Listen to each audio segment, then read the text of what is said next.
Good morning, all my mustard seeds and all you sned heads that are tuning in. I hope everybody is having a great day today. It is raining here. Oh boy, oh boy, oh boy. Wet dogs everywhere, including right next to me. And there they go. Uh, it's funny. Rain will hit a certain part of one of the other buildings, and it'll make a noise, and the dogs will all go chasing after it, like there's somebody here. It's kind of funny, but hey, we deal with what we got to deal with.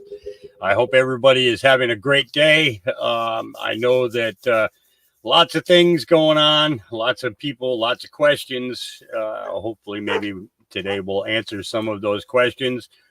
I have a couple of interviews with Nicholas Veniamin to start off with, and also an SGT report in regards to Acapulco.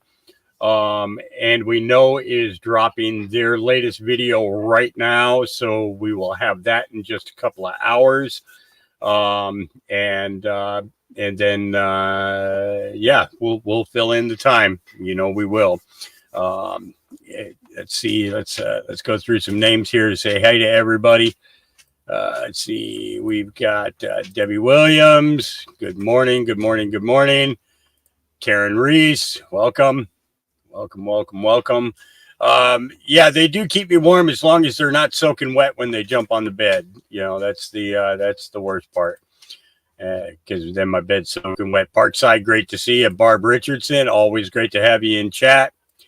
Jeremy the Jester, he's taking Flint to the vet. Good luck there, Flint. I hope everything works out for you. And we got Amy Hughes. Good morning.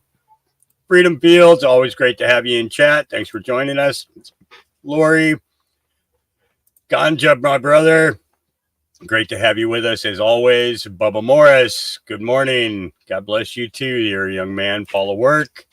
Good afternoon to you, young lady. I see you're in, and then Lori H. Let's see, TJ Katz, always great to have you with us. Thanks for joining us.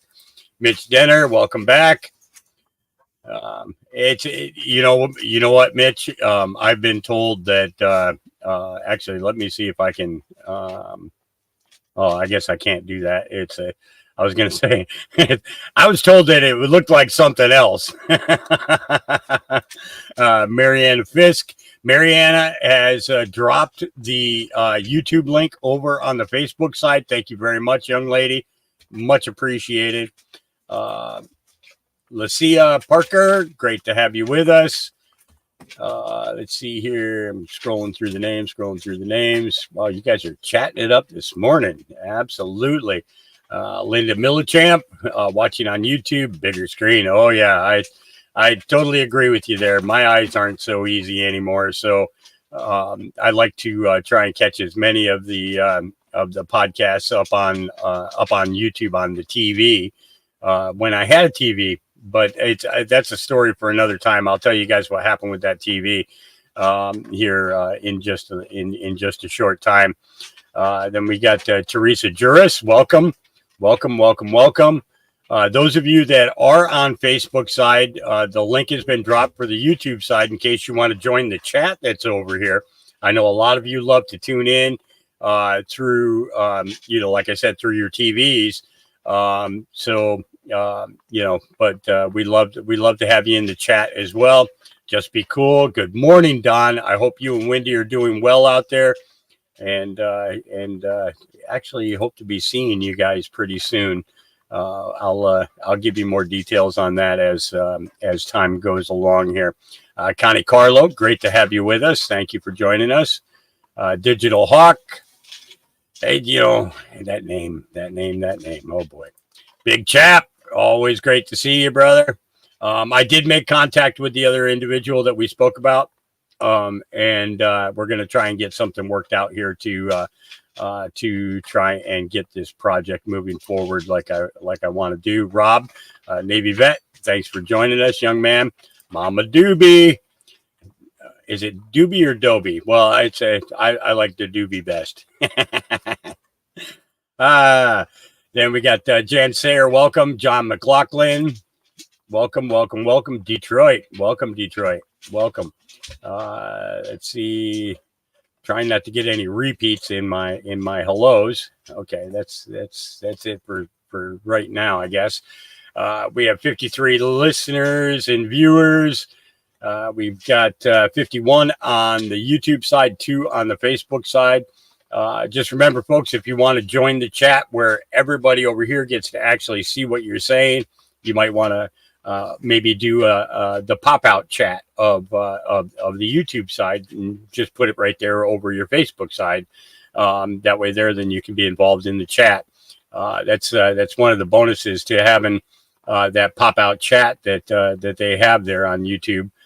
You don't necessarily have to have that particular stream going, at full length. You can just get the chat part and become involved. And then we got Sharon Steinspring. I hope I said that right. I probably messed it up, but I do that periodically. My education in the English language, although was taught in school, I learned more in the Marine Corps, and that language I try not to share with you guys. I try. Yes, I do. Did you? Oh, there you go, Big Chap. Big Chap wants to know, did you hit the like button? Because that gets it out to more people. What normally would not pop up on somebody's feed when they log into YouTube. A lot of times, the more likes that are there will force it to pop up on other people's feeds. So we'll always be glad to have it. Good morning. Good afternoon. Good afternoon there. Slow Country. Great to have you with us. It's I got to tell you, Slow Country is he keeps me moving. He's constantly sending me things. And then we got Jan Sayer, first time listener via Dave Snedeker. Dave will be joining me later today. He's putting together a little project, and he will be joining me later on today. Not sure what time yet, though, so don't hold me to that until I know what time he'll be coming. He's going to look at a place this morning, and when he gets back from that, then we'll know more. Annette Graff, great to have you with us. Okay, I think I've pretty much gone through all the names that are in where people posted comments. Let's get started.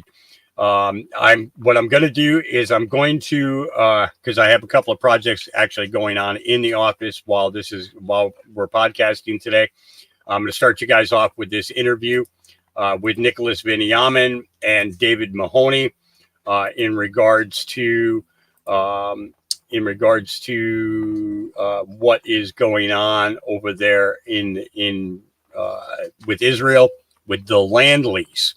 That was the Balfour Agreement. Okay. And that's, I think, is going to be of interest to people and give us a little bit more information in regards to exactly how that land lease works and how it ends, why it ends, and so on and so forth. So let's go ahead and jump into this. Here's our first video of the day.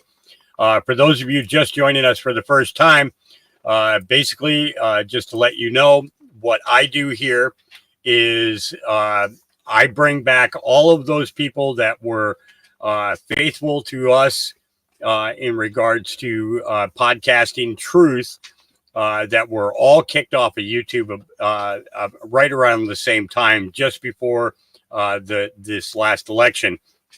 We lost X22, we lost And We Know, we lost HDT Report, we lost quite a few podcasters, and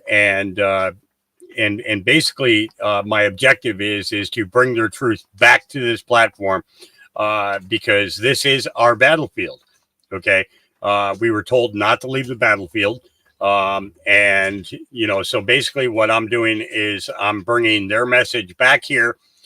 So that the people who watch on Facebook or watch on YouTube, get to know these individuals and then start following them on their own. But it's also really good when you have the opportunity to watch it with a bunch of people who are of like mind. And you can carry on great conversations as information is dropped.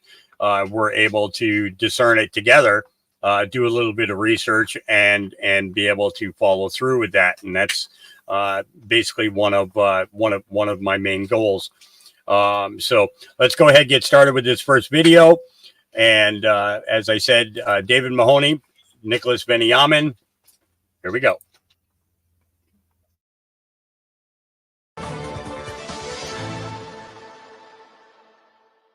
Hello and welcome. Today we've got David Mahoney, and today we are going to be discussing the Israel update. NATO is worried, and also biblical prophecies. Now, just before we begin, you can subscribe to my Instagram channel at nicholas.ben-yamin. You need to type it in letter by letter because I'm shadow banned, otherwise you won't find me. So you can follow all my daily news reels. David, thank you so much for joining me. How are you, and what have you been up to? Good to see you, Nick. I'm very well, currently in the UK for a couple of days, enjoying the autumn crisp weather. It's a nice change from where I live in southern Spain. But I'll tell you what's weird, Nick, is I don't know if you've noticed it, but when I came here now, I've only been here since yesterday, the leaves have all still got green. The trees are all still got green leaves on. They should be brown and on the floor by now. So you must have had a very nice long summer. We have. The summer went into September and slightly into October. So it's been really nice. Maybe there's a slight delay. They have, I believe, lied to us about how many months we've had, because I think it was 13. So I think that's why we're moving along. It's strange. Yeah, the autumn's not really here in England. All the weather's turning now, but the leaves. I mean, I'm looking out this green countryside here, and it should be brown by now. The fall, but who knows what the real reason is? The climate is, I don't believe in any of this climate change. I think the climate change has always changed. I certainly don't believe the narrative. But there's been a very strange couple of weeks, Nick. Last time we talked, obviously the Middle East explosion, this Israel-Palestine conflict has blown up. And I'm watching this pretty carefully. And there's so much going on. And it's really confusing for people because half the people don't understand. When you see all these Palestinian supporters saying, they're supporting Hamas, but Hamas are a terrorist organization. Like, I'll give you a really good example. It was Homos for Hamas, a parade that they were doing. It looked like New York, but it could have been somewhere else. But the truth of it is, if they were in Palestine doing that, the Hamas would pick them up, take them to the top of the building, and basically throw them off.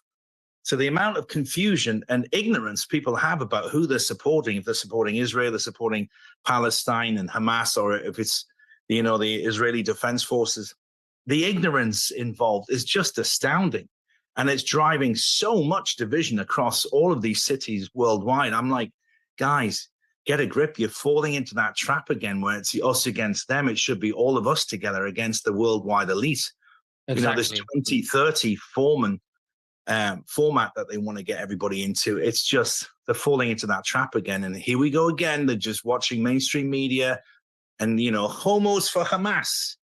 Honestly, I would give them about 30 seconds in that country if they were doing that before they would be tortured and executed and humiliated in a terrible, terrible way. The people are so ignorant about who to support and what's really going on. Absolutely. Well, the Khazarian mafia, who are the deep state, who are the Rothschild, who are the Rockefellers, who are the globalist elites. Yeah, they're the Khazarian mafia. Those are the people that are behind these attacks. Those are the people behind 9/11. Those are the people that hate Trump. They own the media. They own the banks. They're the same people. If we just got rid of them, the Israelis, the Palestinians, everyone, we will just get along because we are the children of Israel, if you like, or the people of Israel. We are, because in Latin, Israel means those who strive with God. Okay. Yeah. And that's what it is. We all strive for God because we all have compassion. If you're a real human being and you're not a reptilian or whatever you want to call them, or a demon, and you're a human being, you have love in you. You have compassion, you have sympathy. This is why when we think about all this torturing and child trafficking and adrenochrome and Pizzagate, we think, well, how can a human being do this? Well, they are not humans. They are demonic entities that are on this planet who are causing this chaos, and we need to wake up and get rid of these people. What are your thoughts about that? Yeah, no, you're spot on. It actually brings me into my next point because you know, empathy and having sympathy and empathy for your fellow man. You know, when somebody falls over in the street, do you just walk past them? You know, the other day I was going in for breakfast. There was an old lady with her husband trying to get down some steps. It just stopped raining. It was marble floor. I thought, oh, you know, I don't like that. I'm gonna help. So I gave her my arm. We helped her down the stairs together. And just that, she was surprised that a total stranger would come up and say, what are you talking about? This is how things used to be. Giving up your seat to the elderly, but helping them down the stairs, helping with some heavy luggage, opening a car door for a woman, you know, or even a store door. These are all basic human manners and mannerisms that we were taught as kids. And the younger generation just seem to have forgotten all that because they're too busy with video games. But the act of humanity is what this is all about. Now, Benjamin Netanyahu, in my opinion, and again, can be debated, I think he's a total psychopath, because what he's done is he's deliberately created a conflict there by doing a deal, leaving the back door open. And it's now got so bad that people are not even debating whether Israel created Hamas. They absolutely, unequivocally, unquestionably did. They funded it. They helped raise it. They took power. They eliminated all of the political opponents when they got into controlling the public in Palestine. Then it's Hamas was Israel's creation. So this is the dog turning on the master, is basically where we're at. Now, we're still in that situation where nobody believes, and it's not just me, this is 3/4 of the population of Israel do not believe that the special security services, Mossad, in Israel did not know what was coming. They knew what was coming. So what's the reason why? They need a conflict. Why do they need a conflict? Because they really needed, they have this mentality, the Netanyahus of this world, the Zionists have this ultimate, like, they don't just want to take back this land that was or is Palestine. They want to eliminate every man, woman, and child, dog, tree, bush, anything that has ever existed. They want to annihilate this entire word from public memory, from living memory. And it's this psychopathic behavior that is the worry, because now he's got into a situation where America have backed him. And this is where we're at now. This is what's happened in the last 7 days, okay? So the US launched an attack against Iranian forces, and they bombed Syria. Now, Syria have got nothing to do with this, but there was some, they're not exactly 100% Iranian, but it's Iranian-backed forces. So they bombed Syria because that's where they were based, okay? So now Russia have said, okay, you can use our air bases, which are heavily fortified, so they can't come in and blow up your forces. China are saying, be careful, be careful. Watch what you're doing. Don't push it. Don't push it. Russia is staying silent. That's exactly what the Russian bear does. It stays silent in hibernation, but you know you should not want to wake it up. Because now you've got Netanyahu, who thinks he's going to go in and annihilate all of Palestine. And that's what I'm talking about. Down to a leaf, mate. That's exactly what he wants. He wants to just erase it from human history. But there's so many other weird things going on about it, because the guy's a psychopath. He's deliberately done it. He's caused the conflict. He wants this. The Israeli people don't want it. The Palestinian people don't want it. Most of the people are just a little bit like, I'm confused by how did this even happen?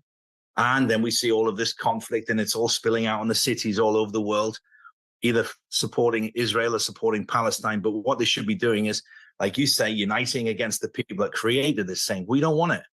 The Americans don't want to see more people of their loved ones coming back in body bags from a conflict the other side of the world. Has got nothing to do with them. Now, here's the other odd thing. There's a lot of strange prophecies about this, Nick, which was the next point. We're talking about biblical prophecies. The land lease on Israel expires tomorrow, the 31st, I believe. Is that tomorrow? What's today's date? Yes, today. It expires today. So officially, they don't have a lease on that. And that was created in 1948. Again, nobody's talking about this. So land lease expires when? Yeah. Where it the land? 1948. It was done in 1948, because you got to go back into history. The British Israel, yeah, they have a lease on this land. So what was happening is the Palestinians agreed to let the Israel people come home. But then Israel started getting greedy and took more and more and more and more. They wanted everything. And this is what happened. The Israeli propaganda told the people that this was the devil. And of course, the Arab conflict between the Jews has been going on forever. But the lease is up today. So last Who time- does it belong to? Who's the freeholder? Well, it was a deal cut up because at the end of World War II, Britain had control of that area. It was the Brits that said, okay, we'll give you this, because they had millions of displaced Jews after World War II because of what Hitler did. So all of the Jews that were from Eastern Europe and Middle Europe and the Central Europe, all of these Jews that were all, they killed 6 million of them during the Holocaust, but there was still a lot of them still displaced. They didn't have their homes anymore. They couldn't go back. There was nothing left. So they wanted to go back to their homeland, which was Israel. This is all, again, biblical prophecies. And the Bible says, I will bring my people home. The God's chosen people are the Jews from the Jewish homeland, which is there. So they feel like they have a right to it. But there's so many prophecies coming out of the book of Revelation now, Nick. I actually watched a very well presented, it was a sermon. It was an hour and 20 minutes from a church in Hawaii that I watched it yesterday. And he was detailing all of the biblical prophecies about what's coming true, what's coming to pass. And what they're saying is that this is going to be a conflict that's going to bring the Arabs and the Jews into a conflict. And what they're trying to do is to create a conflict where they're both wiped out. The Zionists don't care about Israel. They don't care about the Jews. They don't care about the Arabs. What they want is eliminate everybody and try and usher in this new religion, which is basically Satan, a satanic religion. Because if you look at it, over the centuries, and again, this is biblical, it's all in the Bible, 26% of the Bible is prophecy. I only learned this recently, 26%. So out of all the thousands of years, there's always been an attempt by Satan, by the devil, again, biblical, to try and kill the Jews. And we'll talk about one. Well, we can talk about two. There was the time where Moses was there and the Pharaoh killed all of the children, and Moses was put in a basket and sent down the Nile, and he was saved.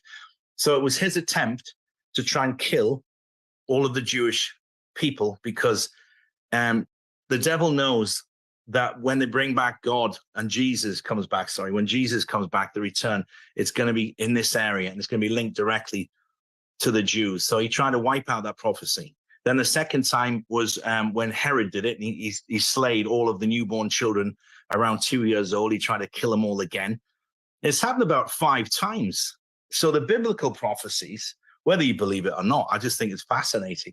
They've always said the devil will always try to kill everybody in Israel, trying to stop the Christ coming back. So the Christ was born in the first days, Herod and Moses, these days, and he's trying to do it again now, but he won't succeed because the devil is a master deceiver. He's tricker. He bullshits, and he doesn't know. He's not all-knowing like God is. So he's always trying to do these tricks on people to try and get his own way, but he never succeeds. And it's really strange how what he's been talking about, what's been prophesied in the Bible, is all basically right in front of you. And you just got to say, oh my God, this is very strange how it's all there. So the Middle East at the moment is a big mess. Whether it gets to that point of an extreme conflict and World War III kicks off, because everyone's talking about that. The largest American fleet since World War II is now in the Mediterranean. And you got to understand the situation. If America are backing Israel and Israel is the aggressor, it's like, oh, wait, don't mess with me because my dad and brothers are back there singing aircraft carriers with nuclear capabilities. But then you've got Russia and China saying, don't push it. Don't push us, because they're not on the same side as Israel.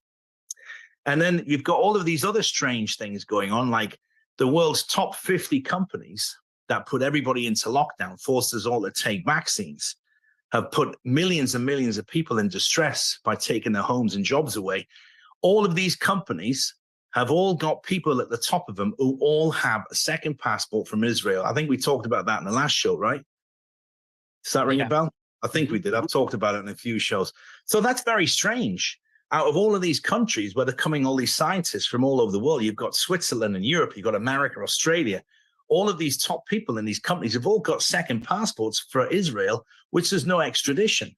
So at the end of the day, at the end of the day, Australia now pushing a big thing. New Zealand are pushing a big comeback, saying you've vaccinated 30 people out this clinic and all 30 of them are dead now. Mhm. Pfizer last 10 days ago said we absolutely know that it causes myocarditis in teenagers up to early 20s, mid 20s. These people have got cardiomyocarditis. They know about this. Only 2.6% of people have now gone up for their new shots in the USA. People know that it's not good for them. Mhm. But here's the weird thing. All of this is predicted in the Bible. They're talking about, taking the mark of the beast and the chemicals.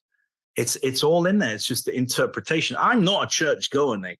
No, neither am I, but I love all this. And Tommy, what do you mean? What do you think when it refers to the mark of the beast? What do you think that is? The vaccine? Well, Do you think there's something later coming that's going to be like the mark of the beast? Well, I think it is the mark, but I think what they're talking about now is putting a chip underneath your skin where you just be scanned and pay for everything instead of having, cash in your wallet or paying with your phone. I think they're going to try to just put a chip underneath everybody. I think it's going to be, take the chip, make your life easy. You don't have to do that. You receive central bank digital currency, for example. I think that's another evil invention that's there to control us, the mark of the beast.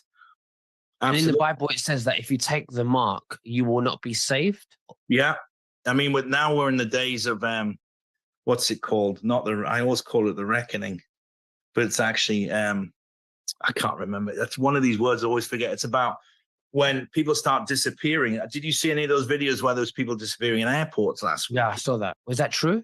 Well, the problem is that the CCT videotape of people, there's a couple walking through, and as he got through the x-ray, he disappeared. She freaks out screaming, but there's a glitch, there's a bzzzt, and it could be just manipulated because there is a section in the Bible where God calls back all his people. So Jesus calls them all back. So they all just disappear and they leave. And then there's 7 years of hell. And this is a Bible prophecy, okay? The Israelites, the Israel people, identify the Christ that comes back. But after 3.5 years, they realize that he is a false Christ. He's been bullshitting. And they realize that he's not who he is. He's actually the Antichrist. Got it. So it takes them 3.5 years to realize that. And then for the next 3.5 years, literally all hell on earth breaks loose. You're talking the 4 horsemen of the apocalypse. You're talking absolute mayhem. And it's where people are getting on the knees begging to be let back into heaven. It's biblical prophecies. Now, if you think that 26% of the Bible has been prophecies, and all of them can be considered that have come to pass, that can be considered that have been true in some form of interpretation, it's certainly worth investigating. We're in the book of Revelation now, where we're just about to have this mark of the beast is coming back, this third world war. And if we don't stop it, it's going to get, eventually it'll just get so out of hand. It's just life won't be worth living. So we've got to believe that whoever's going to come and stop it, if we think the white hat's eventually going to let it get to a point and say, okay, enough is enough, then are they being guided by God? And is this where we're going to go next? We're all waiting for a divine intervention to break this madness that we're all living in. Talk to me a little bit about Trump, because some people say he's Antichrist, and I don't believe that. But what do you think about that? Well, here's the thing about Trump. I think I like him personally, but I don't trust all politicians. I think they all have their own agenda. I think he's genuine what he talks about. He wants to make America great again. Some of the things he's done, he's misquoted some Bible quotes, I've been told. I haven't double checked that.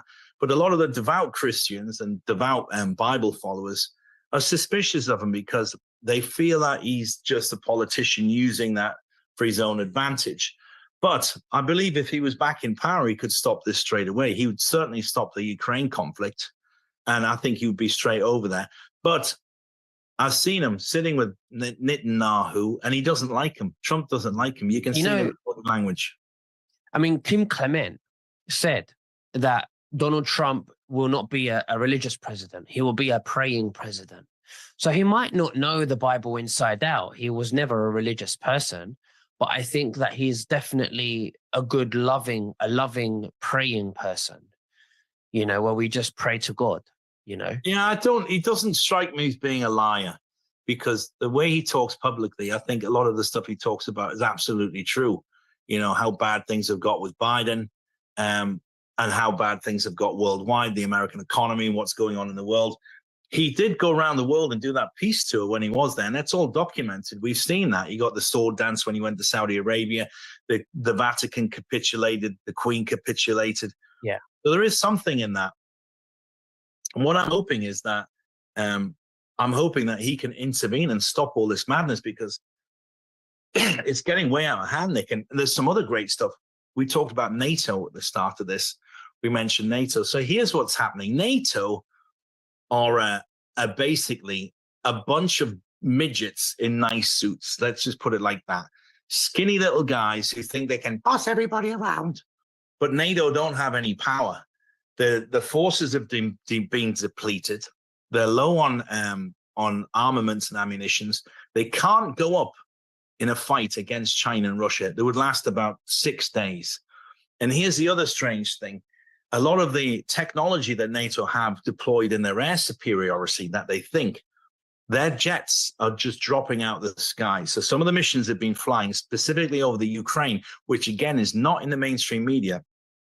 They don't understand how their latest technology jets, there was one that happened in America. Do you remember the one in America that went missing? The pilot ejected and the jet was 60 miles away.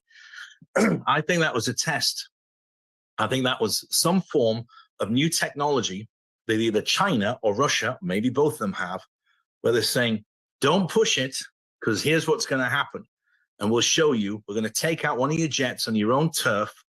We're going to knock out the guidance system, the computer database, the whole thing that guides the plane, because there's been planes flying in the operational database, operation missions in the Ukraine that have just dropped out the sky. Now the radar systems that have been tracking this, all of this is all tracked by radar. This is how they do it. They're saying they're not seeing any missiles coming in. They're not seeing any problems. The pilots are not reporting, I've got an electromagnetic anomaly or anything like that. The planes are just losing power and that's it, gone. They have no control. So I think this is China and Russia have got some technology where they've hacked into the computer system of these planes. And they're saying, watch this. Boop. We're going to take that plane out. We're going to take this plane out. Now, NATO are terrified about this because they've no control. They can't control it. They're absolutely terrified because one of the first things that you need in a theater of war operation is air superiority. At least need to be a contender at the table. And if this technology can say, you can send whatever you want, we'll push one button and take them all out. You have no chance. Yeah. That knocks out everything. If there is any conflict, especially the air conflict, they can't compete with that. And as far as ground troops, if they had to put feet on the ground, China and Russia have got literally about 6 times more troops than NATO have. NATO are a kid in a uniform trying to arm wrestle the Russian bear. And it's a ridiculous feat of infinity that they'll just never get there. They'll just never win. Russia know it, but they keep their mouth shut. Russia's very clever. They don't say anything. Interesting. Well, we're going to have to see what happens.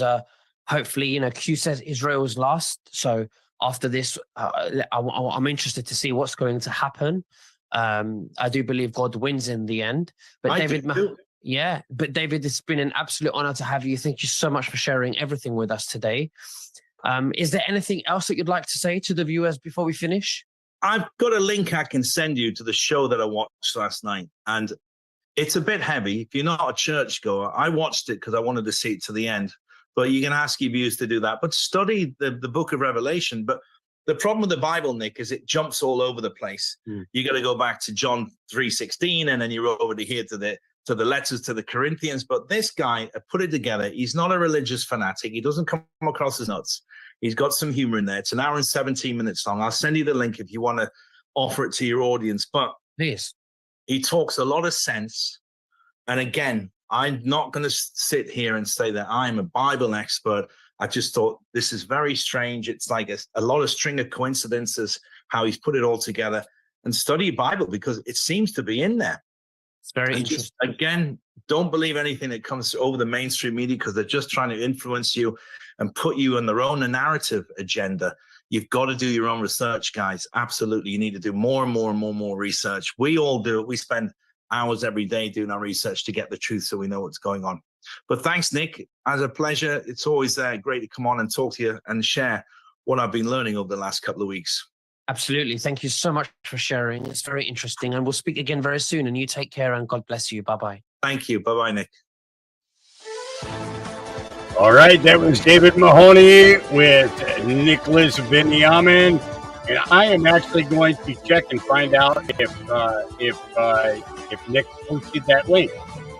So we're going to shrink the screen down here, and we're going to find out if he posted the link. Let's see. Hey, enough! Knock it off.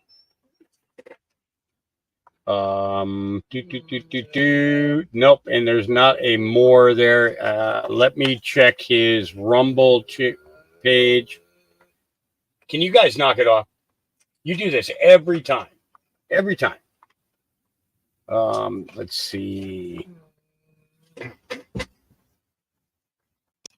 Let's go to Rumble here and check and see what we can find. Here we go. And let's go.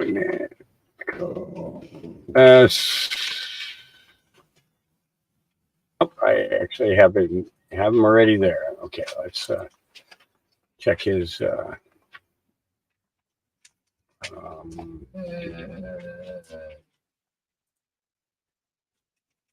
and let's guys. It's kind of cool that it doesn't.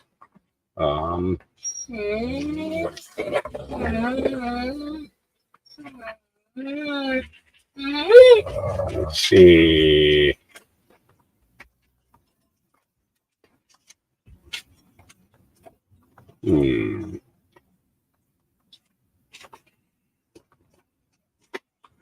All right.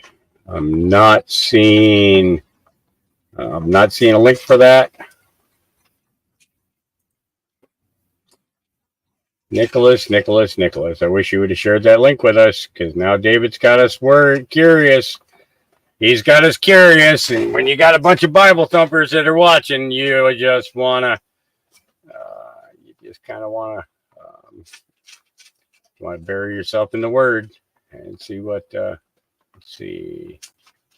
No, that wasn't from him, and I wish it would separate his responses to everybody else's comments, because that way then it would make it a lot easier to go through their stuff to find out if they continued the links. But no, I am not seeing that link at all. Maybe he'll mention it in one of his other podcasts that we play later today. But we'll see what happens with that. Okay, up next we've got the SGT report. We'll be coming back to another Nicholas video here shortly, but let's go ahead and get this one going. This is in regards to Acapulco. Been a lot of censorship going on around this, but we're gonna hang with it and keep going anyways.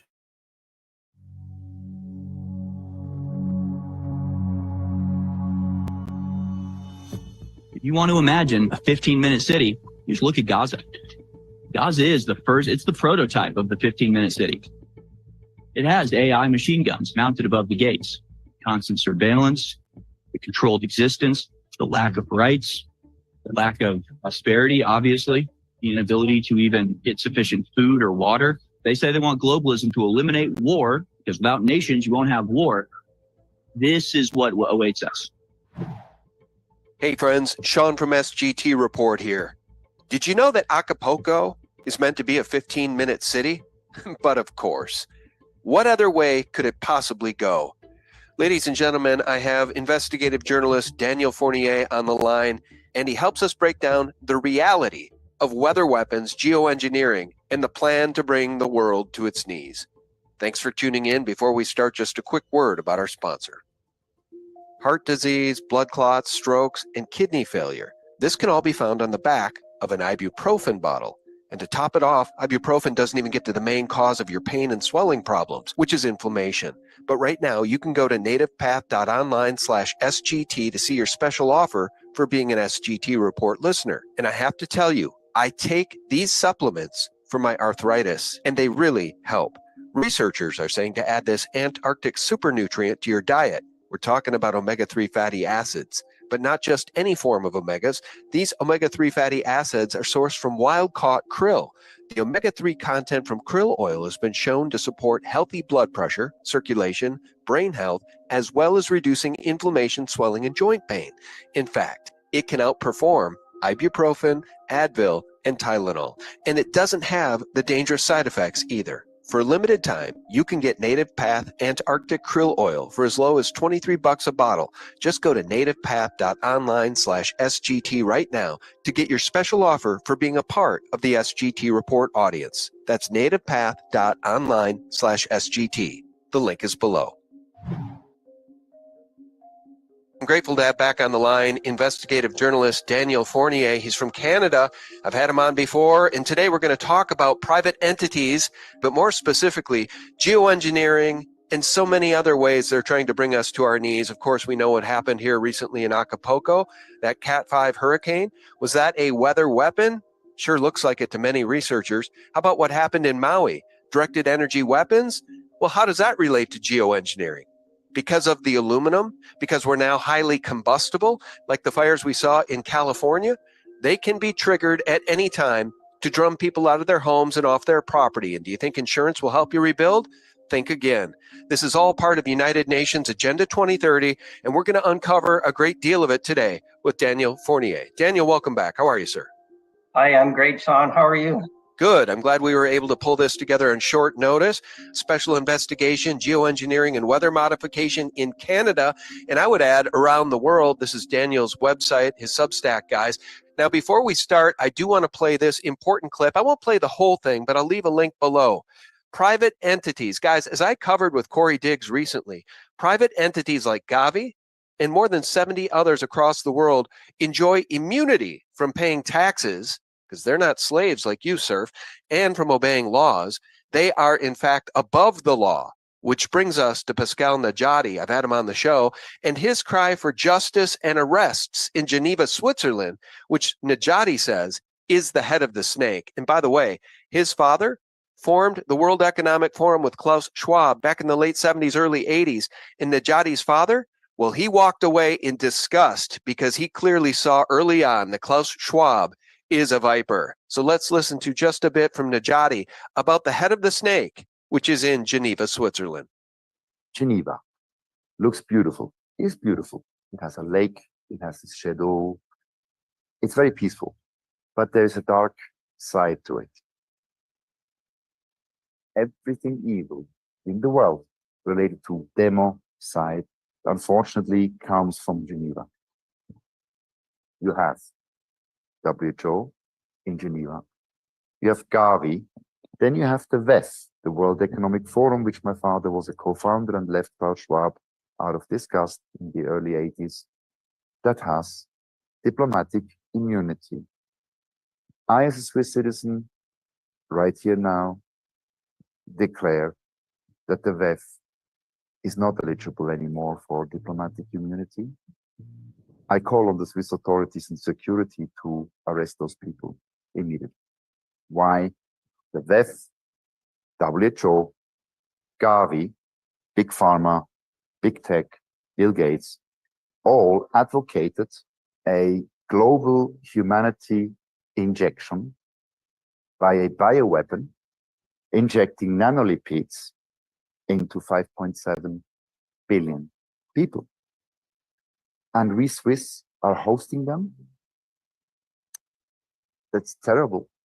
We cannot tolerate any entity that promotes poison to be injected into humanity. But you've done it. I'm the victim, I'm dying from it. And my mother too. All right, we'll pause it there.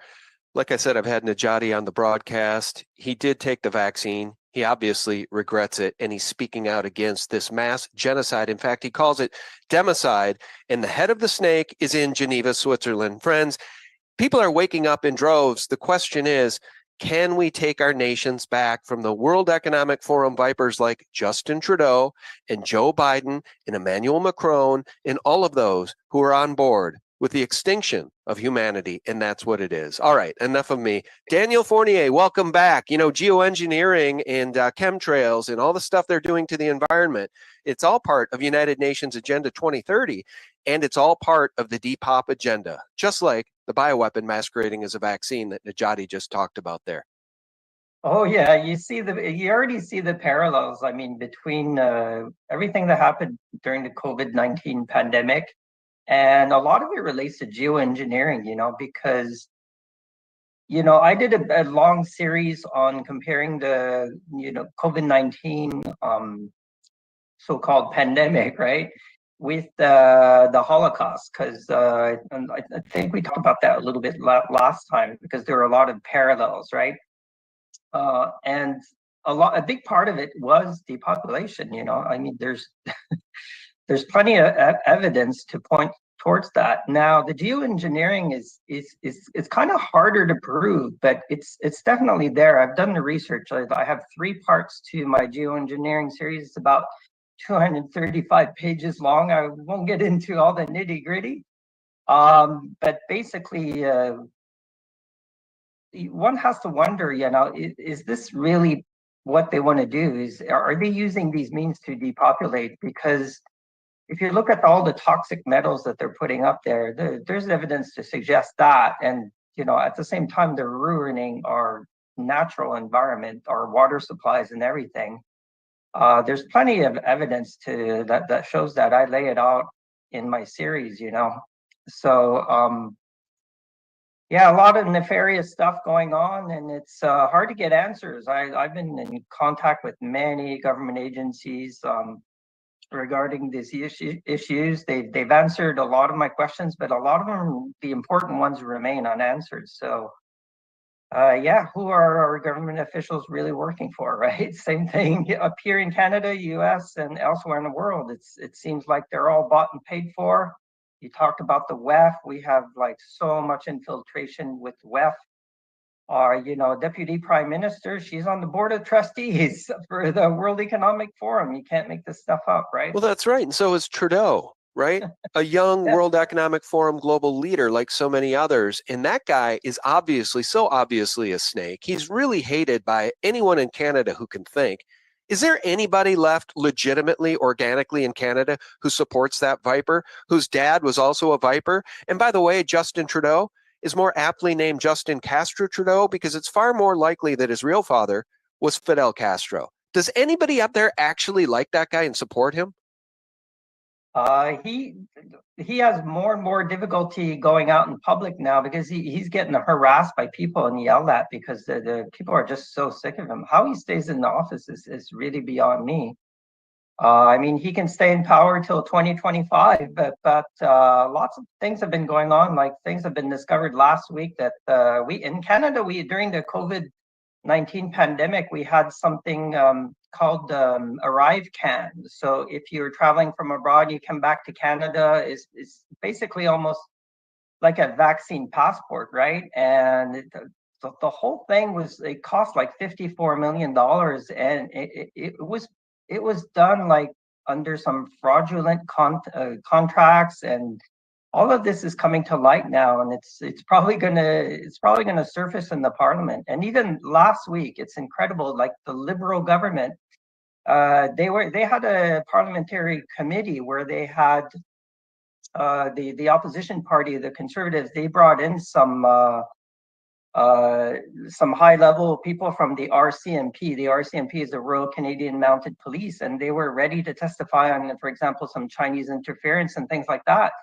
And members of the Liberal Party, they just like installed this motion, right? And the whole committee got canceled before it even got started, before the RCMP had got a chance to testify. So like they're covering up their crimes, and I'm just surprised they're still in power. It's just incredible. Well, it begs the question, at what point will there be an uprising in which these people are pulled from power? Okay, because they're so obviously traitors to their nations not just Trudeau, not just Macron, but Biden and everybody pretty much in the Biden administration. All right, so let's turn our attention to what you've been writing about here. I'll show your Substack, Special Investigation, Geoengineering, and Weather Modification in Canada, and I would add all over the world. Did you see what happened to Acapulco? I know you've been following Jeff Berwick, who has a home in Acapulco. Look at the devastation as this tropical storm was magnified and turned into a Cat 5 hurricane, and the people had no warning. And I do have a theory about Acapulco and cartels. We can get back to that in a minute.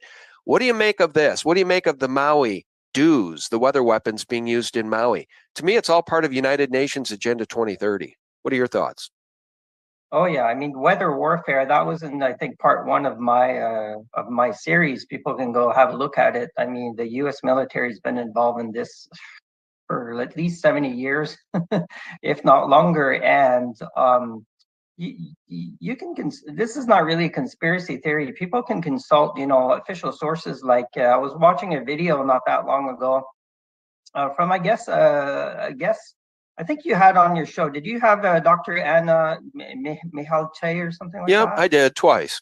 Okay, so she had interview. I think it was in 2022. I forget the guest, maybe Nikki something, and she was showing during the video how they were using the geoengineering on the west coast in the Pacific Ocean off the west coast of the United States and Canada.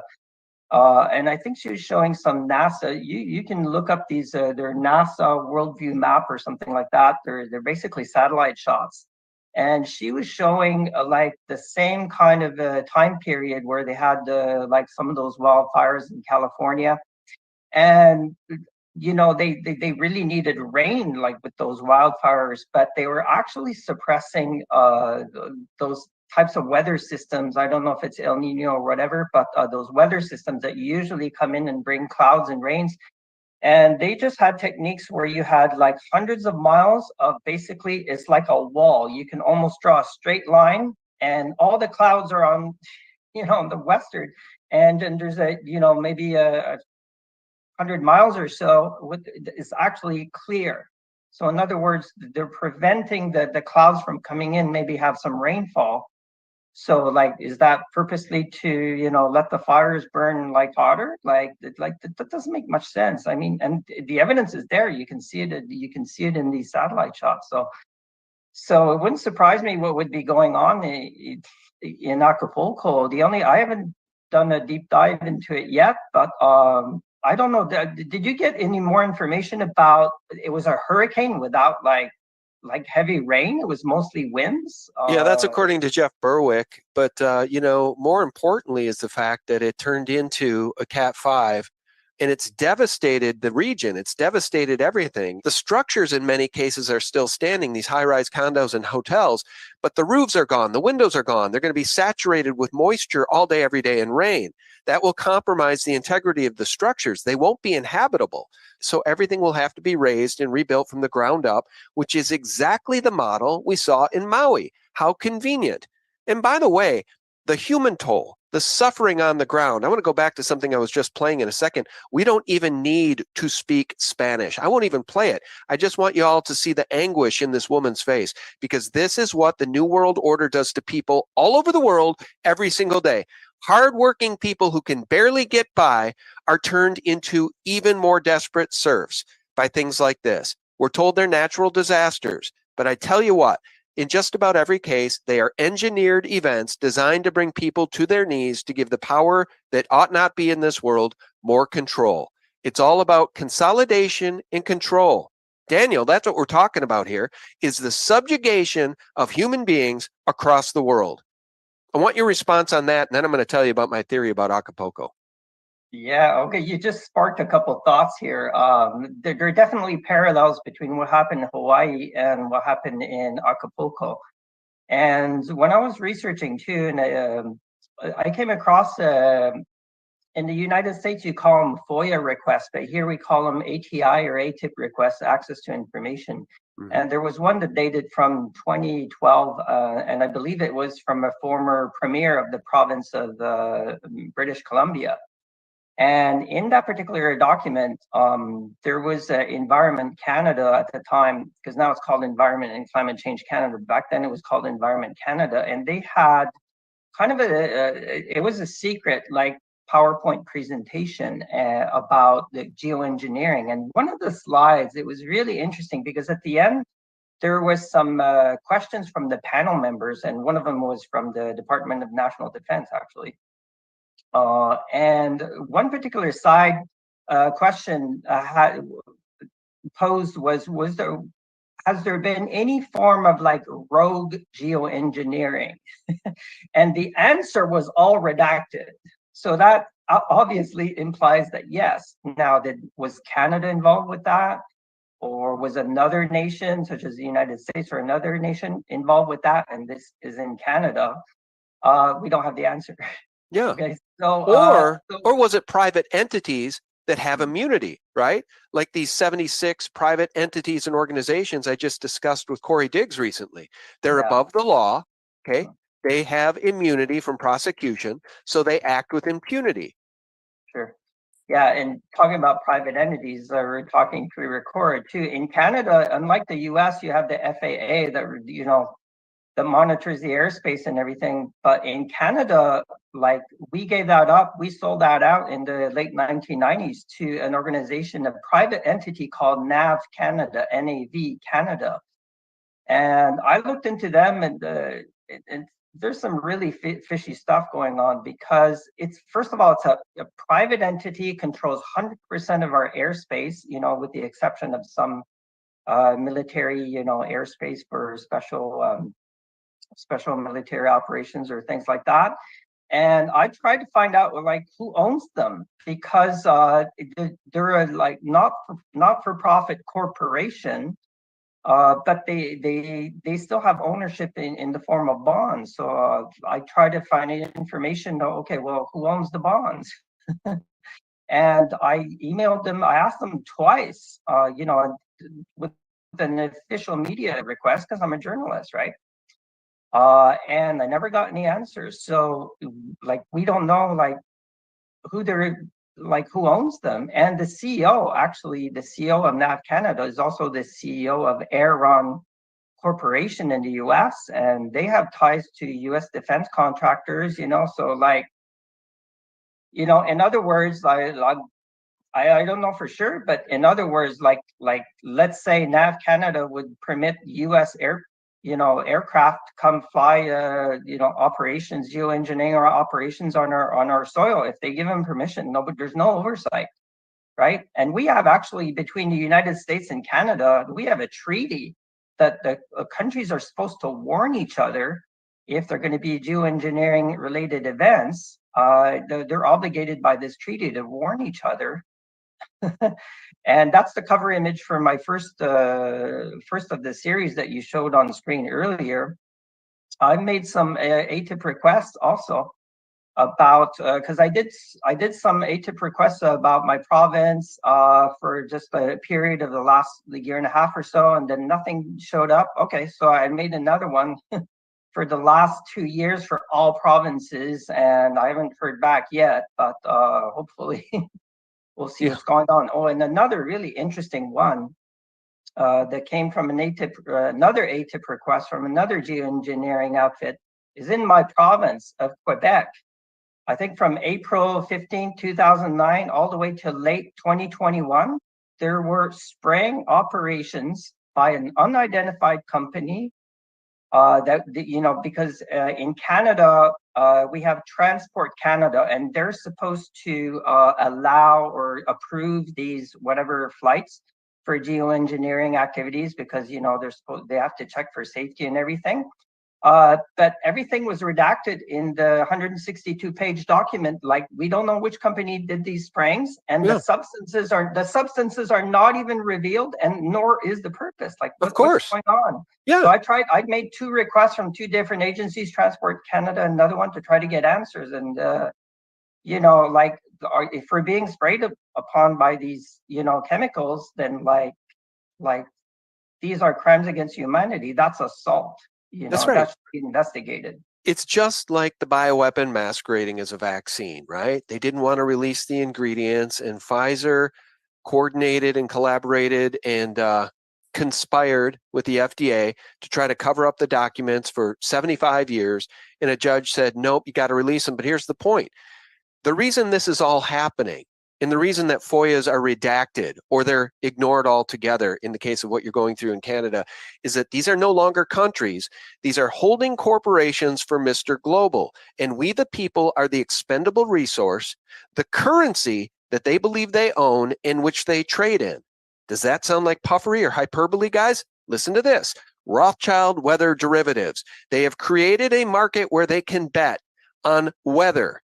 And if they control the weather, how do you think those bets typically go for them? How about in the case of Acapulco?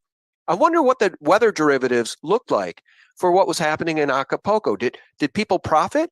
Did people make billions? And by the way, guys, as you look at this footage, a Cat 5, the result of a Cat 5 hurricane, look at these hollowed out shells of hotels and condominiums. Where are these people going to go? There are no windows left. These are not structures that are inhabitable.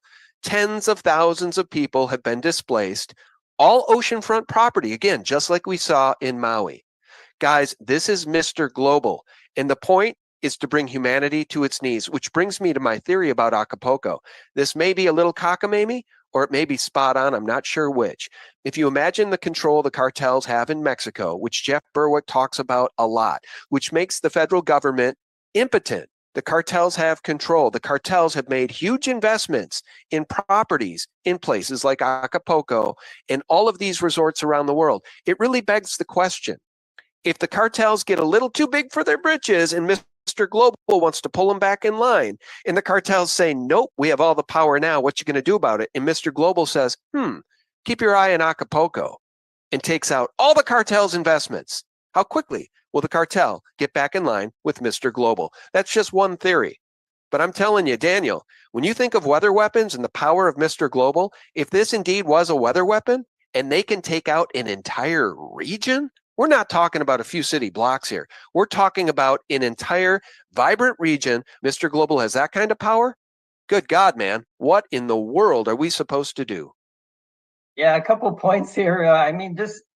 I have some quotes in my series from JFK and also Johnson, President Johnson in the late 60s, who controls the weather, controls the world.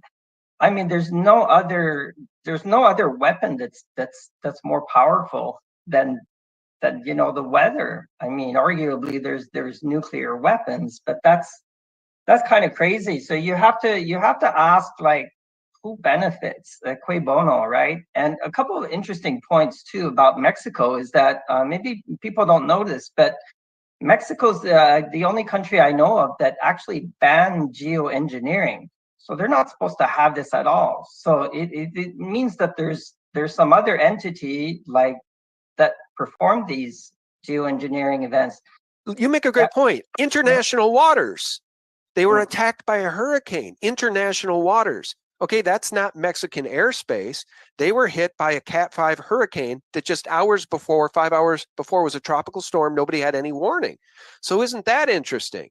Because when I was in Mexico, and I've been there several times in the past year, you're right. No chemtrails, no GMO foods. They kicked out Monsanto too. See what I'm getting at here? I'm not so sure if this was maybe a threat against the cartels now. Maybe it was just a threat against the federal government. Fall in line with Mr. Global. You need to bring GMOs back. You need the chemtrails back. I don't know. I'm just speculating. But they were hit by a Cat 5 hurricane that came out of international waters, man. Yeah, I mean, many countries are involved in geoengineering. I mean, I lived in China for a long time, and they got pretty extensive operations for geoengineering. They don't necessarily use it. They probably do use it for warfare purposes, but they use it for many other purposes. But like the United States is the only country that I see that has the means to pull off these kind of, weather assaults. We'll call them weather assaults, because that's what they are. I mean, and why Mexico too? I mean, it's a little bit strange. Maybe it is a message because they banned geoengineering. I'm not an expert on Mexico, so I don't know like who really runs the country, is the cartels and all that. But if you look around the world, and you've talked about this before, you know, it's, if you talk about cartel, the real cartels are the banking cartel, right? I mean, like they're the head of the snake. And in Switzerland, you started off with that. Everything is in Switzerland. We talked about this last time, the Bank for International Settlements and so on, you know, all the banking families, the banking elites, you know, they all have like their operations there. They command from the shadows, and everything emanates back down from, you know, the top of the pyramid past the BIS and all the central banks. So it's just like that Rothschild said a couple of centuries ago, I care not Care not who who makes the a laws, nation's right? laws, as long as I control the nation's currency and I control Yeah. the British currency. Let me show you something. We might have just discovered a bit of breaking news here as we stumble through this conversation. The project has selected the cities of, who knows how to say that word, Querétaro, Puebla, and Acapulco to be 15-minute cities, guys. Planned impact. The project seeks to develop a pathway to impact that explicitly seeks to support 3 distinct communities. Anyway, smart cities, evidently Acapulco was meant to be one. Okay, we just found at least part of our answer as to why this happened, Daniel.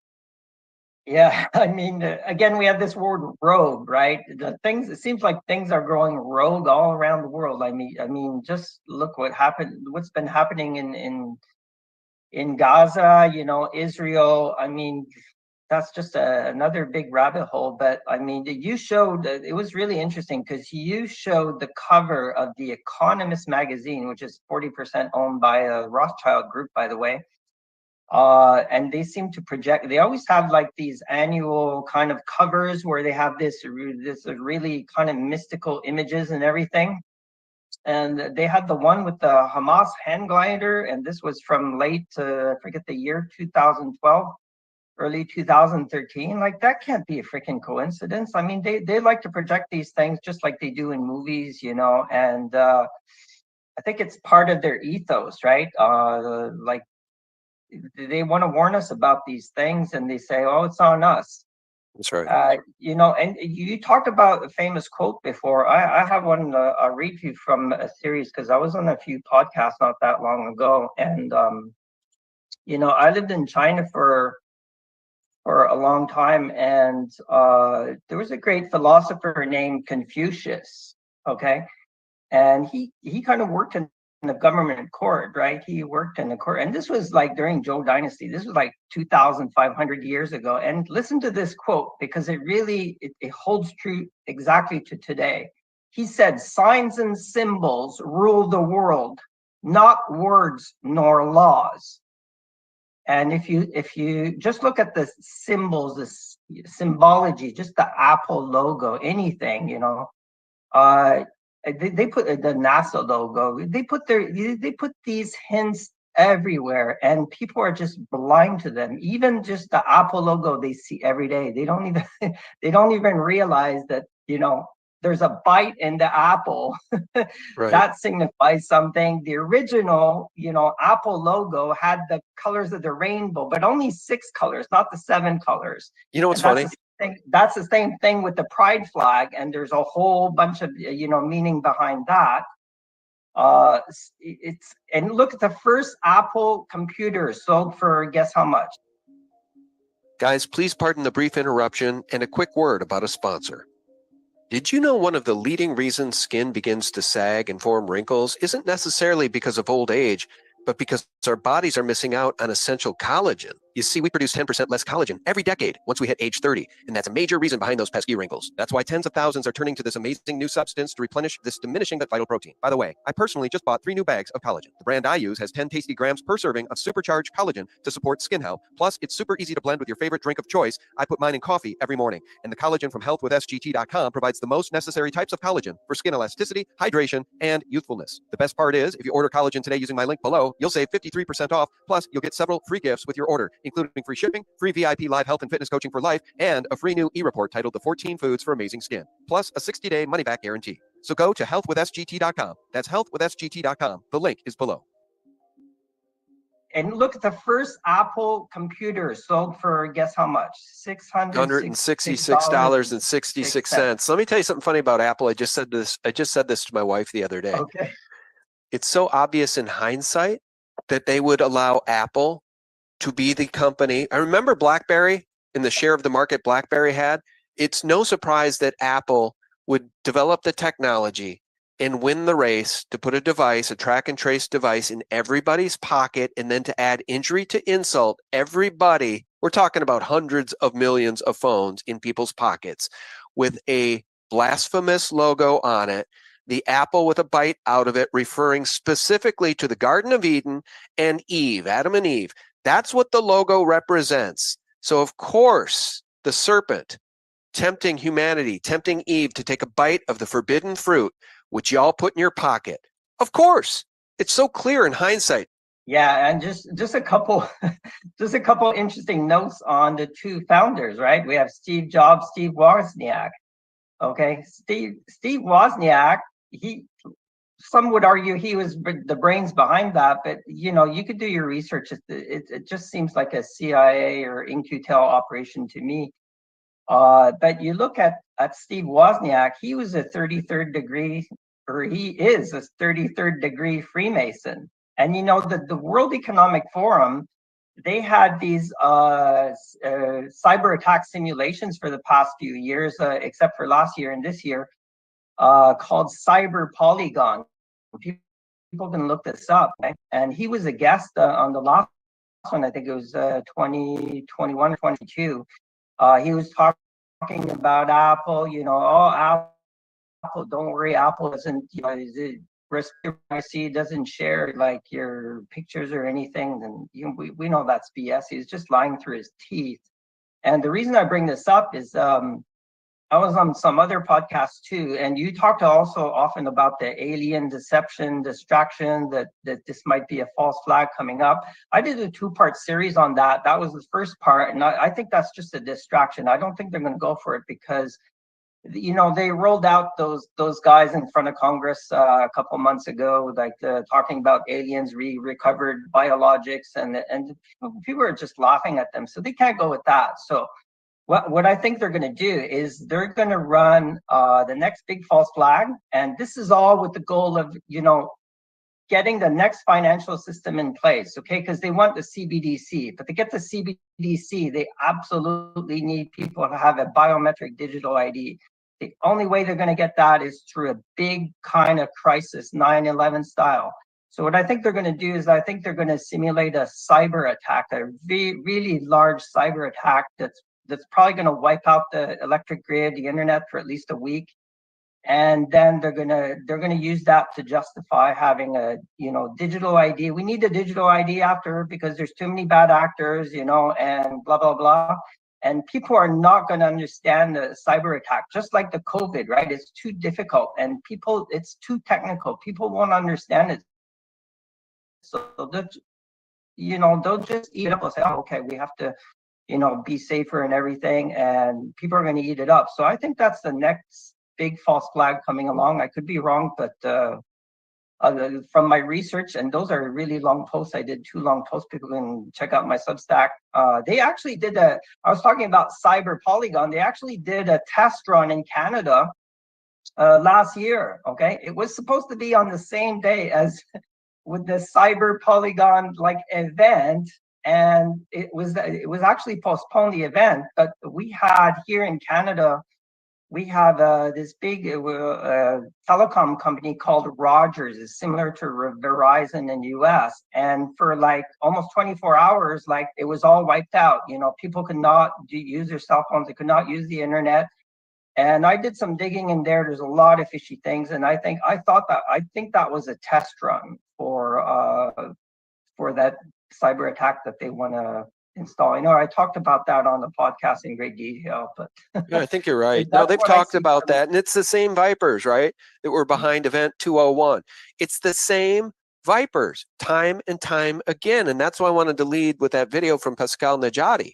calling these people out. He says the head of the snake is in Geneva, Switzerland, and I think he's right. Look, if we could just get rid of Gavi in the World Economic Forum, in the World Health Organization, in the United Nations, we could probably pretty quickly return our world to a place of peace.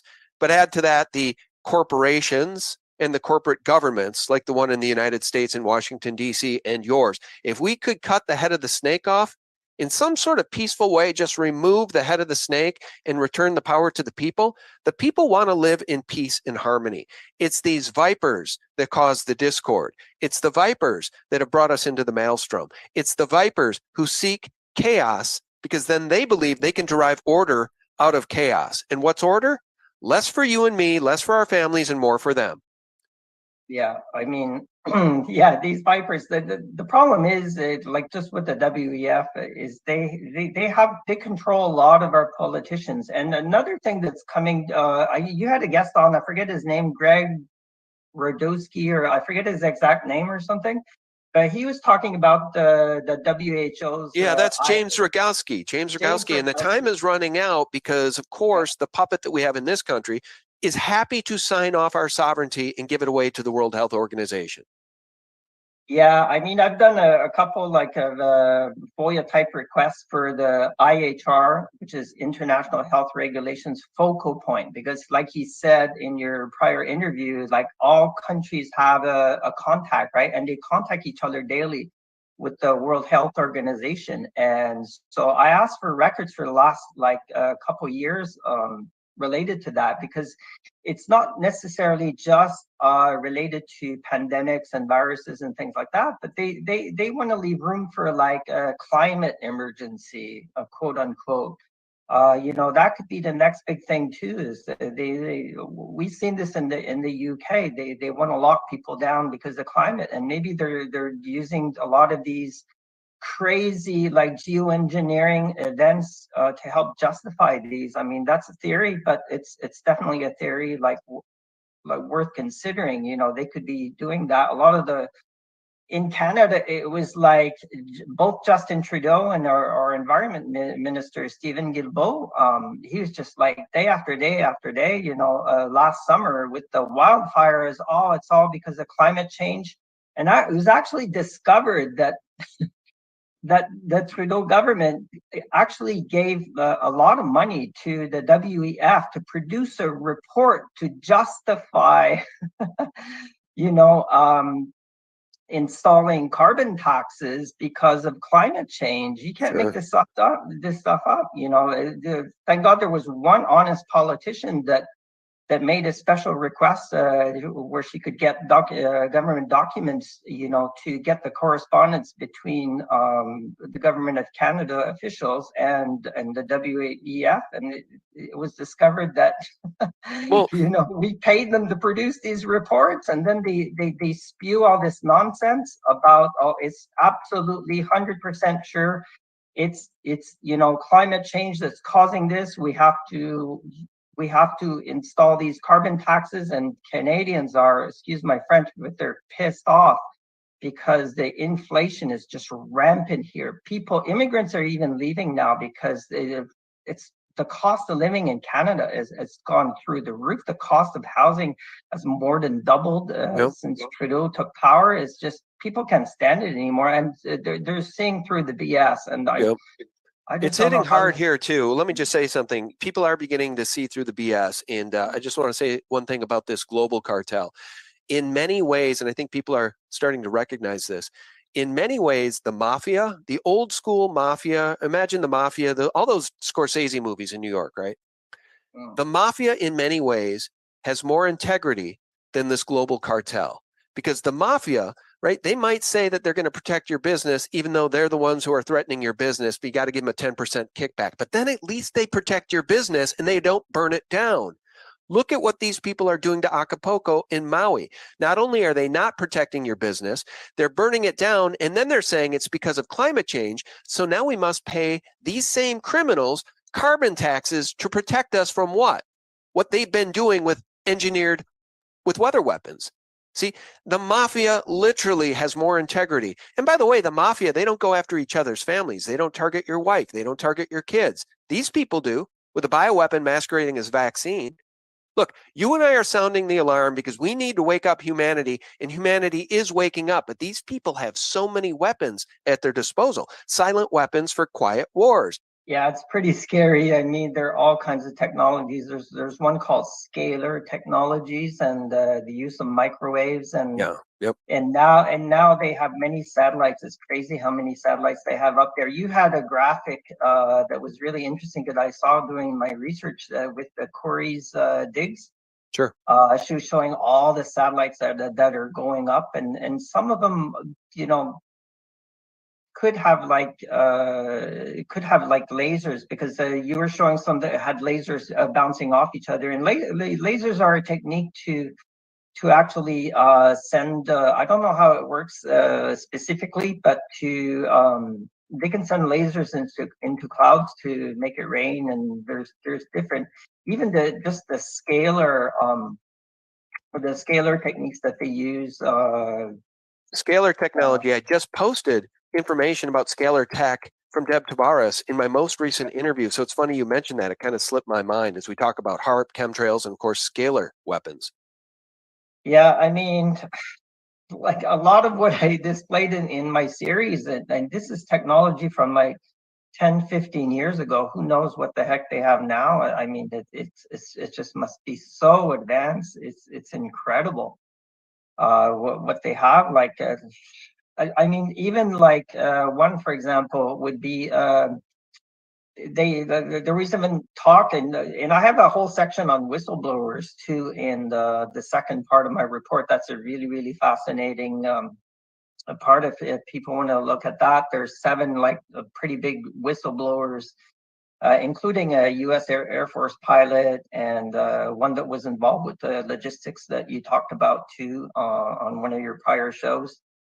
I forgot my thought here, but yeah, there's a lot of like new technologies that are coming out, and is that we don't even know about too. So Yeah, we're on your website here, and you know, the other thing I want to mention to folks is that amongst the cards that they're playing is the invasion of Europe, is the invasion across the southern border, is the invasion of sovereign nations with military-aged men. And I want everybody to understand that their plan, if they get away with it, and so far they have, and they are getting away with it, is they want to balkanize the United States. I want everybody to watch this clip, and then I'll make another comment after. You stand right there? You stand right there? Huh? You stand right there? Yeah. Okay, then. So how long have you been in America? Near the end. You've been in America? They flew you in? Small. Yeah, they flew you in America. Okay, go ahead, man. I'm done.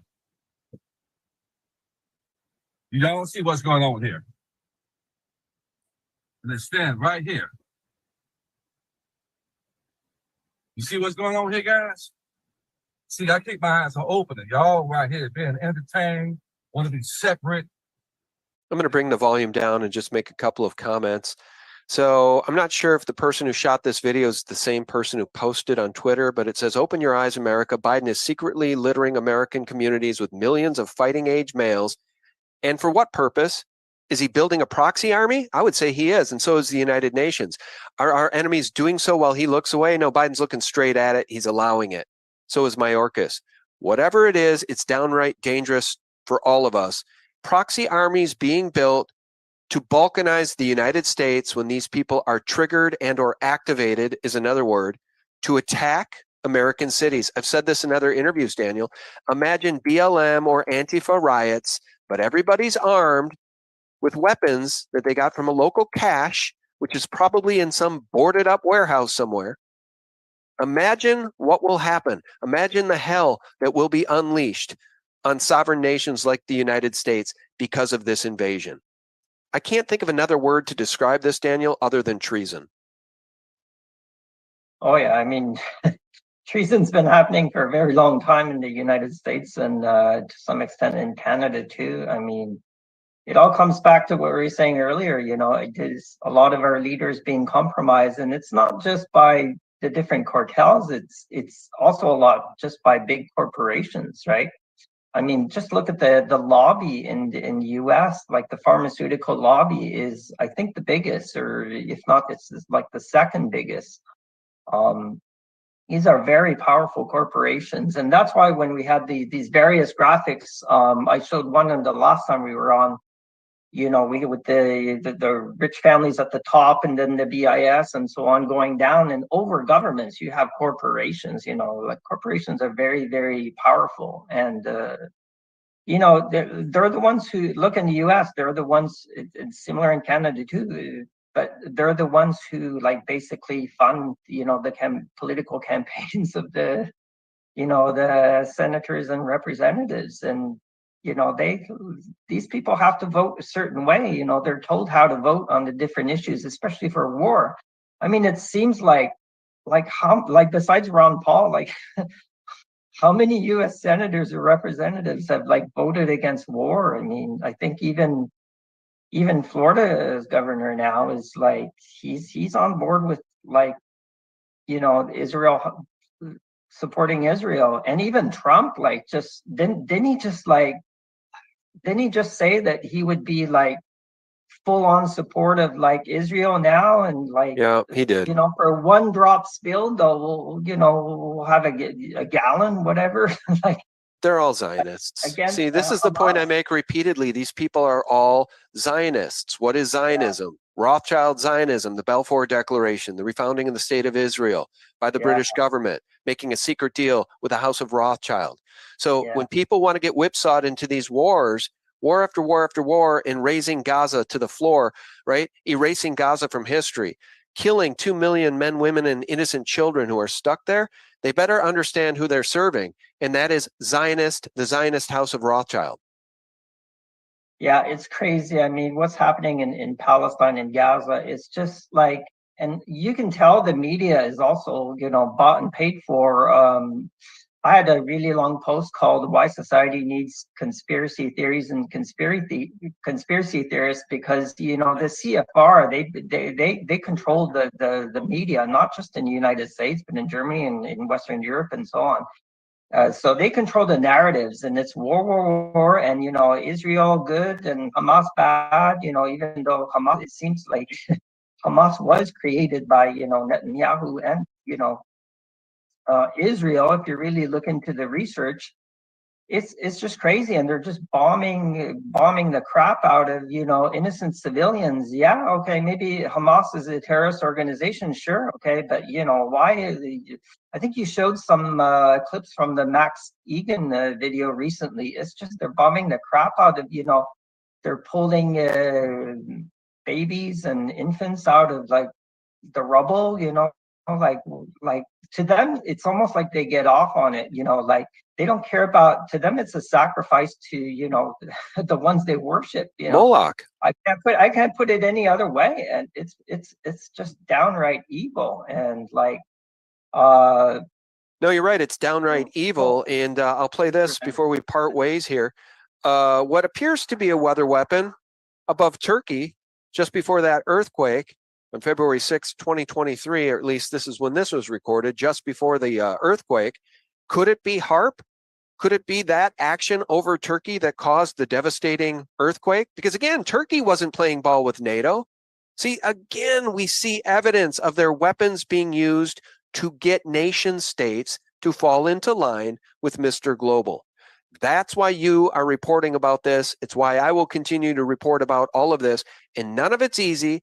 All of it's difficult for the normies to digest, because the normies, brother, they don't even understand what a Rothschild central bank is. And by the way, the Rothschilds control every central bank in the world with the exception of 3, one of which is in Iran.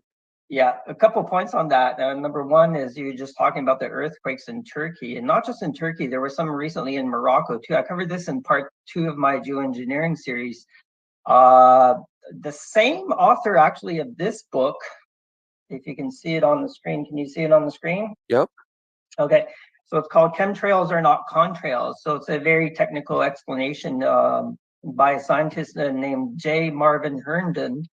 And he explains, you know, exactly what chemtrails are. They're not condensation trails. I mean, the science is pretty solid. And this author also, he he and I think it's the same author of this book with Dr. Mark Whiteside.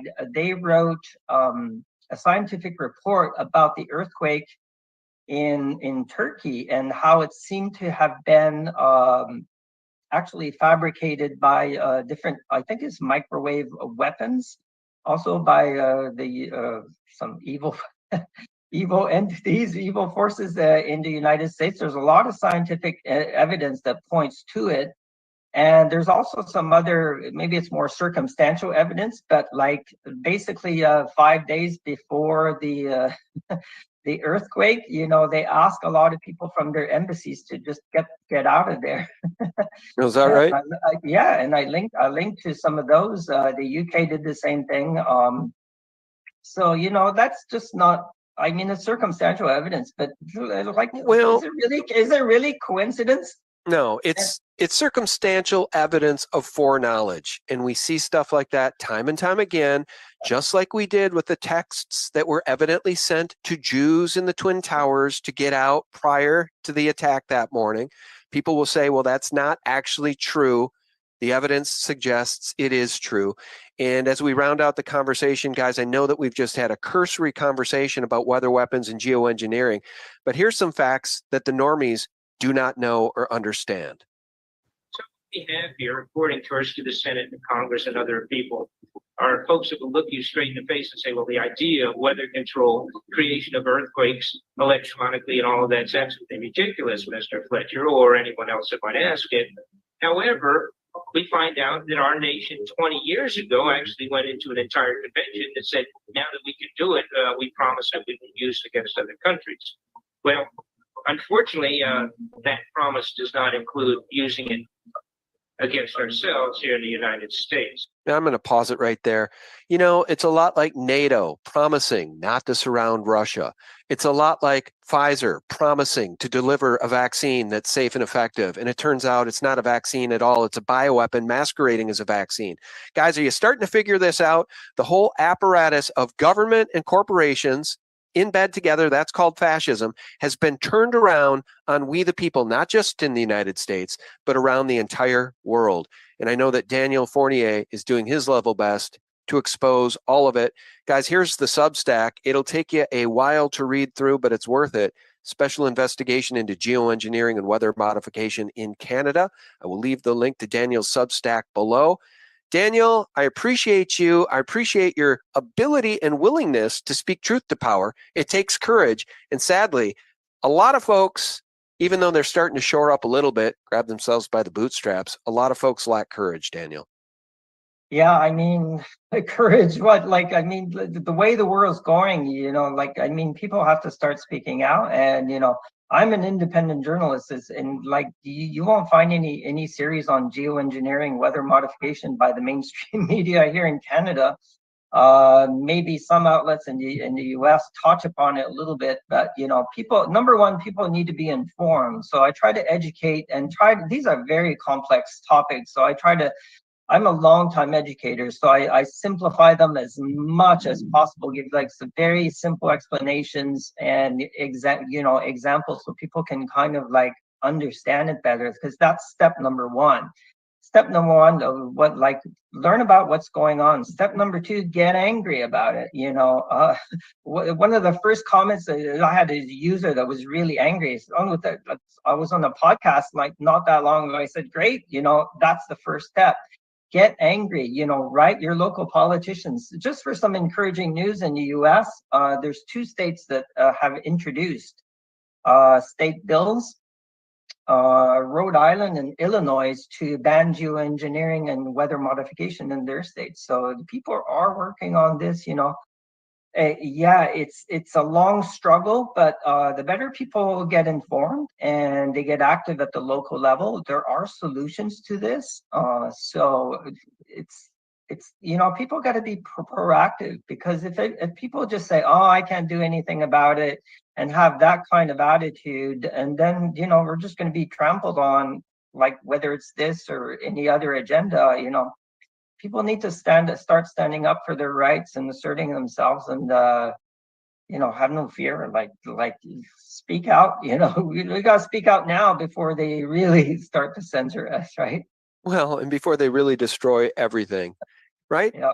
I mean, if you're not going to stand up now while there's still something worth fighting for, when are you going to stand up? When there's nothing left? Exactly. I mean, look at these folks in Acapulco again.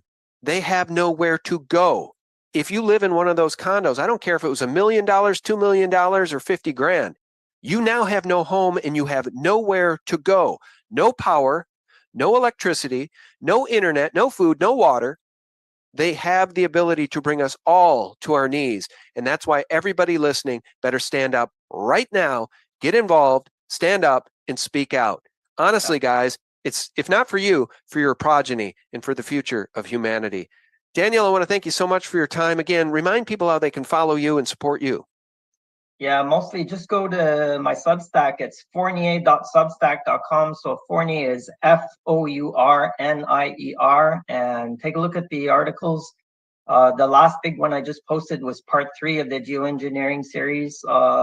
Even though it says for Canada, it applies a lot to the United States. So don't be fooled by the title. If you're American, just go and have a look at it, because it largely applies to the United States and elsewhere. And I write about other topics, World Economic Forum. I just started a new series too called Symbol Watcher, just talking about symbols earlier.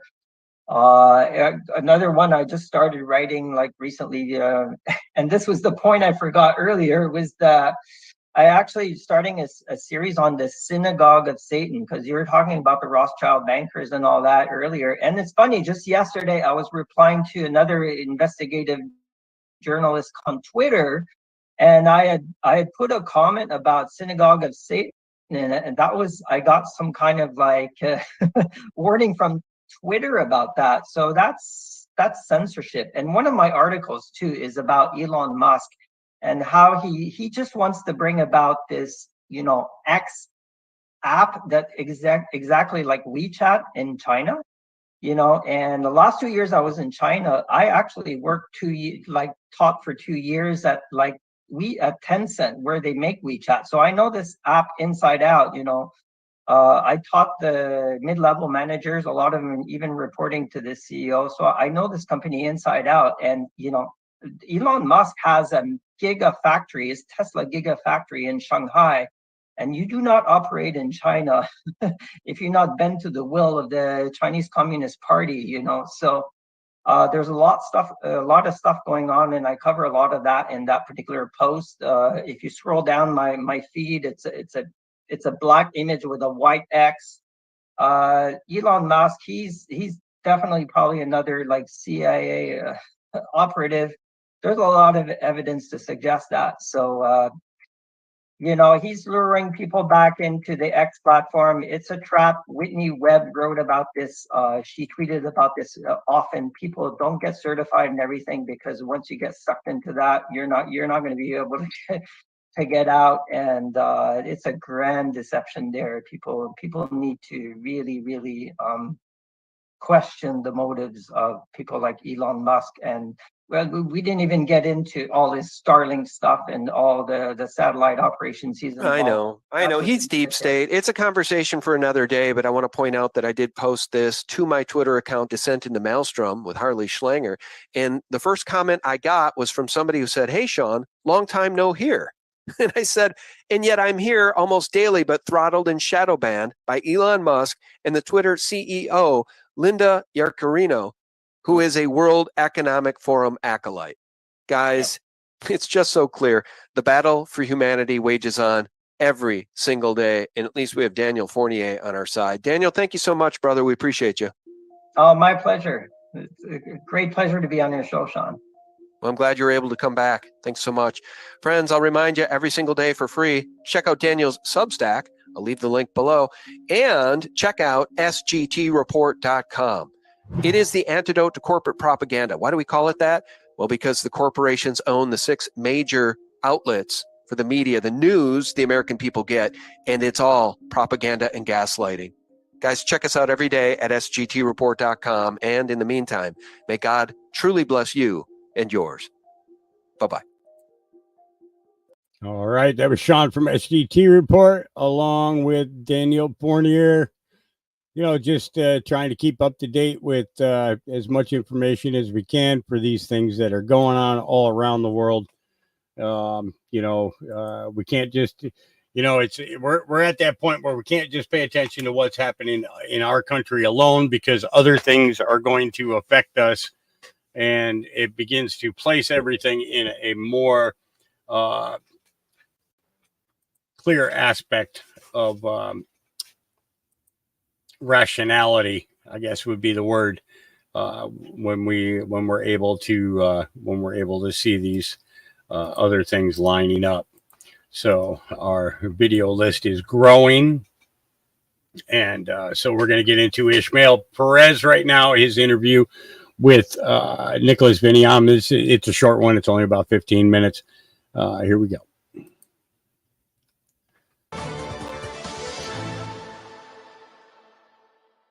Hello and welcome. Today we've got Ishmael Perez, and today we are going to be discussing the real Jews versus the Zionist Jews, who are the fake Jews, as it says in the Bible. Now, just before we begin, you can subscribe to my Instagram channel at nicholas.veniamin for all my daily newsreels.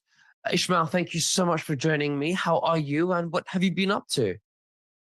It's a great pleasure to be here. Thank you so much for having me back. I've been great, brother. I've just been working on creating new content. Been really busy and active on my own YouTube channel, which has been going great for me. Revealing a lot of information. So yeah, I've been great. Just staying busy. That's good. How are you? Really good. Yeah, no, really good. Trying to fight this fight and share the truth, like always. And yeah, let's get into it. So explain, to you who are the real Jews before we get into the Zionist Jews. Who are the real Jews? Because I heard that Israel was made up and established in 1948, and then I heard yesterday, the 31st of October 2023, that the land of Israel, the lease of the land in Israel, has expired, and I don't know, maybe they want the Palestinian land because they know this is happening. What do you think is going on here? Well, if we really want to get to the root of the conflict in Israel, first we have to understand that everything that happens in society is all orchestrated. It's all intelligently devised by secret societies. And so the real root of this war goes back to the conflict between two sons, the son of Abraham, known as Ishmael, whose mother was Hagar, whose descendants today are considered the Muslim nation or the Palestinians. We also have Isaac, who is the son of Abraham through Sarah, so whose descendants are considered the real Jews. But this is the thing, this is the twister here. The real Jews, as descendants of the 12 tribes of Israel, or if you want to be more specific, the descendants of the tribe of Judah, which are the descendants of King David and King Solomon, are not the people in Israel today. Those are the people that are imposter Jews. Okay, yes, they're Middle Eastern, but they don't carry the bloodline of the original Jews in terms of those that are of the house of Judah. That's where they get the word Jew, right? Judah. So the real Jews actually escaped persecution, because you have to understand this bloodline that goes back to thousands of years has always been persecuted by the Cabal. The Cabal has always existed. They are the Babylonian Brotherhood, and they suffer from a high concentration of reptilian genetics, which pretty much compel them to want to seek power and control, manipulation, so on and so forth. And so the real Jews have always been haunted. And so they pretty much left the land of Israel, a little less than 2,000 years ago. They went to India first, if you want to really be technical, and then they went to Europe. So, those are the real Jews. The real Jews are now spread out throughout the planet, because there are, in a sense, they're protecting their bloodline. Now, the Jews in Israel today, those are different. They don't come from the bloodline of King David, or neither the bloodline of any of the 10 tribes of Israel. If you want to get technical, they actually come from the, you could say, the Hyksos lineage, which gave us King Herod. And if you remember in the Bible, King Herod was the one who ordered the murder of all the male children in his effort to to kill Jesus, right? Because Jesus was of the real Jewish bloodline, or of the real, what they call Holy Grail, right? Descendant of King David. And so those are the people in Israel today. Now, King Herod, according to my research, is not a descendant of King David, obviously. He was in alignment with Pontius Pilate, who was the governor or the emperor of Rome, the Roman Empire. And so he was working with the Cabal back then, also known as the Hidden Hand or the Synagogue of Satan, which were expressed through people like the Pharisees and the Sadducees. Those are the same people in Palestine and in Israel today. They're just under a different name. Now we call them Khazarians, Zionists. All right. So the whole truth is that what's going on in Israel right now, it's an attempt to fulfill their prophecy, which is to bring absolute domination of the world, Luciferianism, establish the one world government. And so the people in Israel today are actually sponsored by the Rothschilds. The state of Israel was erected after the First World War through the Balfour Treaty, which was Rothschild run. And that's when, they pretty much claimed that land for themselves. But again, these aren't the real Jews. These are Khazarians. These are Zionists that have been pretty much wanting to dominate that region for two reasons, my friend. First and foremost, there is a powerful Stargate there that they're, trying to access in order to bring in their god, which is Lucifer, or dark entities through that Stargate.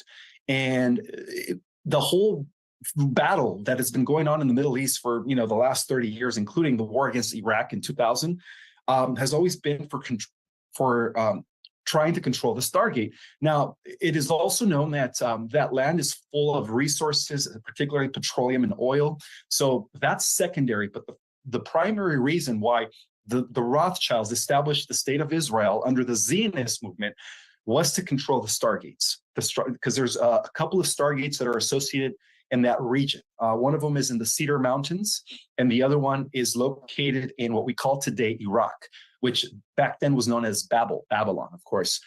And so the whole movement that is going on today has been orchestrated by the Cabal, by the Illuminati, 100 years earlier, through an Illuminati agent by the name of Albert Pike. Albert Pike was the one who pretty much outlined the three attempts to establish the one world government.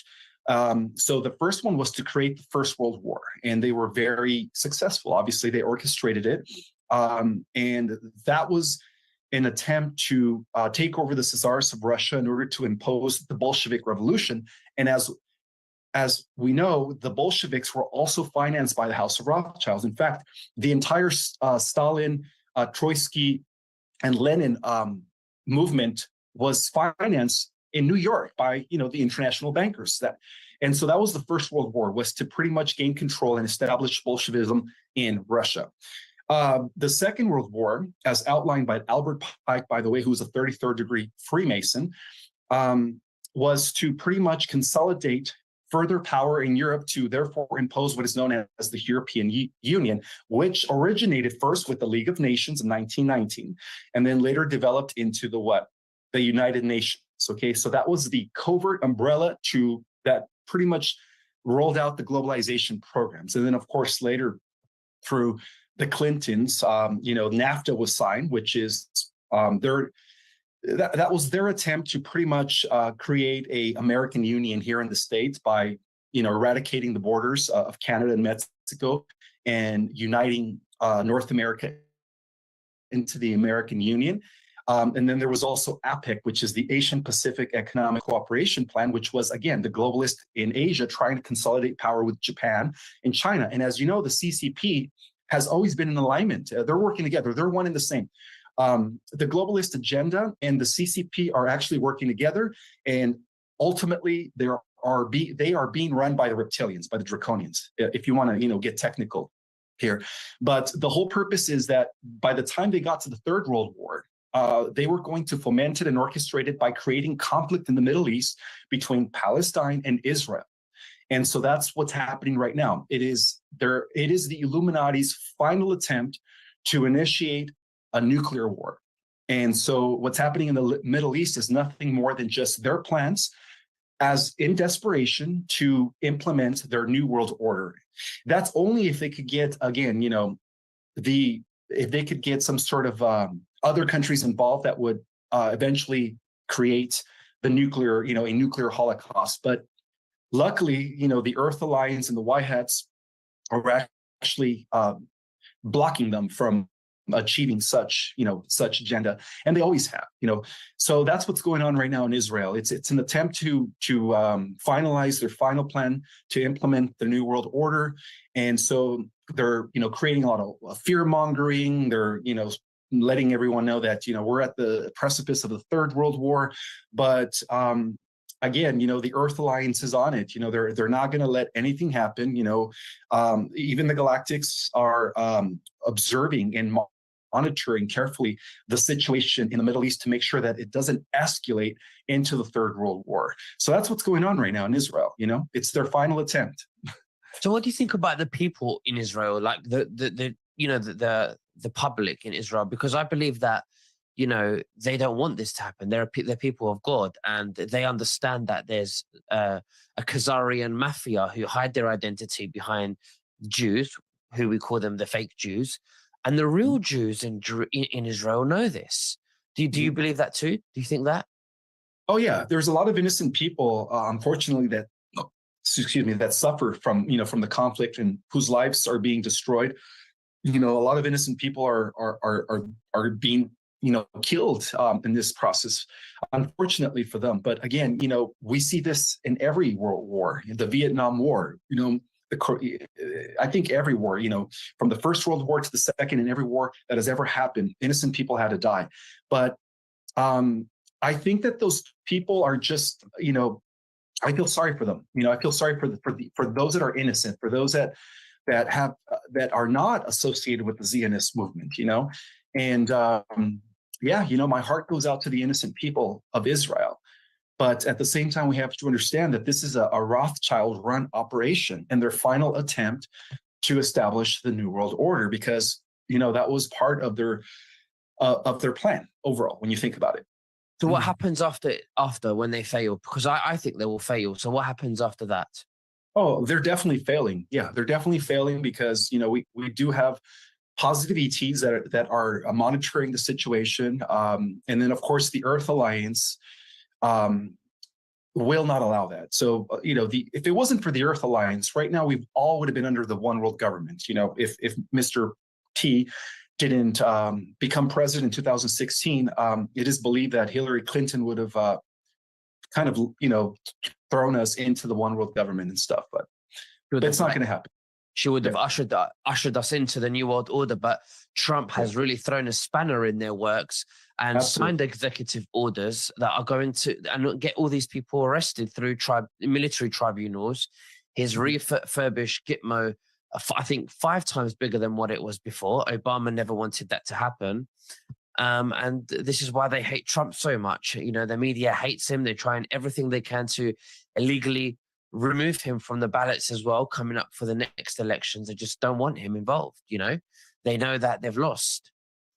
Mm-hmm. Exactly. And they also know that he's probably coming back, because according to Looking Glass Technology, which is technology that the White Hats have been using to foresee probable future outcomes, they did see his return in 2024. And that's when we finally had, the end of the cabal on a massive scale, where they became exposed to the general public. So it is inevitable. He's coming back, and there's nothing they can do to alter the positive timeline. And there was a reason why. Okay, so it turns out that Nikola Tesla was actually already time traveling. He's the first one to invent time travel and make it and perfected it. Mm-hmm. So John Trump, who is Trump's uncle, was really good friends with Nikola Tesla. So what they did is, before the cabal got to the time travel technology in the 1950s, as was given to them by the negative aliens, the White Hats in the early 1900s, late 1800s, through Nikola Tesla, were already using time travel to pretty much checkmate the cabal on every probable timeline. And so by the time the cabal perfected time travel in the 1950s through the Philadelphia experiment, the Montauk Project, and then Project Pegasus, they failed. they were realizing that on every probability, they had already been outnumbered or they had already been checkmated.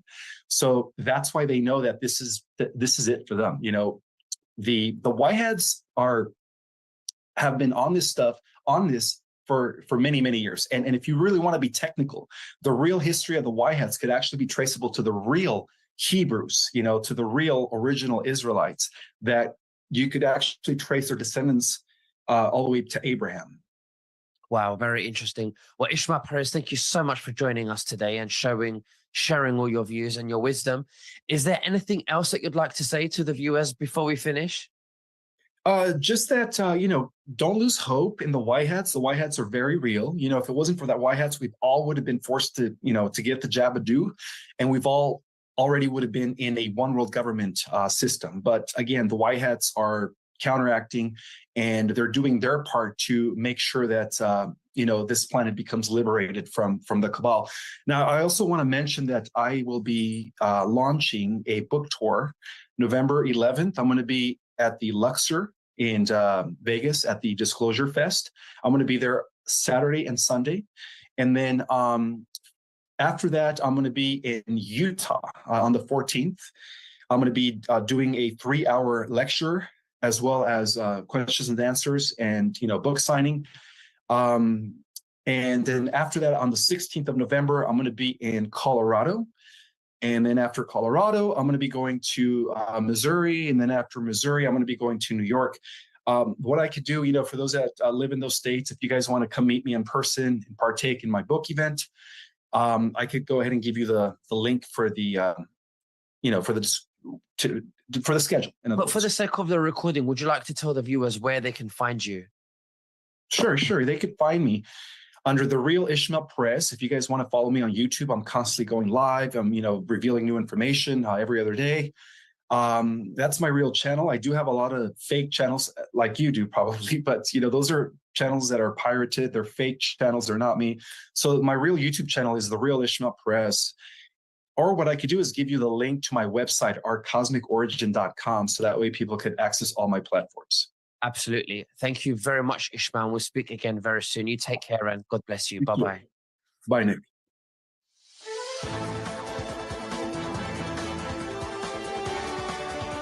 All right, that was Nicholas Veniamin and Ishmael Perez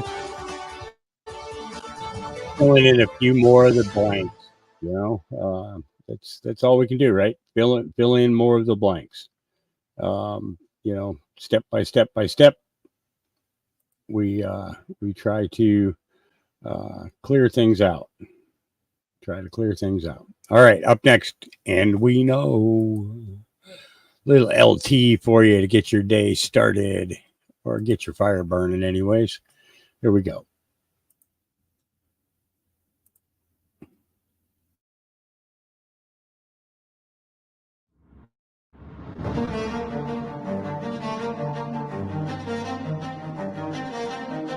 Why don't the American people, according to the surveys, trust Democrats, but instead trust Republicans? Elon Musk will soon own Twitter, maybe within the next week. And for the Biden administration, this is an existential problem. You've heard our CBS estimates have the Republicans taking the House with 224 seats. How do you shift the momentum? So the mission is not to prevent them. The mission is to educate so many people with the truth that we win so big that you wake up on November 9th and you say, we've got the House and we've got the Senate and we defeated you guys with the only thing that America was built on of consequence, the truth and faith. It's 4-dimensional chess. Does anyone know what that means? I know what that means. You know what it means? They can't believe what the hell is going on with our country.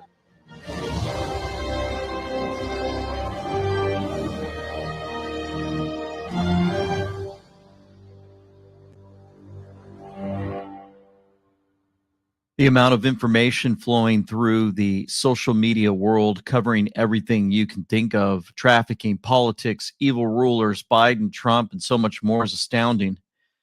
They're using another trick to stop Trump. Talk shows are exposing more than we could ever believe. Politicians are speaking up with more strength than Mainstream media is slowly unveiling truth in different places. Let's go.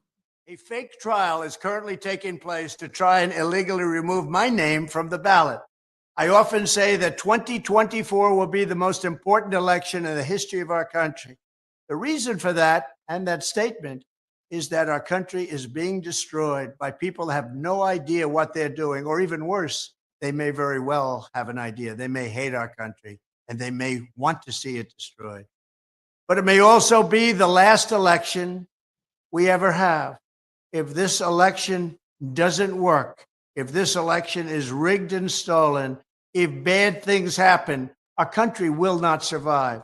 If Crooked Joe and the Democrats get away with removing my name from the ballot, then there will never be a free election in America again. We will have become a dictatorship where your president is chosen for you. You will no longer have a vote, or certainly won't have a meaningful vote. And you could say, frankly, that that has already begun.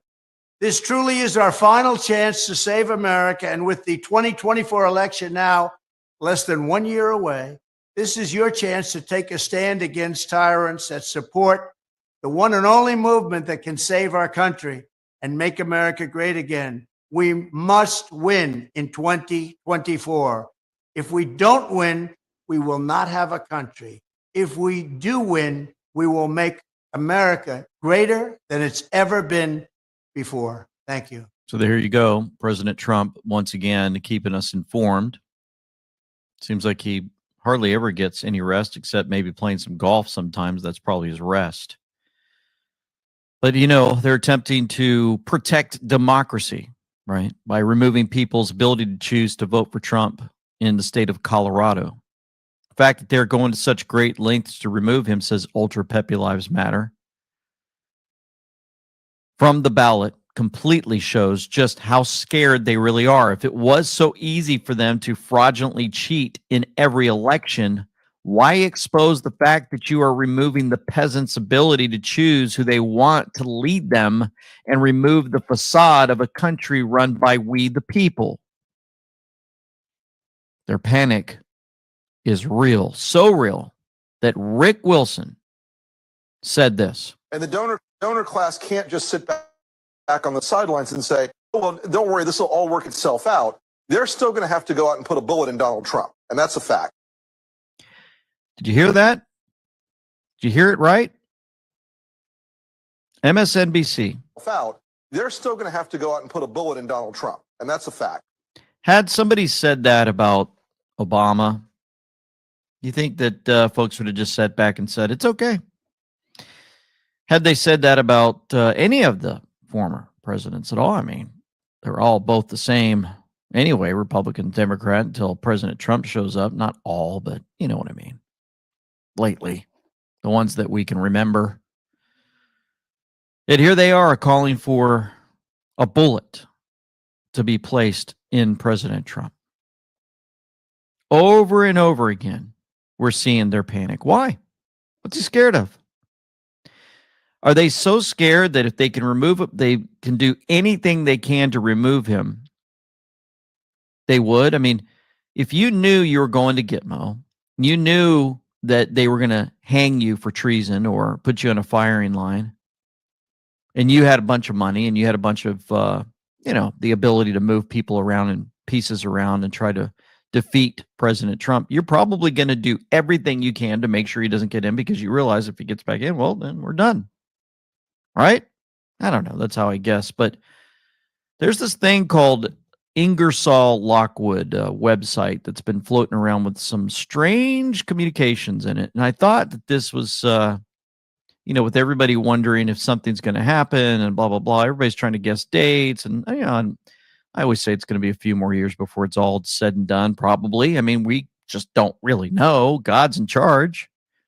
But what's interesting are the comms that come out like this. And I like these kind of things. So Lockwood, so you're going to scroll down, find your little bunny, see what happens. So when you go into the Ingersoll Lockwood site and you scroll down, there's this little, they had like a little rabbit there. I'll show you something later from that. It's kind of weird.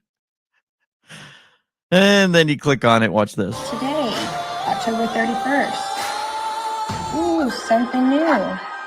Winds in the east. Mist coming in. Like something is brewing. About to begin. Can't put me finger on what lies in store. I feel what's to happen. All happened before. Oh, and then I like to sing the rest of the song. Chim chimney, chim chimney, chim chim chiroo. I think that's how it went. It's been so long. But when I was a kid, they used to play this on the television, back in the day when you had to walk up, they tell you to change the channel and you got to turn the little knob. Tick, tick, tick, tick.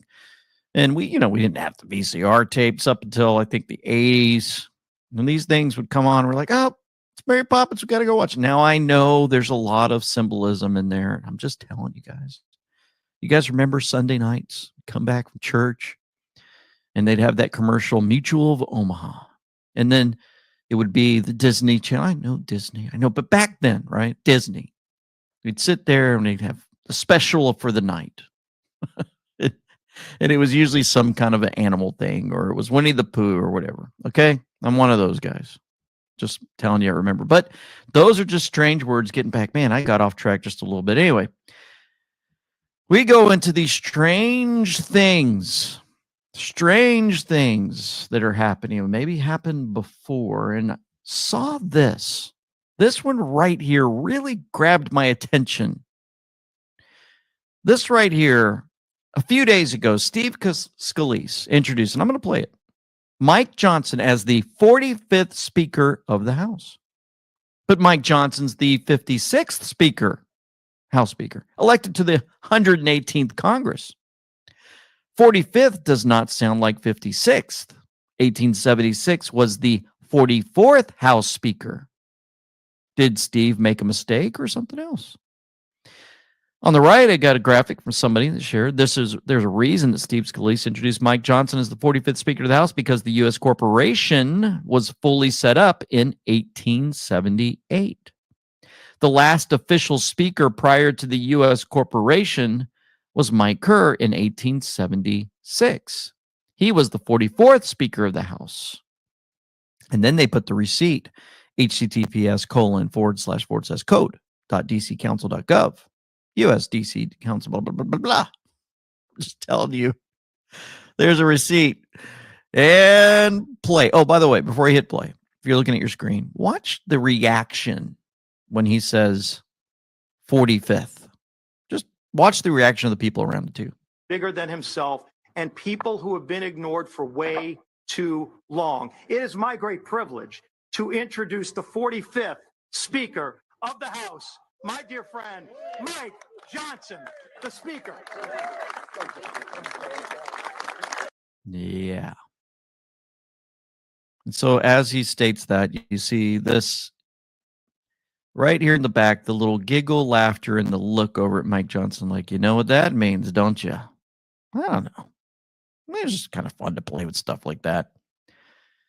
And Mike Johnson, you remember, just kind of going down memory lane, he's calling for Nancy Pelosi's arrest. Remember, this was the guy. So you were obviously watching there at the State of the Union. When you saw the speaker rip the president's speech into pieces, did you take that as a sign of politeness, as an expression of kindness and friendship? No, of course not. I mean, it was a shameful display. It was stunning, really, to many members sitting in the House. It was totally unprecedented. It was shameless, and it was also unlawful, Tucker. A lot of people have been talking about this the last 48 hours, and I did a little legal memo to point out to my colleagues that she actually committed a felony when she tore that paper up. It wasn't just any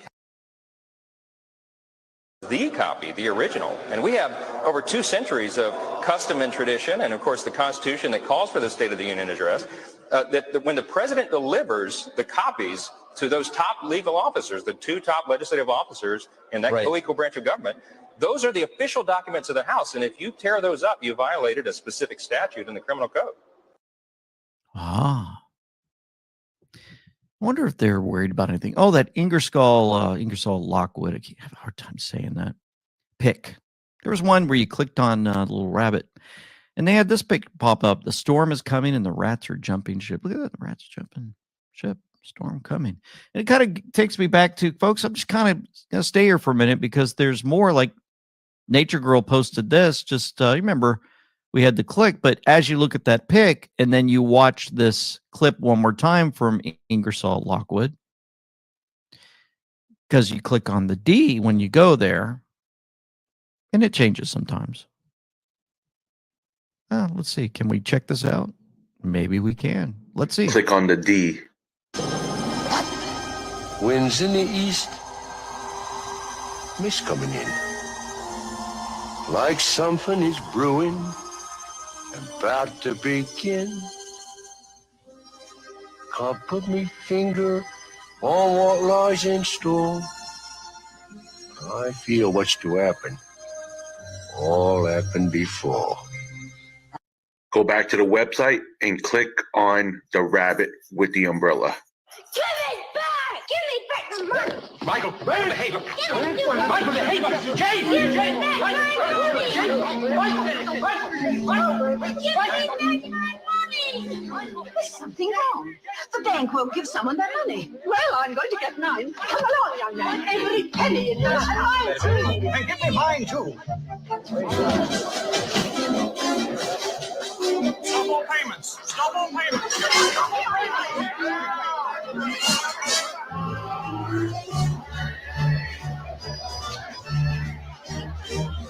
As this is playing, you see stolen wealth from the USDebtClock.org. Yep, we all must come together.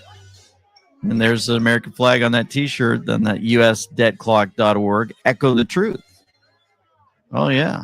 Pretty interesting coming from just clicking on something as people do a bank run. Time to pull the plug there.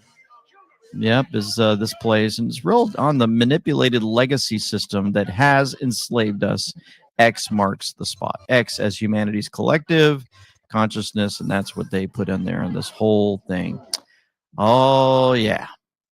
Isn't it kind of fun to see things like that go on? People communicating in such a way where you're just kind of wonder, because we've never had this type of thing before, you know. And I mean, it's been happening the past 4 years, 5 years where we're kind of getting all this, but it's very interesting.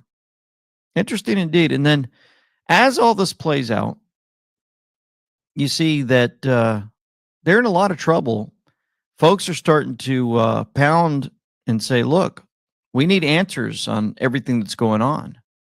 We need answers on what's going on at DOJ, the CIA, and all these other places, FBI. And boy, when these three-letter agencies get put on the front lines for people to see, it just wakes them up even more. What about people who say things like F Israel and any Jew who supports Israel? This person works for you. This is Nuja Ali, an employee of the Department of Homeland Security. That's not all she posted. This is a paraglider, a Hamas paraglider with the celebratory Free Palestine. Is this typical of people who work at DHS? This is an asylum and immigration officer who is posting these frankly pro-genocidal slogans and images on the day that Israelis are being slaughtered in their beds. What have you done about this? 4 things I'd like to say to you. Number one, your question to suggest that that is emblematic of the men and women of the Department of Homeland Security is despicable. I'm sorry. What have you done? This person works for the Department of Homeland Security. Have you fired her? That was one of 4 answers. Have you fired her? One. Have you fired her? Don't come to this hearing room when Israel has been invaded and Jewish students are barricaded in libraries in the country and cannot be escorted out because they are threatened for their lives. You have employees who are celebrating genocide, and you are saying it's despicable for me to ask the question?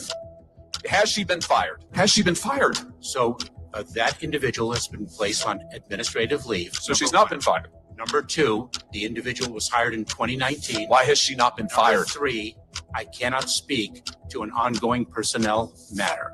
Why has this person not been fired? Your answer is you can't speak to it? This isn't sufficient to fire her? I am not in a position. She's still on your payroll as we sit here today. I'm not in a position to speak about an ongoing personnel. I'm not asking about that. I'm asking you how many cases she adjudicated. My answer remains. Did she adjudicate any cases involving Israelis seeking asylum in this country? Same answer. I think the American people deserve to know, has she admitted, contrary to law, individuals who should not be in this country, or denied Jewish refugees whose genocide she's advocating asylum that they deserve? Same answer. You're not gonna tell us what this person's done. You conducted a review of her cases at least. I cannot speak to an ongoing. You said that you will not. I can't believe that you would come to this committee knowing this. You know about this. I've written to you about it. You know all about it. And you come here unwilling to answer and suggest that it is wrong of me to ask you the question. And I think the fact that you are not willing to provide answers to this committee is absolutely atrocious. Oh, yeah. How about that, huh? So, folks, all this playing out, we're going to share some more out of Israel. President Trump giving a couple more messages. We're going to see the FBI chief some more on Elon Musk with Joe Rogan. And, man, we've just got a lot more to unpack. First, I just want to take care of your health. Testosterone, a natural hormone present in both men and women, has been added to the anabolic steroid list. Today, if a woman or even a child approaches a doctor expressing gender dysphoria, they're readily prescribed testosterone, but a man seeking to address his declining testosterone levels is met with refusal, citing it's, quote, against the law. This is Biden's America, where health is more about control than well-being. It's about a system backed by big pharma that wants to keep men dependent, to keep men tethered to a system that profits from their decline. It's been a plan all along. You know why? Because men are the ones who fight in revolutions.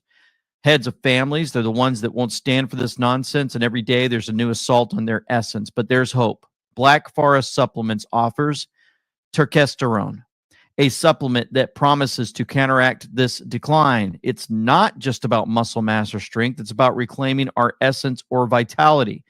In times where our very essence is under threat, where leaders like Joe Biden and institutions seem to have plans that don't align with our well-being, it's time to take control. As someone who takes Turkesterone, I personally vouch for its effectiveness. I've seen a noticeable difference in my energy levels, strength, and overall well-being.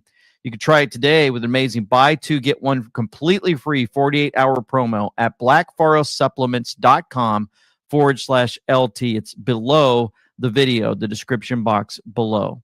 That's blackforestsupplements.com/LT. I want to make clear Israel's position regarding a ceasefire. Just as the United States would not agree to a ceasefire after the bombing of Pearl Harbor or after the terrorist attack of 9/11, Israel will not agree to a cessation of hostilities with Hamas after the horrific attacks of October 7th. Calls for a ceasefire are calls for Israel to surrender to Hamas, to surrender to terrorism, to surrender to barbarism. That will not happen.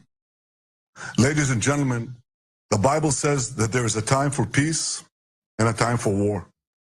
This is a time for war, a war for our common future. Today, we draw a line between the forces of civilization and the forces of barbarism. It is a time for everyone to decide where they stand. Israel will stand against the forces of barbarism until victory.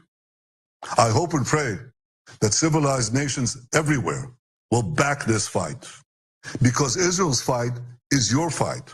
Because if Hamas and Iran's axis of evil win, you will be their next target. That's why Israel's victory will be your victory. But make no mistake, regardless of who stands with Israel, Israel will fight until this battle is won, and Israel will prevail. May God bless Israel, and may God bless all those who stand with Israel. Now, House GOP unveils $14.3 billion to Israel aid bill that would cut funding to the IRS per CBS. Interesting funding coming out. Interesting how this all plays out over and over again, where people are crying out for war, picking sides. We've gone through this exhaustively through several of my past videos through the month of October, starting with October 9th. Do not want war. I do not like to see people in Israel getting killed, tortured, and taken as prisoners. I do not like to see bombs dropping and kids getting killed in Gaza. I do not like to see war at all. Tired of it. While all this is happening out there, Vigilant Fox showed us the media blackout, 10 stories they didn't want to tell us. 97% of scientists don't agree on climate crisis. How about that? EU politician makes bold statements about Donald Trump. Tucker Carlson declares the whole George Floyd story was a lie. Thank goodness. Man gets dragged out of Hillary Clinton rally for asking about Bill Clinton's trips to Epstein Island. Big Pharma doesn't want you to know that statin drugs are impairing brain function. New research calls for the arrest of Bill Gates and those responsible for, democide. Whistleblower reveals startling data linking tens of thousands of New Zealand deaths to the COVID jabs. We've had those whistleblowers for a long time. Before the jabs even came out, folks, we were revealing what they were going to do to you when you take these things and place them in your body. Number one, Pfizer hid nearly 80% of COVID-19 vaccine trial deaths from regulators in order to qualify for emergency use authorization. Well, keep in mind, Spook Blog says, America's central bank was the Federal Reserve Bank created by the Dems, Woodrow Wilson, in 1913. Trump gained control of the FRB and demoted it to a subset status of the U.S. Treasury, which will issue U.S. Treasury certificates backed by gold as U.S. currency. So all of this playing out more and more. And it's all about our children. We've known this. Emerald Robinson, here's the former director of DIA telling you directly, many people in Congress are compromised by sleeping with children. We showed that video clip from General Flynn in the last report. He said it. They're making these folks in Congress sleep with children. They're recording them, and then they can't do anything because they'll release those recordings. Helen Equals Light says, let's be accurately direct. They are doing these bad things to children. They're not sleeping with them. They're abusing them. Broken Anthem USA. We are fortunate to have everyone here together working so hard. We have a shared love of our humanity. The collection of abilities and talents is unprecedented. The evil folks didn't want this to happen. They tried to mitigate and still do. Humanity cannot be stopped. We are the inheritors of divine blueprints, thousands of years of natural selection. We are conquerors and champions. We are building a nation and a world without a foundation, with a foundation of freedom. Freedom, that's what this is for, and our only outcome. No deals. Freedom for the United States. Freedom for the world. All tyrants can withdraw to their private islands. We shall have the fruits of freedom. We shall have our victory. Think about the context of the post in relation to what General Flynn said about what these politicians or these congressmen do when they videotape them and force them to do things against their will, most of them. Think about one who was head of the Defense Intelligence Agency during the Obama admin. Think about who Trump decided to appoint as his national secretary advisor. That's General Flynn. Think about why he's the number 2 targeted individual by the deep state after Trump. That's General Flynn. Think about who knows where the bodies are buried, General Flynn. Think about why they continue to relentlessly attack him and defame his good name in spite of his service to our country. Think about why he and Trump are passionate about saving this republic and saving trafficked children. Nothing can stop what's coming. And then we had the Matthew Perry death. In case you guys didn't know it, he was an actor. It's interesting because Cowboy To Be says they thought we wouldn't figure it out, but guess what's going on that one? Shortly before Matthew Perry's death, posted a video on Instagram of a hand placing 3 cranberries on a table, along with the odd Batman reference. That's right. He was calling himself Matman. Interestingly enough, Dolores O'Riordan drowned in her bathtub.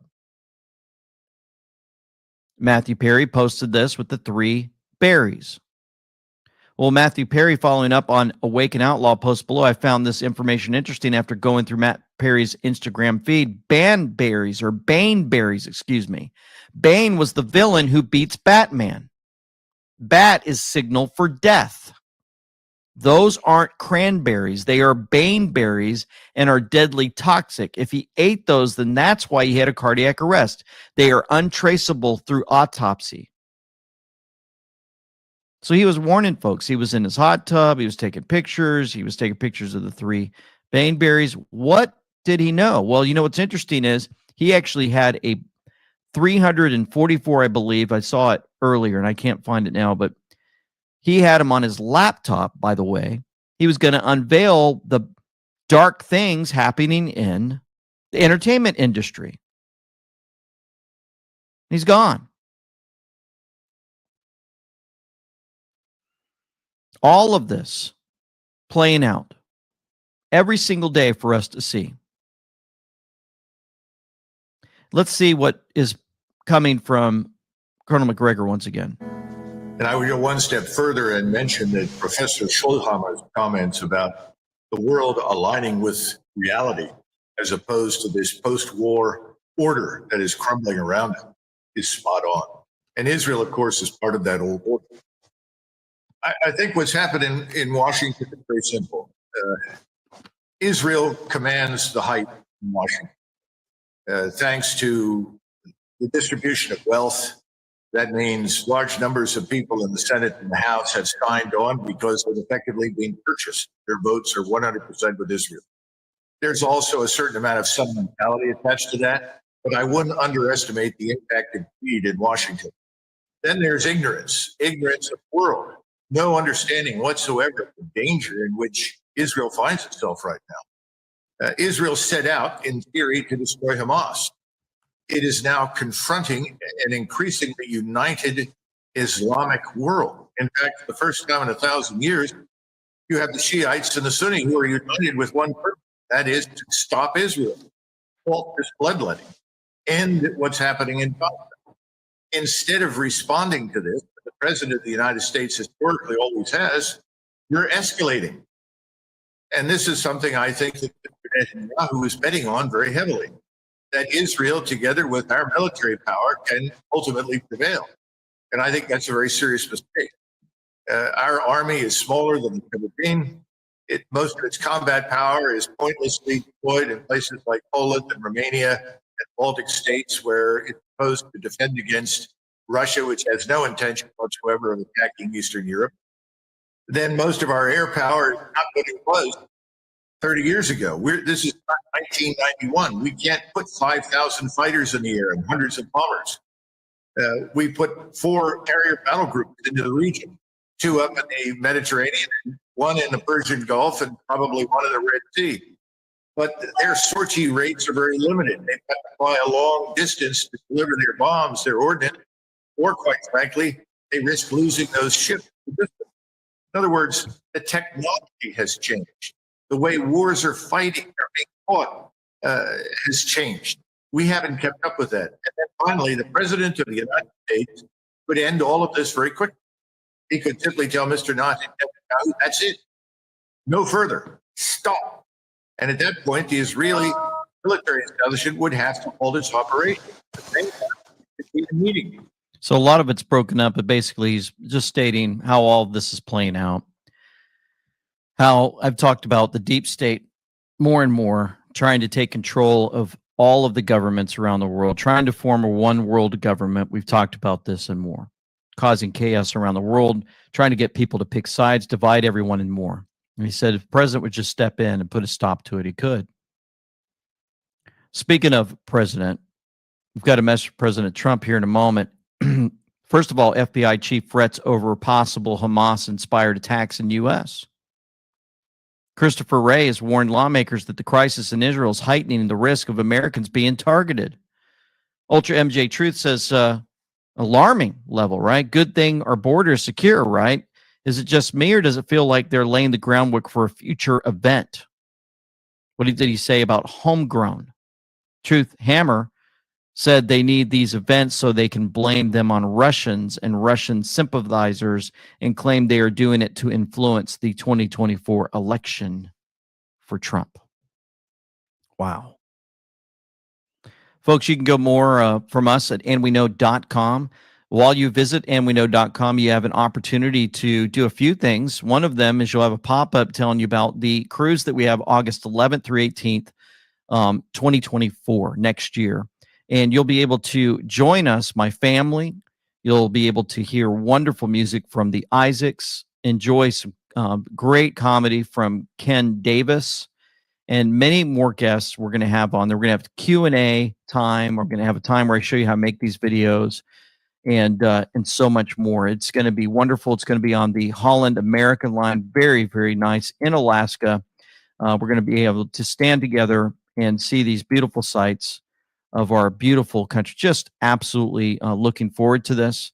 Hope that you guys check it out, and just go sign up and get your slot there before they go away. Would love to meet with all of you guys. Also, when you go to amweknow.com, you'll notice that we have our gear, all of our gear that's taken care of for you. We have our books, our sweatshirts, T-shirts, and so much more. It's there for you at any time. We've got all types of packs, fall packs. If you guys remember this, they put together, Angie and Jamie, a fall pack with, you've got Fall in Love with the Truth, amweknow.com. It looks like fall colors. Fall in Love with the Truth, amweknow.com. Candles, they smell really good, and you've got the bags, Fall in Love with the Truth. I mean, there's always something there that they're working on for you as they get requests in and more, and they try to get it in stock so that you guys have exactly what you need, especially heading into the holiday season and the cold season, with all of the definitely the things that you're going to need, the jackets. You're going to need these sweatshirts and more. Remember, we have these wonderful Navy insulated jackets with embroidered AUK logo. We had so many great comments on these last year. It was getting cold. Everybody loves them and more. So just please go check it out. Here's some more great pictures of Patriots wearing our gear.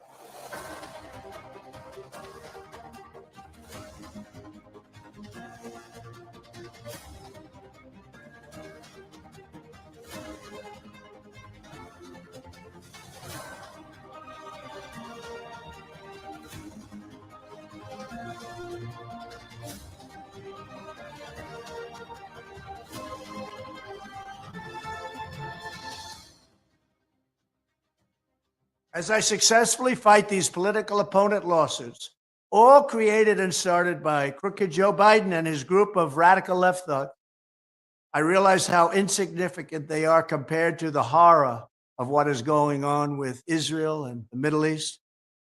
The thousands of people who have so needlessly died in a war that should have never started, and the millions that could very easily follow, all due to the highly incompetent Biden administration and their policies of weakness and appeasement and of being just plain stupid. And then you have Ukraine, likewise, would have never started if I were president, would have never started. You wouldn't have inflation. You'd have a great economy. All of these things were preventable. But now we have many hotspots all over the world, something that just 3 years ago, nothing like this existed. Our country was doing record business. We had no inflation, which is a killer in its own right. It's called a country destroyer. So let them keep suing me. Massive numbers. That's because our country has become disabled. We're a nation in decline. We are not going to let our country die. We will successfully fight it. We will make America great again, greater than ever before. Thank you.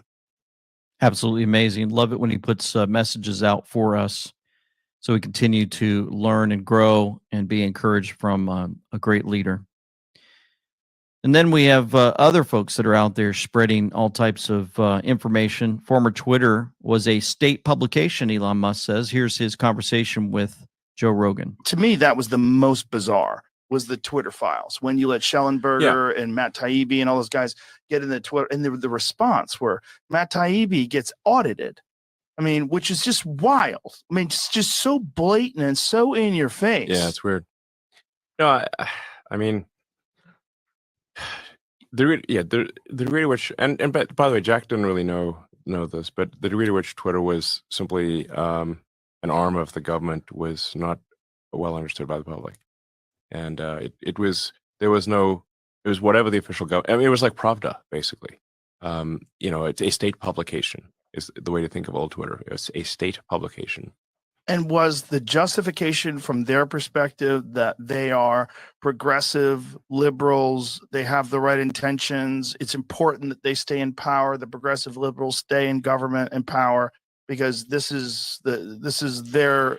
There was basically oppression of any views that would even, I would say, be considered middle of the road. But certainly anything on the right. I'm not talking about like far right. I'm just talking mildly right. The people like Republicans were suppressed at 10 times the rate of Democrats. Now that's because old Twitter was fundamentally controlled by the far left. It was like completely controlled by the far left. As I continue to remind folks, millions of people tune into Joe Rogan.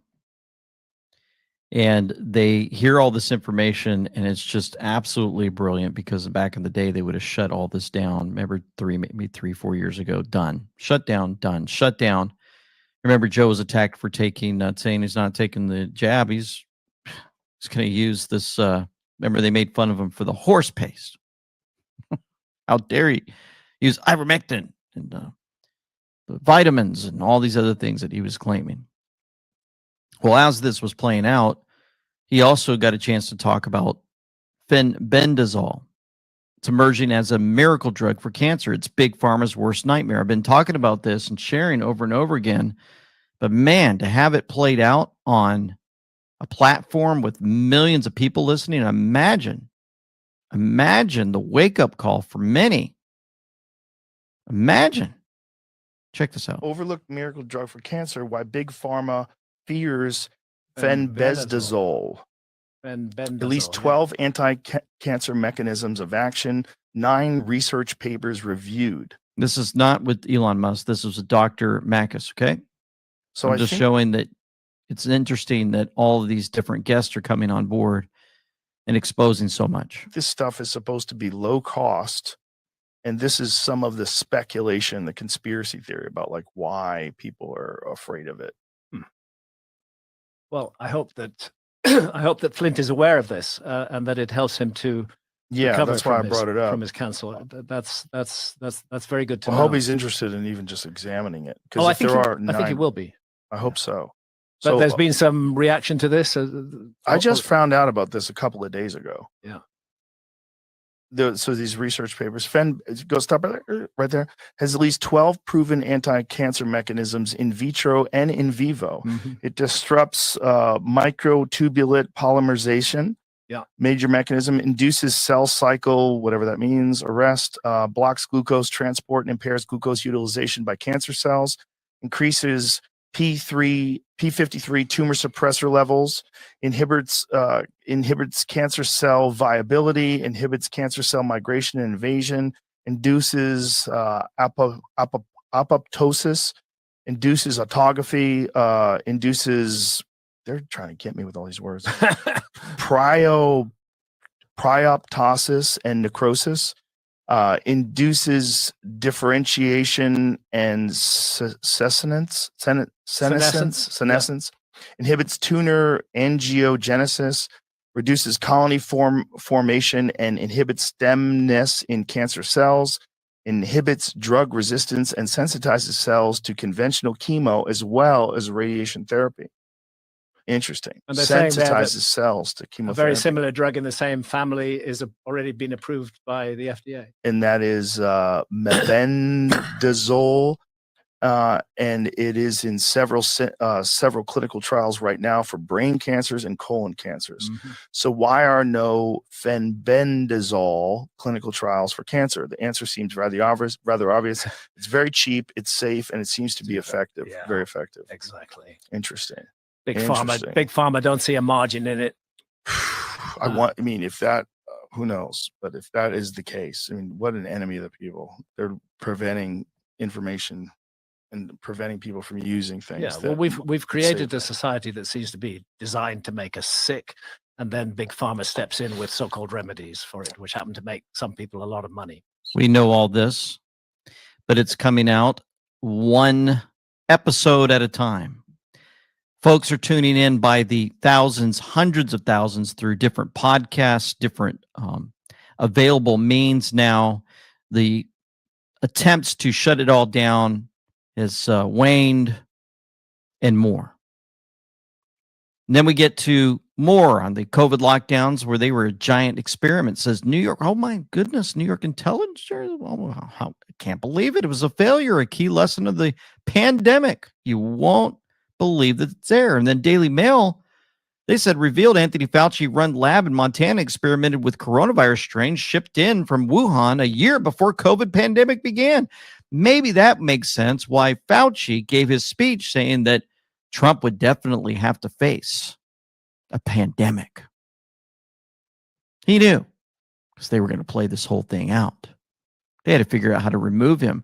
And just as President Trump has said, many occasions, they used COVID to steal the election. Why? They tell everybody to stay home, do mail-in ballots, throw away the ballots that are votes for Trump, keep the ballots that are votes for Biden, make it look like you got 81 million, crush Trump, change the machine, steal the election, and voila.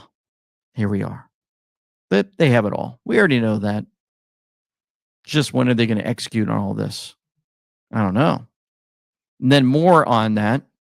There's a research group studying the vaccine injured at a top U.S. university. Universities ordered the researchers to cease all contact with the vaccine injured. The researchers have complied and not said a word publicly about this. Is this how science is done today?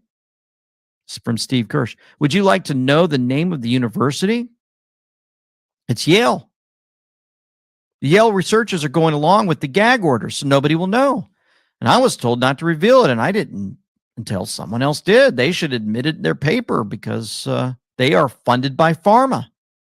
They were forced to cease contact with the people they were studying. This should be front and center in the paper. This is ridiculous. This is not science. This is paid for propaganda, and people should be livid at Yale for being bought off to push the narrative.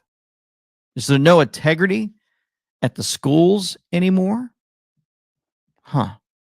And then I thought I saw a clip. Oh, yeah, ESPN cutting the feed as Aaron Rodgers starts talking about the vaccines. I had my costume on last night, but what was it? Couldn't wear it today. I apologize. Fauci? What was it? A vaccine? A doctor? A scientist? It was a spike protein. Oh, I don't. Cut off. Spike protein. Huh. 23 seconds, 24 seconds, 25 seconds. And it's gone. How about that? He says spike protein and they shut him down. Oh, no, our pharma, big pharma, they told us to shut him down. No, we can't have that stuff out there. We don't want them to know the truth. What other truth they don't want us to know about? Illegal migrants are coming in and we can't assimilate them. We can't employ them. Our economy is weaker than perhaps it's been in decades, says Douglas McGregor. We're looking at a guaranteed deep recession as a minimum. Why are we doing these things? I think we all know the answer: to dilute the basic core population of Americans and to create a new base for the left. Here's President Trump on. With the millions and millions of people that crooked Joe Biden has allowed into the United States through his ridiculous open borders policy, mostly young men and large numbers of terrorists, the United States is more vulnerable from inside terror attacks than at any time in its history. Biden is allowing people from prisons and jails. He's allowing people from mental institutions and insane asylums. Silence of the Lambs. Hannibal Lecter, remember? Insane asylums. They're allowed to come into our country. We're like a dumping ground. And he's allowing terrorists to come in at numbers never seen before. He's got to be defeated in 2024. He's got to be defeated, or this country is never going to make it. Thank you very much. It's got to be defeated. The country's not going to make it. Bringing up the borders, bringing up all this other information lately. It's just been bizarre. Another thing that's kind of bizarre would be the new debt clock message that came up. Yeah. See that? Stolen wealth product. You see 1948, 0%, 1971, gold standards abandoned. 1971, you got 91%. And then you get to 2020 and you got compensation and productivity numbers. And then you've got the unplug-in. We showed this already. And you've got the gold standard, always showing something on that U.S. debt clock. It's just absolutely amazing. And some weird things going on that we've noticed even more. They literally won't stop until something breaks. From Treasury borrowed $1 trillion last quarter. Expects another $776 billion this quarter. Would be miraculous since it borrowed $500 billion this month alone. Then $816 billion in quarter one of 2024, so on track to borrow $3+ trillion this FY as projected. Interest going to the moon. Another thing, gold purchases by global central banks reached a record for the first 9 months of 2023. Demand for gold from central banks year to date through quarter 3 23 was 14% ahead of the same period last year at a record 800 metric tons. Wow. And then you see the numbers there. It's astounding. We talked about this in our Sunday interview, if you missed it, with Dr. Kirk Elliott. Cardboard box indicates recession. Absolutely brilliant presentation from him. He's always spot on and helping us and warning us what we need to do about all of this. And let's see. Let's hear a little bit from him on this. You can go to andweknow.com gold /gold, by the way. Purchases. It's like, not really. Or else retail numbers would still be sky high. They're not. So credit card usage being down, but the actual amount on credit cards, like the balances, is it $1 trillion, as high as it's ever been? What does that tell us? It tells us that banks are limiting people's available credit, right? They're taking away the excess on their credit cards, the excess, the unused portion of their home equity lines, and they're taking it away so people can't spend. If people can't spend anymore, this spells doom for the economy moving forward. The reason they can't spend is because banks have to now have a 20% reserve requirement, up from 0% during COVID. They now have to have 20% of all deposits held back. So you can avoid another banking crisis. So here we are, keeping us up to date. And you can reach out to him and his team at andweknow.com /gold, and they will help you out with your finances, more on investing in silver and gold, precious metals, and more. It's absolutely brilliant. Other brilliant things going on would be, we always talk about using your gifts and your talents to share with the world to help people wake up.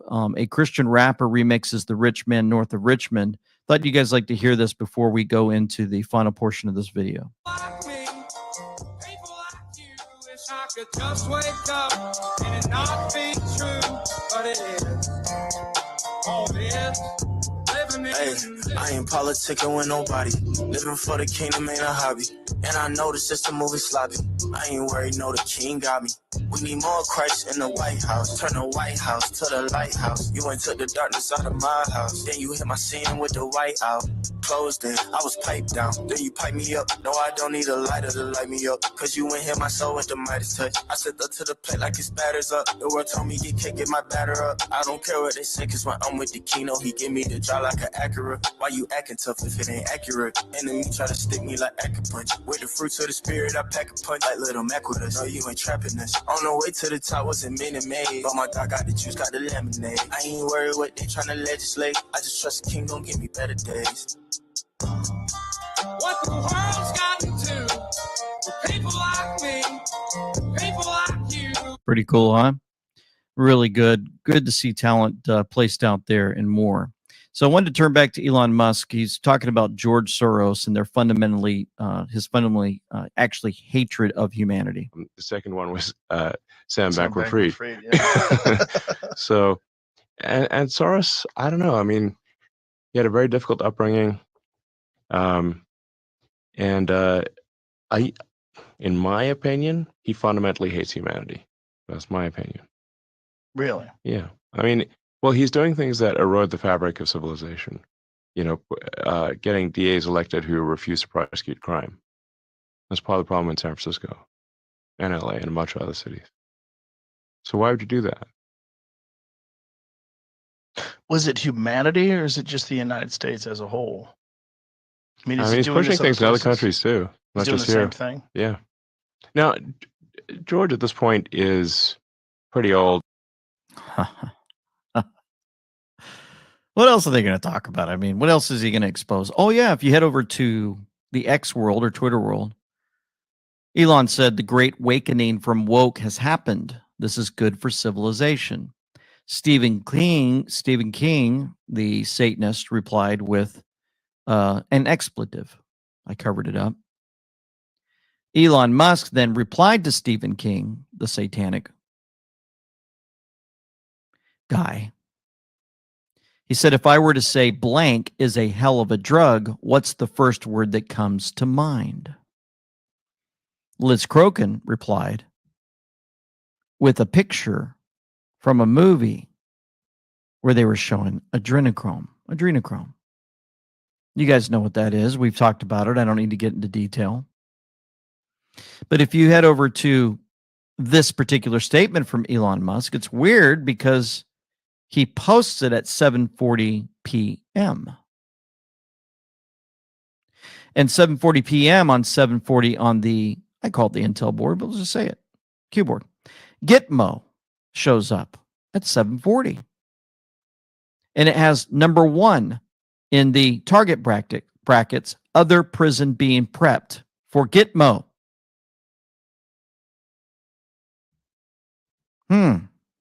The connection, first word that comes to mind. 1, other prison, first, other prison being prepped. Hell of a drug is what most folks know as adrenochrome. Chemical formula C9H9N03. If I were to say blank is a hell of a drug, that's seems to be the ticket. And the comms going out. And when it comes to hell and the information coming from hell, none other than the hell's minions, like this person right here called Madonna, they were already pre-programming the minds of people, sharing just how things would play out in the future. Madonna's 2019 performance for Madam X at Eurovision is bringing up a lot of questions today. Not just because she's wearing an X eye patch over her left eye, but because she has 2 dancers in the performance wearing an Israeli flag and a Palestine flag, while performing in Tel Aviv in a performance where dancers wear gas masks just a year before the pandemic broke out. The performance starts with Madonna coming out of what looks like a giant red demon head with horns.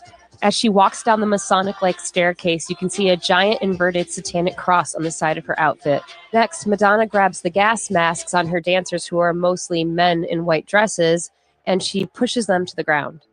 One of the dancers is seen with the Palestine flag on the back of their dress, looking lifeless. This entire part of the performance is very symbolic, considering this was 2019, and in 2020, the pandemic broke out when we were all masked. We oddly see the Statue of Liberty being destroyed, the downfall of America. Then the most controversial thing happens. A man wearing an Israeli flag and a woman wearing a Palestine flag with their arms crossed and an X behind their back walk up to Madonna. Then we see a really odd flashing of Manhattan's Port Authority Ramp 96. Next, a blatant giant blue triangle takes over the stage, and then we see Madonna standing over an inverted dark palace with a giant inverted satanic cross. Appearing above her is "Wake Up." Interesting, right? Symbolism will be their downfall. How would they know all of this? How would they be able to pre-program the minds if they didn't plan it all? And then when President Trump posts election interference on October 31st at 4:24 a.m., you look at 4:24, fear, division, dependency, control, 4224. Or 4244, excuse me, fully operational. And then you look at the election interference in yellow, 424, fully operational control. He basically has been telling us over and over again that they're not going to let them steal the election anymore. And then when you go to 2448, the entire message there for all of us to see, we are at war. Why was winning the House majority the primary goal for them? To this point, what chamber do they feel most threatened by? There's moves and counter moves. Info is necessary. Enemy is at the front door. Buckle up. Whew. Got a lot of stuff going on. And then you guys love UFC. This was a downer, but just want to remind you, UFC chief Dana White rips dummies, calls you dummy if you're upset over a sponsorship deal with Bud Light. He ripped into the fans who are upset he has signed a $100 million sponsorship deal with transgender agenda pushing Bud Light. What in the world is he thinking? You would think that he was smart enough to know better. Man, just strange. Then we go back to Elon Musk on environmentalists trying to wake up the masses to a lot of things that are going on, and then we're going to close. I'm in favor of. I mean, I'm pro-environment, but the in the limit, if you take environmentalism to an extreme, you start to view humanity as a plague on the surface of the earth, like a mold or something. Right. But this is actually false. The Earth could take probably 10 times the current civilization. The population you could 10x the population without destroying the rainforest. So the environmental movement, and I'm an environmentalist, has gone too far. They've gone way too far.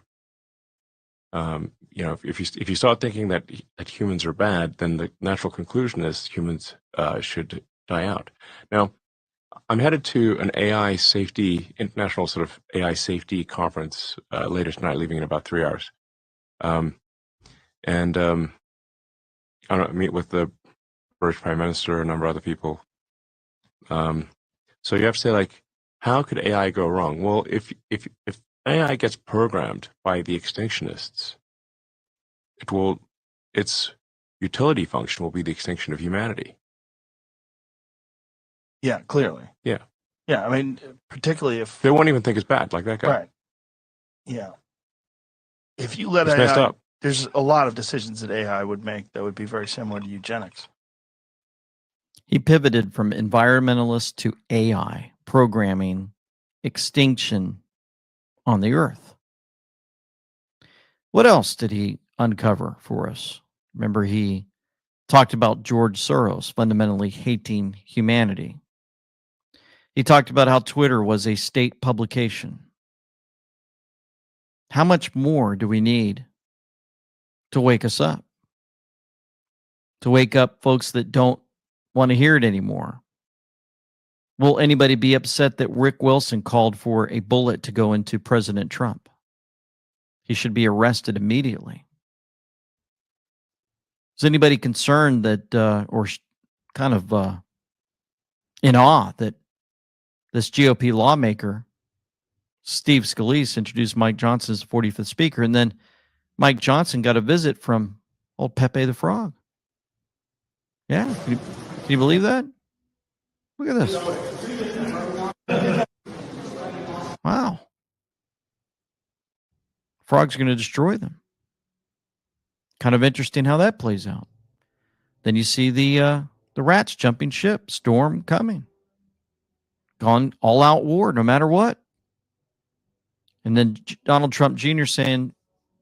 showing that Egypt's willing to sacrifice millions of lives to not have to take Palestinian refugees. I wonder why that is.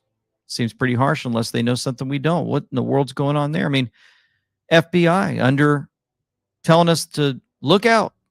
There could be attacks in the United States. All types of money being printed, borrowed, going into debt, inflation skyrocketing. It's enough to make normal people just panic. Vaccines, injuries, folks are getting cancers and more. But in the midst of all of this, we're finding cures. We're getting comms saying that, guess what? These folks are going to be taken down. You've got people that are hearing by the millions how all of it's been playing out through the Joe Rogan show and more. It's pretty interesting. And that's keeps me and keeps you in prayer. God is orchestrating, and he is in charge of all things that happen on this earth. He is not asleep at the wheel. And it's playing out perfectly for all of us to see. And so we need to stay encouraged. Do not fear. When folks come out and say, be careful, look around, this bad could happen. Yeah, things could happen. We do need to be prepared at all times. But do not live in fear. That's not how our Savior talked. He didn't say, fear, be in fear, watch out, be in fear. He said, fear not, do not fear. Come to me, all you that are heavy laden, I will give you rest. Fear not, over and over again. So as we move forward and we continue to do research together, remember those things. Remember that we're all going to take our last breath someday. And then our next breath will be in heaven. I'm looking forward to that day, but now we've got work to do. For nothing is secret that shall not be made manifest, neither anything hid that shall not be known and come abroad. Let's pray. Heavenly Father, thank you once again for how you continue to guide us and direct us, give us information, allow us to use those things that were used as a web or a tool to control us, that you're allowing us to communicate in so many different ways with each other, to keep our heads up and into heaven in prayer at all times. We thank you for that lifeline you provided for us to communicate with you at all times. So many are hurting. So many are feeling despair. The fear is being thrown out to just about everyone throughout America and more. They're dropping bombs everywhere. Children are getting hurt on both sides of Israel and Gaza and more, Syria and other places. And we know that we won't have complete peace until you return. Jesus Christ returns on this earth. And we just continue to lift up to you the full exposure of all that's going on. And we definitely hope for that moment when the enemy is completely destroyed.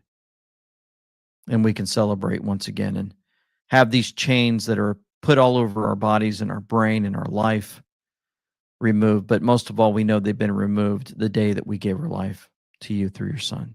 So we just ask for continued protection for all of those that are on the front lines, all of those that are fighting this battle, all of those that are doing information war in so many ways.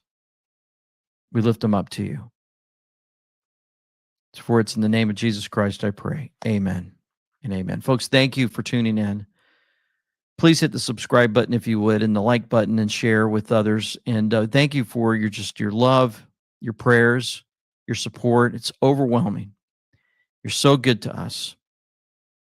You're so good to us. For now, this is LT saying Semper Fi, with them we know. Signing out.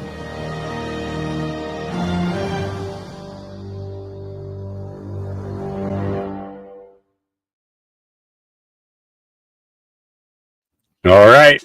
And we know. Yep.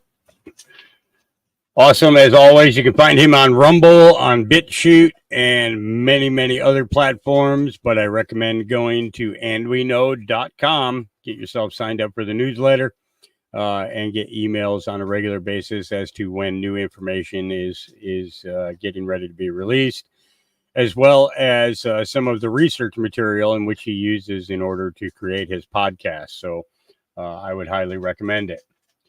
Okay, I want to do a quick refresh on here to see what else has dropped. I know we have X22 coming up later. Look at that. Look at that. Everything is just lining up for us today so perfectly. All right, but up next, we got Melissa Red Pill. Here we go.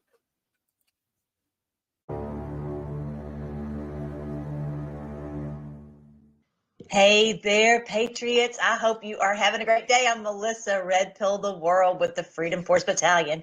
We are going to have a great time today. We're going to look at some really interesting clues from President Trump, from Scalise about Mike Johnson. You're going to love that. And so just little tidbits that I found also from Dan Scavino that give us some really encouraging clues. So you can let me know in the comments below what you think about that. We're also going to talk about the latest that's going on in Israel with Palestine and how this is biblical and what the promise really is in God's word about that, because we always look at how this is biblical. So I'll be right back to tell you all that after the break. Let's go, Patriots. This is my website, freedomforce.live, Live. Go and check it out, because I have so many videos over there and so many resources to help you see how this is biblical. Of course, they misled us about so many of the things in God's word, and it's especially heating up right now. It's very important for you to understand, especially on the playlist called The Lost Tribes of Israel, who Israel truly is according to God's word, because they misled us. Of course, they hijacked the seminaries and they misled us. So we're going to talk about that a little bit today. As usual, we look at everything in the light of God's word. All right, so I'm got my camera here doing funny. Let me see if I can adjust this. I don't even know where to sit. Anyway, so this is the one. This is the first thing I want to show you, which is really fun. It's not necessarily biblical, but it's really fun that Dan Scavino posted this video. Let me show you up here. It's Dan Scavino's video. I mean, maybe make it a little bit smaller. Okay, and then it's a jet, really cool jet. He does that actually a lot, but on this one, he put a countdown at the end. Listen, you have to listen carefully for it.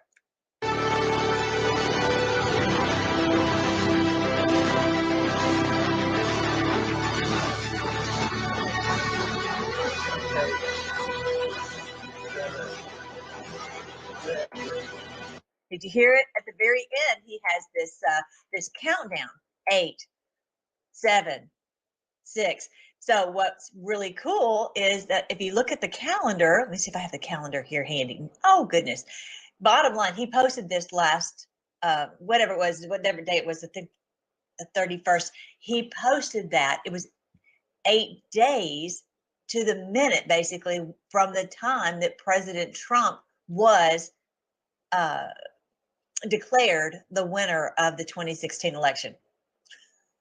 What's he doing counting down to that date? It was posted 10/29. That's the date. 10/29 at 10:23 p.m. 8 days takes us to exactly 7 years since President Trump was declared the winner of the presidential election. How you like that? 7 years completed. Sounds biblical to me. You know, we've always talked about 7 years of tribulation, and it's just hasn't looked like what they wanted it to look like, which was nuclear holocaust, even though they're trying to get us to that. I mean, the pandemic, they wanted to be complete devastation, right? And if Hillary had become president, we would have had Lord knows what, right?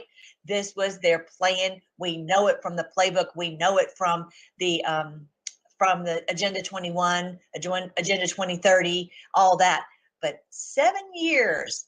And if you're new here and you might not know about how all this is biblical, one of the key ways there's the stars are a heavenly clock. It's a heavenly clock that the Lord set up, and each of the major constellations represents a tribe of Israel. Dan, Naphtali, Asher, Zebulun, they all have a special meaning, and they all have special heraldry, special symbolism. And I'm not going to go into that, but I go into that on my website. I've got lots of videos on that, especially on the Lost Tribes of Israel playlist. All right, so but here, for those of you who are new and those of you who are older, and if you don't mind me showing everyone, these are the books that I have written about end times. I've been teaching God's word for 40 years. I've been a missionary for 10, and you know, when you know the word of God, really not from the seminaries, but from the Lord teaching you, you know what I'm telling is the truth. It is so great, such great news, because this is the end times for them and 1,000 years of peace for us. And this is the heavenly clock that shows that this beautiful sign in the heavens. You can't decode Revelation if you don't know this. The signs in the heavens, what each of the biblical, what each of the constellations represents. And the beautiful thing about Virgo is she represents us. We are the virgin bride. We are the beautiful bride of Christ, and that he is coming to rescue us, which is so beautiful. And it says here, there was a woman clothed with the sun. It says a great wonder in heaven. What is that? It's not like a bomb bursting or whatever. It is the constellations, and you have to know how to read them, just like Daniel knew how to read them, and he sent the wise men. He told them in years, like 700 years later, whatever, 500 years later. Okay, I'm going to pause that for a second because I'm actually going to pull up exactly what she's talking about right there. I did this about a week ago. I think I showed this, and you know, it's the idea of understanding that these messages have been given to us for quite some time. Okay, and you'll see what I mean here in just a second. Let me wait for this thing to finish loading here. I just got to fast forward this, and this is from the movie Jesus of Nazareth. Okay. And what I'm going to do is I'm going to fast forward to the part where the wise men are gathering in the tent, or the Magi, whichever you'd want to call them. Okay. You know, that's they had different names for different people, and what their places were in their communities. Let's see here. Trying to fast forward here and let's see here. I'm going to fast forward 30 seconds at a time. So this way here, I don't miss it. I got soup cooking at the same time. So that's telling me it's about ready. Okay. And if you listen to the words of James Earl Jones in this, you'll understand what I mean. When he explains what he has found through his study of the stars. Okay, here we go.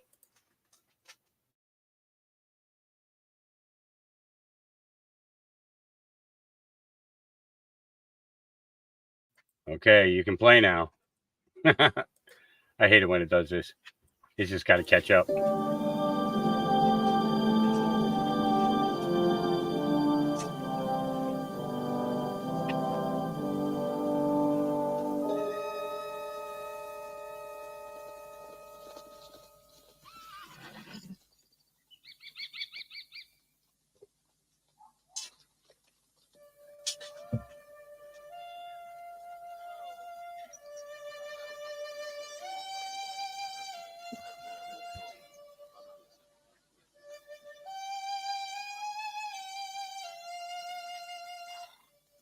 I'm sure that Herod keeps a strict watch on his frontiers. He must know that we have crossed them. I would have to tell him, as Balthazar has said, that I follow that star wherever it leads. But what will we find? All my calculations show that there was to be a new heavenly creature, a new star. It was even precise as to place and time. So I made up my mind to set forth and seek what they would unfold. You did not know? Only that it would be something wonderful. The stars are not distant and aloof, cut off from the lives of men. The rising of a new star entails an immense labor in the heavens that always has its counterpart on earth. The universe is about to bring forth a prodigy beyond our understanding. Your star, my brother Balthazar, is indeed a sign of wonder. Okay, so you see what I mean there? Okay, so even if we looked at it as predictive programming, okay, even if we looked at it as that, is to understand how intricate the stars played back in those times, the 13 zodiacs for the 13 months. Okay, we're missing a month. We've been missing a month for many, many years. Many, many years. Okay, back to it. Here we go. They ended up coming to Bethlehem, and they saw for sure that the Lord Jesus was being born. So this is what's so beautiful about understanding the heavenly signs. Then you'll be able to see what's going on now, just like the wise men did then. All right. So anyway, this wonder in heaven, a great wonder in heaven. This woman was clothed with the sun, the moon under her feet, and on her head a crown of 12 stars. And she, being with child, cried, travailing in birth and pain to be delivered. So they thought this was the day of their victory. And in my book, I even go into the one, End Times and 1,000 Years of Peace. This one right here, I go into that Beyonce actually acted out this very thing. Remember at the Grammys, you might not have seen it, but she was at the Grammys and she was very, very pregnant. And she was, I mean, they had this whole thing planned, and she was, had a crown, like she was the queen of heaven, and she literally laid over in this chair like this sign in the heavens of Virgo, and it was very interesting. She had all these people, bowing down to her. It was quite something, worshiping her. So yeah, she was in labor pains to be delivered in, like a birthing chair. How about that? We're giving birth not to their evil empire. We're giving birth to the kingdom of Christ on earth. That's what we're doing, you guys. That's what's happening. And we're going to defeat them. And This amazing sign in the heavens has a wonderful sign in her womb. It's actually Jupiter, which the biblical name is Melchizedek. If you know that name from the Bible, it is the eternal king and priest who lives and reigns forever, our Lord Jesus, the Christ star, and it entered her womb on the day President Trump was elected 7 years ago on the countdown, coming up on the 7th. Actually, we've completed 7 years at the end of on the 7th. Pretty cool. How about that? This is very, very, very interesting times, very biblical times. We've been told that on the board many, many times. All right, so then another neat, interesting clue is something interesting from Steve Scalise. He introduced Mike Johnson as the 45th Speaker of the House. Why in the world? I actually asked some people that a trivia question yesterday. I'm like, why would he do that? Because we have, he should have been, Mike Johnson should have been the 118th Speaker of the House.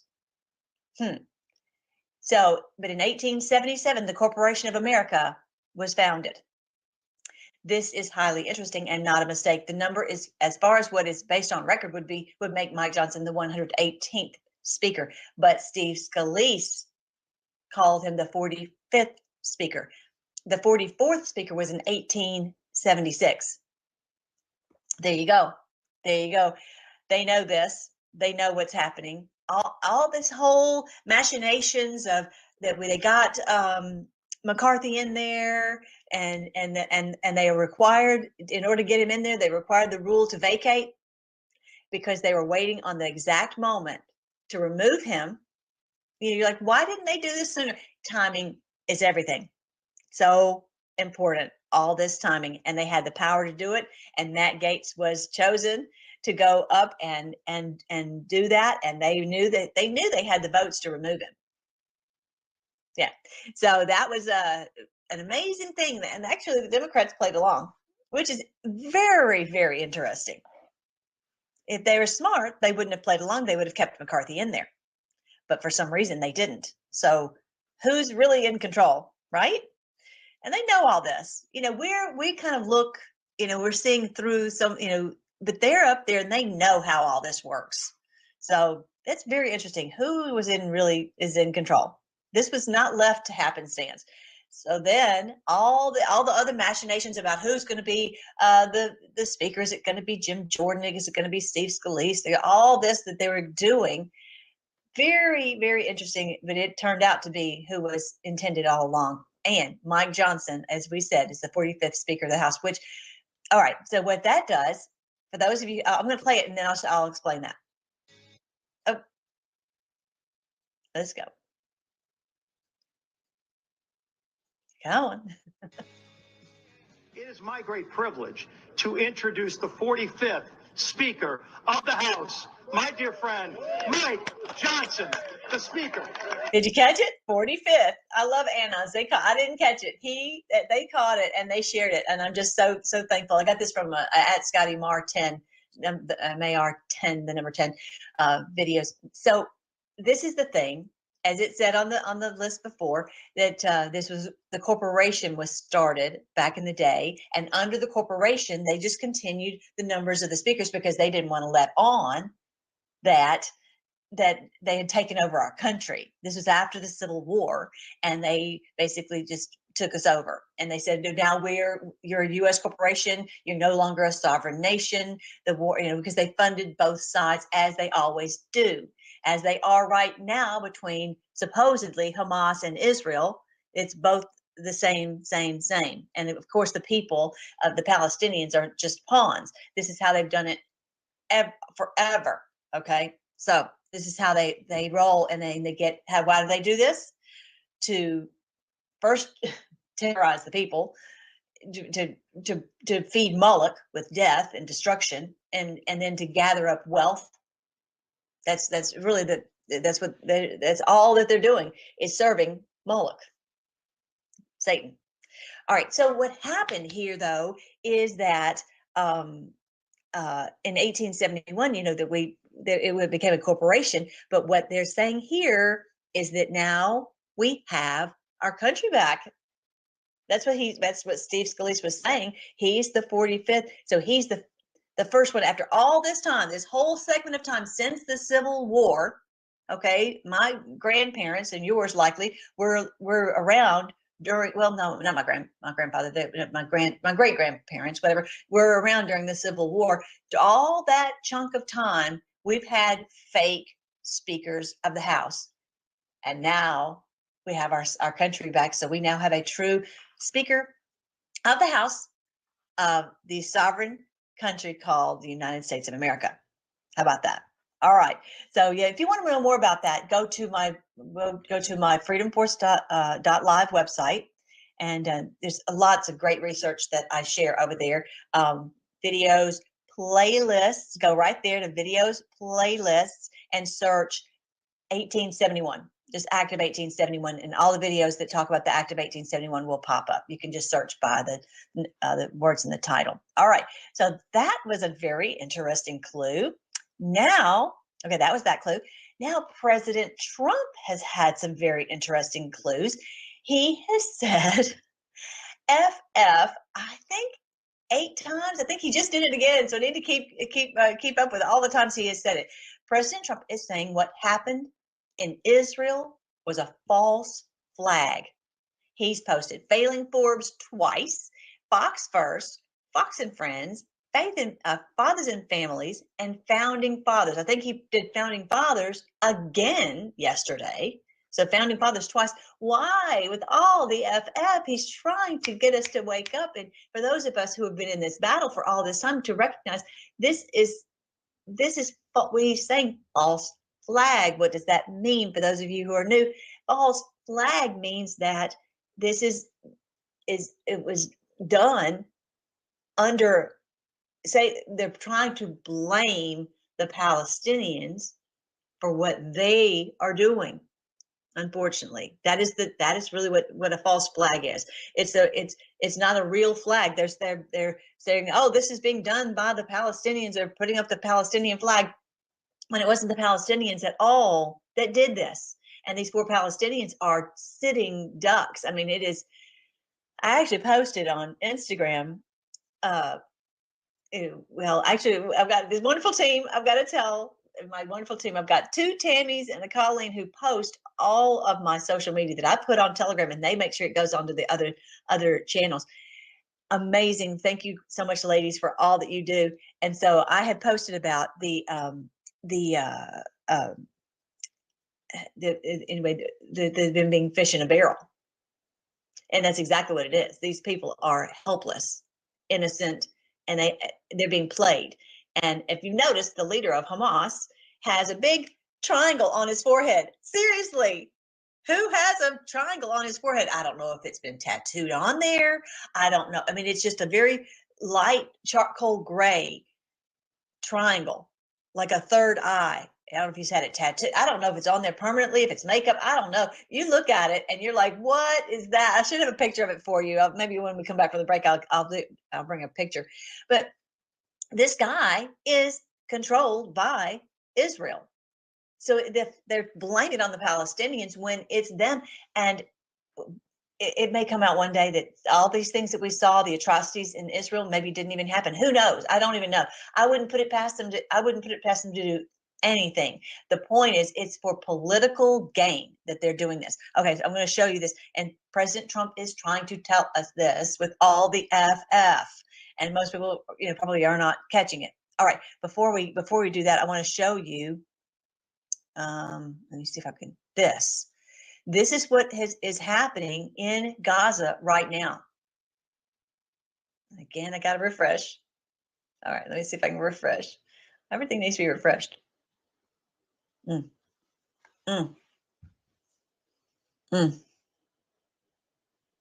Before and after photos, satellite photos showing Gaza before and after the Israeli strikes.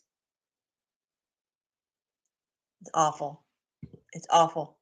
I mean, the devastation is, someone told me yesterday that it is basically the number, it's like the Hiroshima bombs, but it was not done all in one moment, like in Nagasaki and Hiroshima. It was done over several weeks, but it's had the same effect as knocking just all this devastation, all the buildings down, and all the people. I hope and I pray that the people understood what was going to happen and they are underground. I hope and pray that they are, because they have known this for a long time, that Israel was coming for them. I'm going to show you this. Let me see if I've got so many videos to show you. This is the occupation of Israel since 1948 and how they took over. Let me see if I can tell you what you're looking at. This is the land of Palestine, which has historically been called the land of Palestine. If you look at the pink areas, that is where the airplanes came in and pushed the people back, pushed them back off of their land. And so the Israeli forces came in and took the land. And I'm going to talk about the Balfour Agreement here in just a second, because some very important things I want you to see from it. Anyway, so the Israeli occupation started in 1948. So yes, the Balfour Agreement was in 1917, but this was from the UN back in 1948, giving them the ability to do this, backing them up. This is why the Middle Eastern people hate the UN and hate America, because American government, not us, you and me, we didn't even know what was really going on. They were using us and our tax money to support the takeover of Palestine, and this is what it looked like. Israel occupied Palestine since 1948.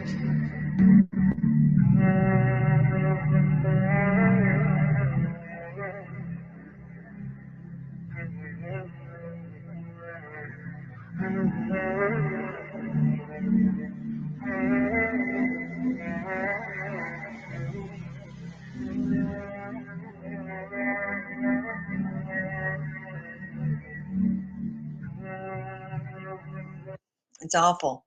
It's exactly what's happened. And I think I just posted this on social media this morning. Here it's November 1. Oh, and happy Reformation Day, because this is the day that it's the day when Martin Luther put the theses on the door of the Catholic Church to push back on their evil. And that was the beginning of the Reformation.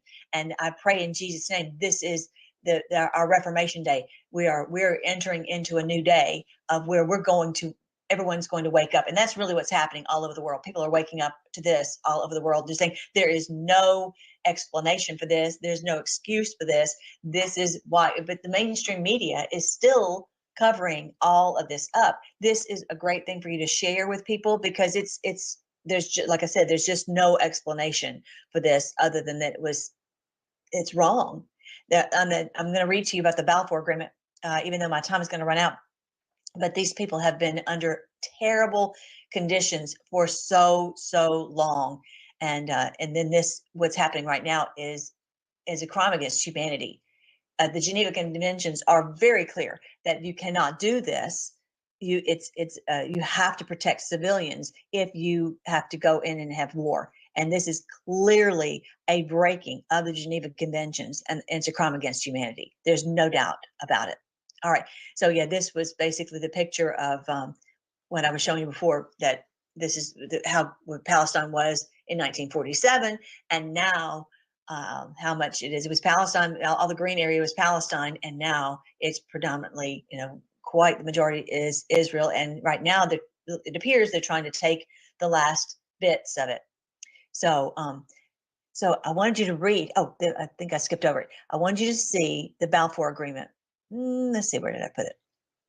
I've got so many things here. Okay. Well, too many things. Did I delete it? Okay, here it is. Very quickly, we're gonna go into more detail about it here in just a second. But I'm going to. I want to read to you just a couple of things before we go to break. First of all, it's written to dear Lord Rothschild. Okay, well, are we back in the Middle Ages? What are you doing calling someone a Lord, right? The only Lord that I know is the Lord Jesus Christ, right? Do you agree with me? He's the only Lord. And so they're calling him Lord Rothschild.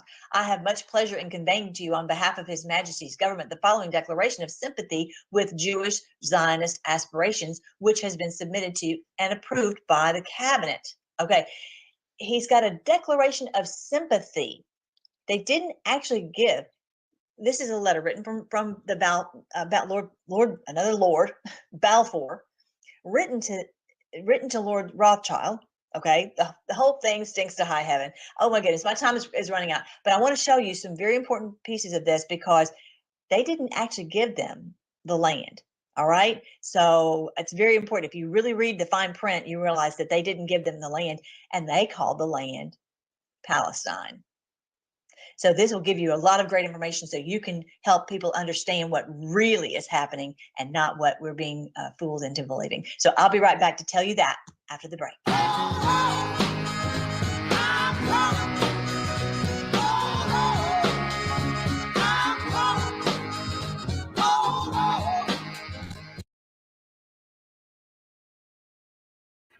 Yeah, just not going to take a strike because of that song.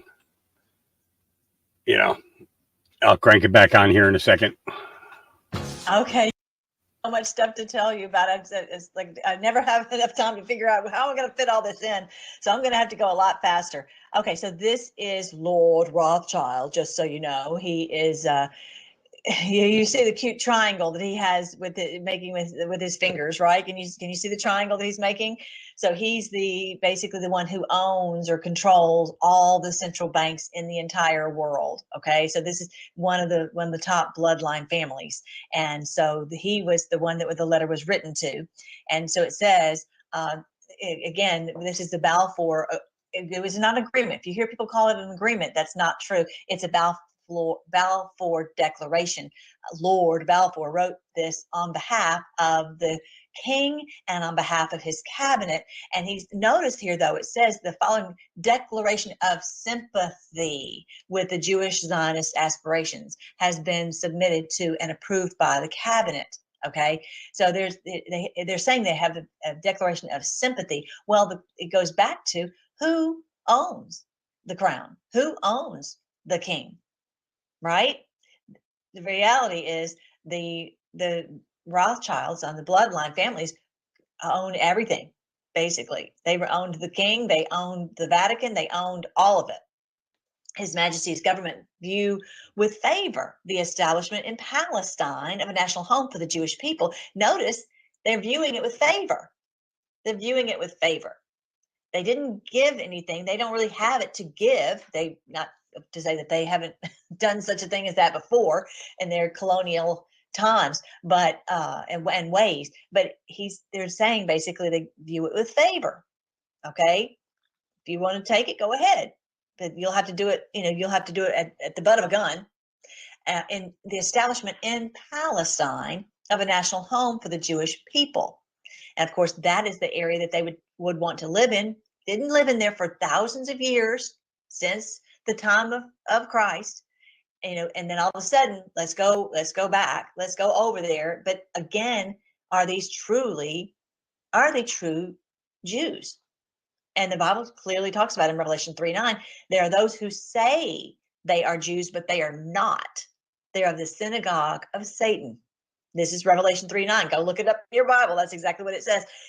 And so I just want to make that really clear that they did not give this land to them. They just viewed it with favor, and they have a declaration of sympathy, and the land in this agreement is called Palestine. And notice a little farther down, it being clearly understood that nothing shall be done which may prejudice the civil and religious rights of the existing non-Jewish communities in Palestine. So if someone tells you the land is not called Palestine, well, go talk to Balfour about that, because that is what he called the land.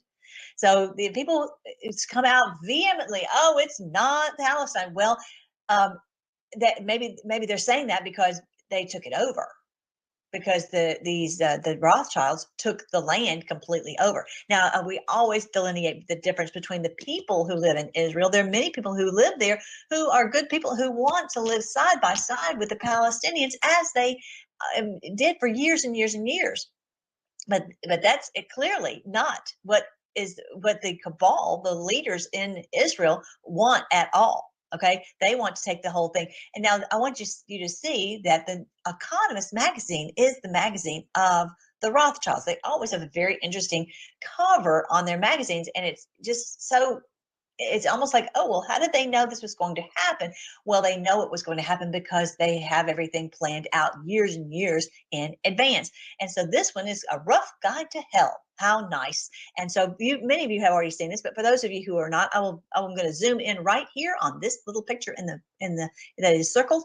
And this one was from this magazine cover is from December 2012 through January 2013. Okay. So here is the picture, and I've already lost it. Y'all, I need training.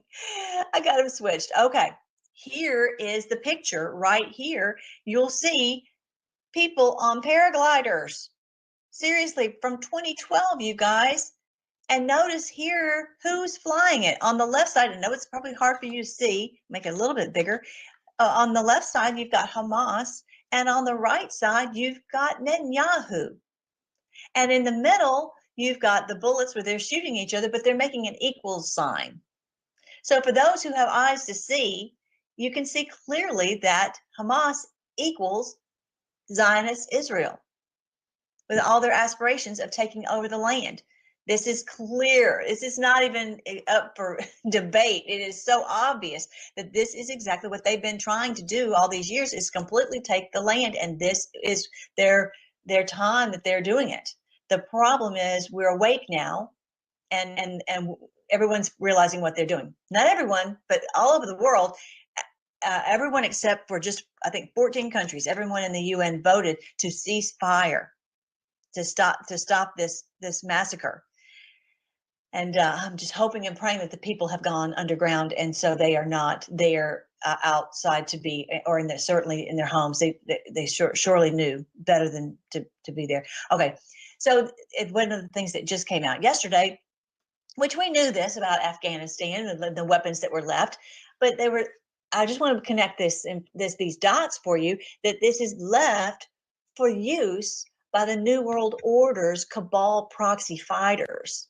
ISIS, Hezbollah, Hamas, all these work for the New World Order. So don't get tangled up in, oh, it's a fight between Hamas and which represents the Palestinians. That's not true. I never did pull up the guy with the crazy little triangle on his forehead, but anyways, you look it up, you can see it's not between him and Israel. And whenever you hear him speaking, you know that he is a mouthpiece for them to deceive the people into thinking this is a war. It's not a war, it's a massacre. And so these weapons were left in Afghanistan on purpose all that time ago for this conflict and others. And they've proven that the emerging reports that Hamas and other terrorist organizations have obtained American-made weapons. Okay, so then they're talking about this. James Comer and Marjorie Taylor Greene are demanding these answers. They have released photos showing Hamas terrorists allegedly holding what appear to be M4A1 carbines, which were specifically designed for U.S. Special Operations Forces. So, I mean, on and goes. Previously, CIA reported providing Stinger anti-craft air missiles to the Afghan Mujahideen, which were later obtained and utilized by the Taliban. So all these, I just want you to see that is what was the purpose of it, and that's what just came out yesterday. Okay, there was that one. All right, so this is a man who's the director of the military special forces, and he just resigned. I want you to hear what he has to say, because he does not want to be part of this, and he cannot get them to stop what they're doing in Gaza. Can you just kind of walk me through what led to this decision for you to resign? Yes, I've worked in the Bureau of Political Military Affairs for over 11 years. This is the bureau responsible for arms transfers to partners around the world.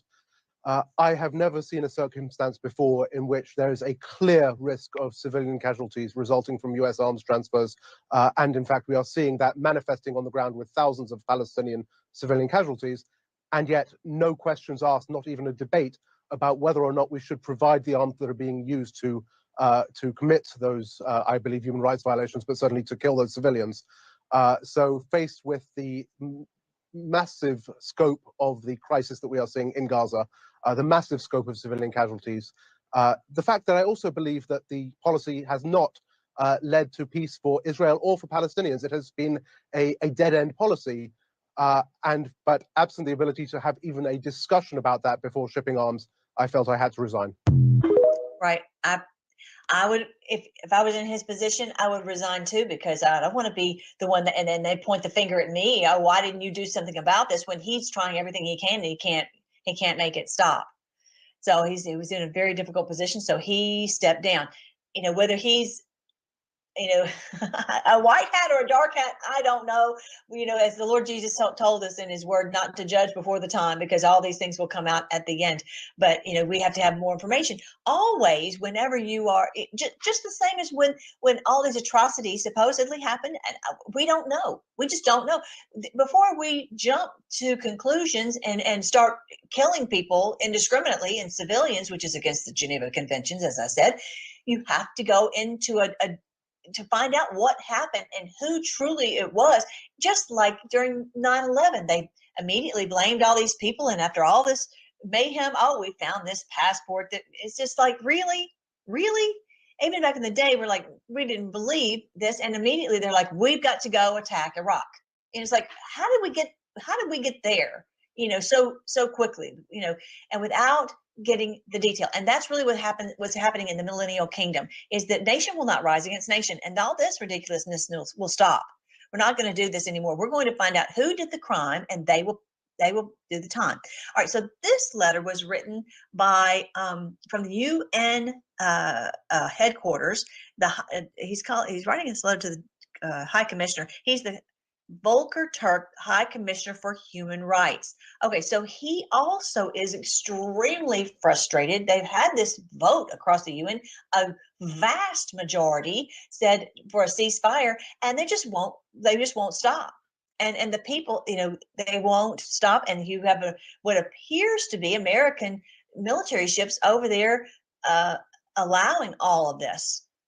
I'm telling you, this is a wild deal. And they went in on ground forces night before last, and it's a hot war. It's a hot war. And I've said it twice. I'm going to say it again. I hope in Jesus' name that these people are hidden away in these catacombs and have supplies under there, because they had to know that this was coming.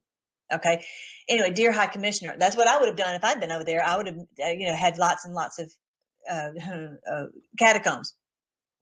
That will caves and tunnels. This will be my last official communication to you as Director of New York Office of the High Commissioner for Human Rights. So he's resigned also. I write at a moment of great anguish for the world, including for many of our colleagues. Once again, we see a genocide unfolding before our eyes. I'm sorry, this is impossible for you to read. The organization that we serve appears powerless to stop it. As someone who has investigated human rights in Palestine since 1980s, lived in Gaza as a UN human rights advisor in the 1990s, and carried out several human rights missions to the country before and since, this is deeply personal to me. I also worked in the halls through the genocides. I won't read all that, but anyway, this is a textbook case of genocide. The European ethno-nationalist settler colonial project in Palestine has entered its final phase toward the expedited destruction of the last remnants of the indigenous Palestinian life in Palestine. Again, he's calling it Palestine, and this exactly is what I was just showing you on this video right here of what has happened. This was a step by step to remove the indigenous people, and it clearly said in the Balfour Agreement that was not allowed to be done. What's more, the governments of the United States, the United Kingdom, and much of Europe are wholly complicit in the horrific assault. Not only are these governments refusing to meet their treaty obligations to ensure respect for the Geneva Conventions, but they are in fact actively arming the assault, providing the economic and intelligence support, and giving political and diplomatic cover for Israel's atrocities. Volker Turk. So he left also. It's mayhem. It's awful. So this is the UN delegation, and so they're saying that they are wearing the yellow star because they are being persecuted. They are being treated awfully, and so they want everyone to to feel sorry for them. This is the deception and how they played us with this persecution complex. And the grandparents of millions of Jews. From now on, my team and I will wear yellow stars. We will wear this star until you condemn the atrocities of Hamas and demand the immediate release of our hostages. We walk with a yellow star as a symbol of pride, a reminder that we swore to fight back, to defend ourselves. Never again is now. I want you to see that, because this is way over the top. Even if a group did come in and kill some people in Israel, for them to level, as in a Hiroshima bomb, to level Gaza is completely unacceptable. And as I clearly said many times, and as the UN High Commissioner said, this is against the Geneva Conventions. There's no doubt about it.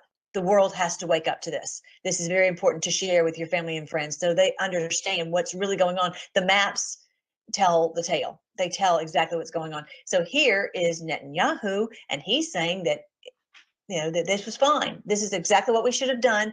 And we're going to do it. And just like, America, no one said anything when America dropped the atom bomb in Nagasaki and Hiroshima. This is what we are going to do also. 9/11. Israel will not agree to a cessation of hostilities with Hamas after the horrific attacks of October 7th. Calls for a ceasefire are calls for Israel to surrender to Hamas.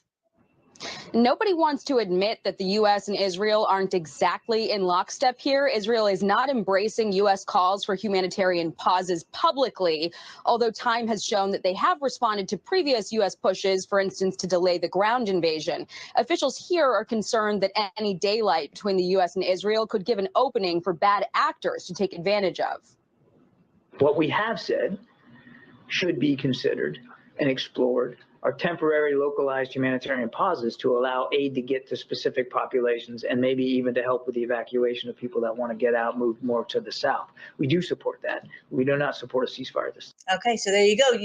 As the High Commissioner of the UN was saying, that they're protecting this. They should be saying this has got to stop. This is against the Geneva Conventions. Okay, but he's coming out here giving them cover that they can continue. We don't support a ceasefire. And one of the things I want you to make sure that you guys know is that over on Instagram and TikTok, they're getting truth out over there. And Elon Musk has provided Starlink so that they're able to get this information, and people are sharing it wildly and waking up over on TikTok and Instagram. And so thankful for the day, because back in the day, we've known about Iraq and Vietnam, but we didn't have the social media to share these things to the moment. And that's what's happening now over on TikTok. I want to show you that. That's where you get a lot of these. I got those videos. They've just got so much, and it's a huge awakening moment. I wanted to make sure you saw that. All right. So what I always talk about is how this is biblical. So you're going to hear, you probably already have heard people saying, oh, well, this is God's chosen people. This is God promised the land to them. Okay. And I want to give you the understanding of what really God said. First of all, as I said, there are those in Israel who are truly Jews, but these atrocities clearly is not someone who's a Jew in the heart. And the Bible clearly talks about that a Jew is not just someone of the physical progeny. It's someone who lives out the Jewish faith, walks it by obeying God and obeying his word. And so, killing people indiscriminately is clearly against God's word. Okay. So here's the promise that the Lord gave to Abraham. The Lord appeared to Abraham. This is in Genesis 12, verses 7 and 8. The Lord appeared to Abram before he changed his name to Abraham. Okay, his name was Abram. I will give this land to your descendants. And Abram built an altar there and dedicated it to the Lord who had appeared to him. Okay, so after that Abram traveled south and set up camp in the hill country with Bethel to the west and Ai to the east. All right, I want you to see that. Interesting town, Ai, but anyway, that's another day. All right, so I wanted you to see what the promise was of the blessings. The Lord said he would bless them and protect them and provide for them in the land if they would obey. All right. So here it says, do not make idols or set up carved images. I'm sorry. This is Leviticus 26. Do not make idols or set up carved images or sacred pillars or sculptured stones in your land so you may worship them. I am the Lord your God. You must keep my Sabbath day of rest and show reverence for my sanctuary. I am the Lord. What is this talking about? We always, I was not taught in church what this was about. I'm like, what were they doing? Why would they bow down to a stone? Well, now we realize these people, the Lord was saying they cannot worship Baal. They cannot worship Satan. They cannot offer their children to Moloch. They cannot, and all this evil. And now what we realize is this cult, this cabal, this new world order, which is I'm very convinced it's the beast of Revelation. It is the Antichrist. They are doing everything antithetical to Christ. The Antichrist has been revealed, just like the Lord said he would. He would reveal who our enemy is, and that's who we're fighting. I always try to point us to the cabal, not to the people of Israel, not to the people of Iran, not to the people of China, but the cabal that runs all of it. Okay. They bowed down to these and they offered this to Moloch. That's what war is all about, is an offering to Moloch. This is why we're sitting here saying, no, we're not going to war anymore, because we're not offering sacrifices to Moloch. All the death is a sacrifice to Moloch. Okay. And so he said, if you don't do this, I will bless you. But, and my time is running out, but it says here a little farther down, let me see if I can find this. Okay, punishments for disobedience. However, if you do not listen to me or obey all these commands, and if you break my covenant by rejecting my decrees, treating my regulations with contempt, and refusing to obey my commands, I will punish you. I will bring sudden terrors upon you, wasting diseases and burning fevers. I mean, farther down it says, punish you 7 times, and I will inflict disaster on you. I'll send wild animals. I will, it says, I will send armies, verse 25, I will send armies against you to carry out the curse of the covenant you have broken.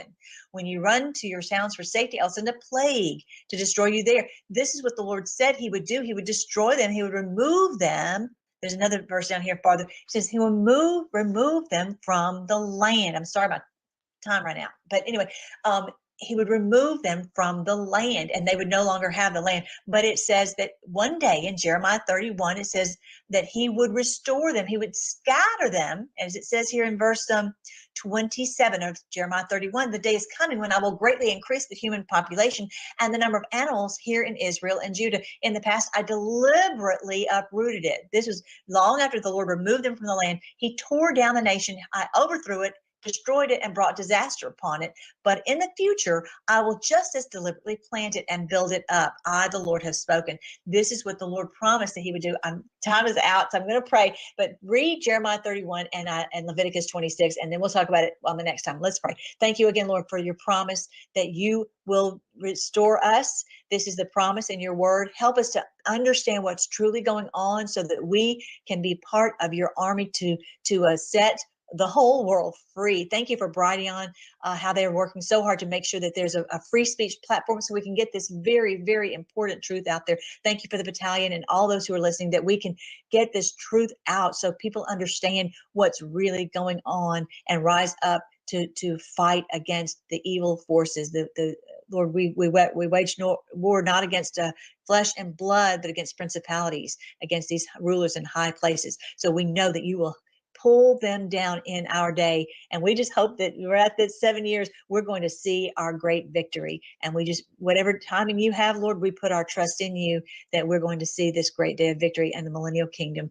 and where you will reign as the King of the world. We pray this in your great name, King Jesus. Amen. I love you guys. I'm going to jet. I'll see you next Wednesday, 10 a.m. Central on Brighteon.tv.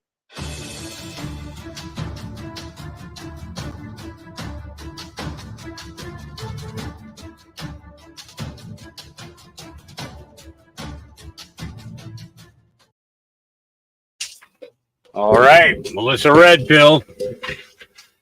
And I would definitely recommend these books to anybody. to read them and get an understanding of what she's talking about.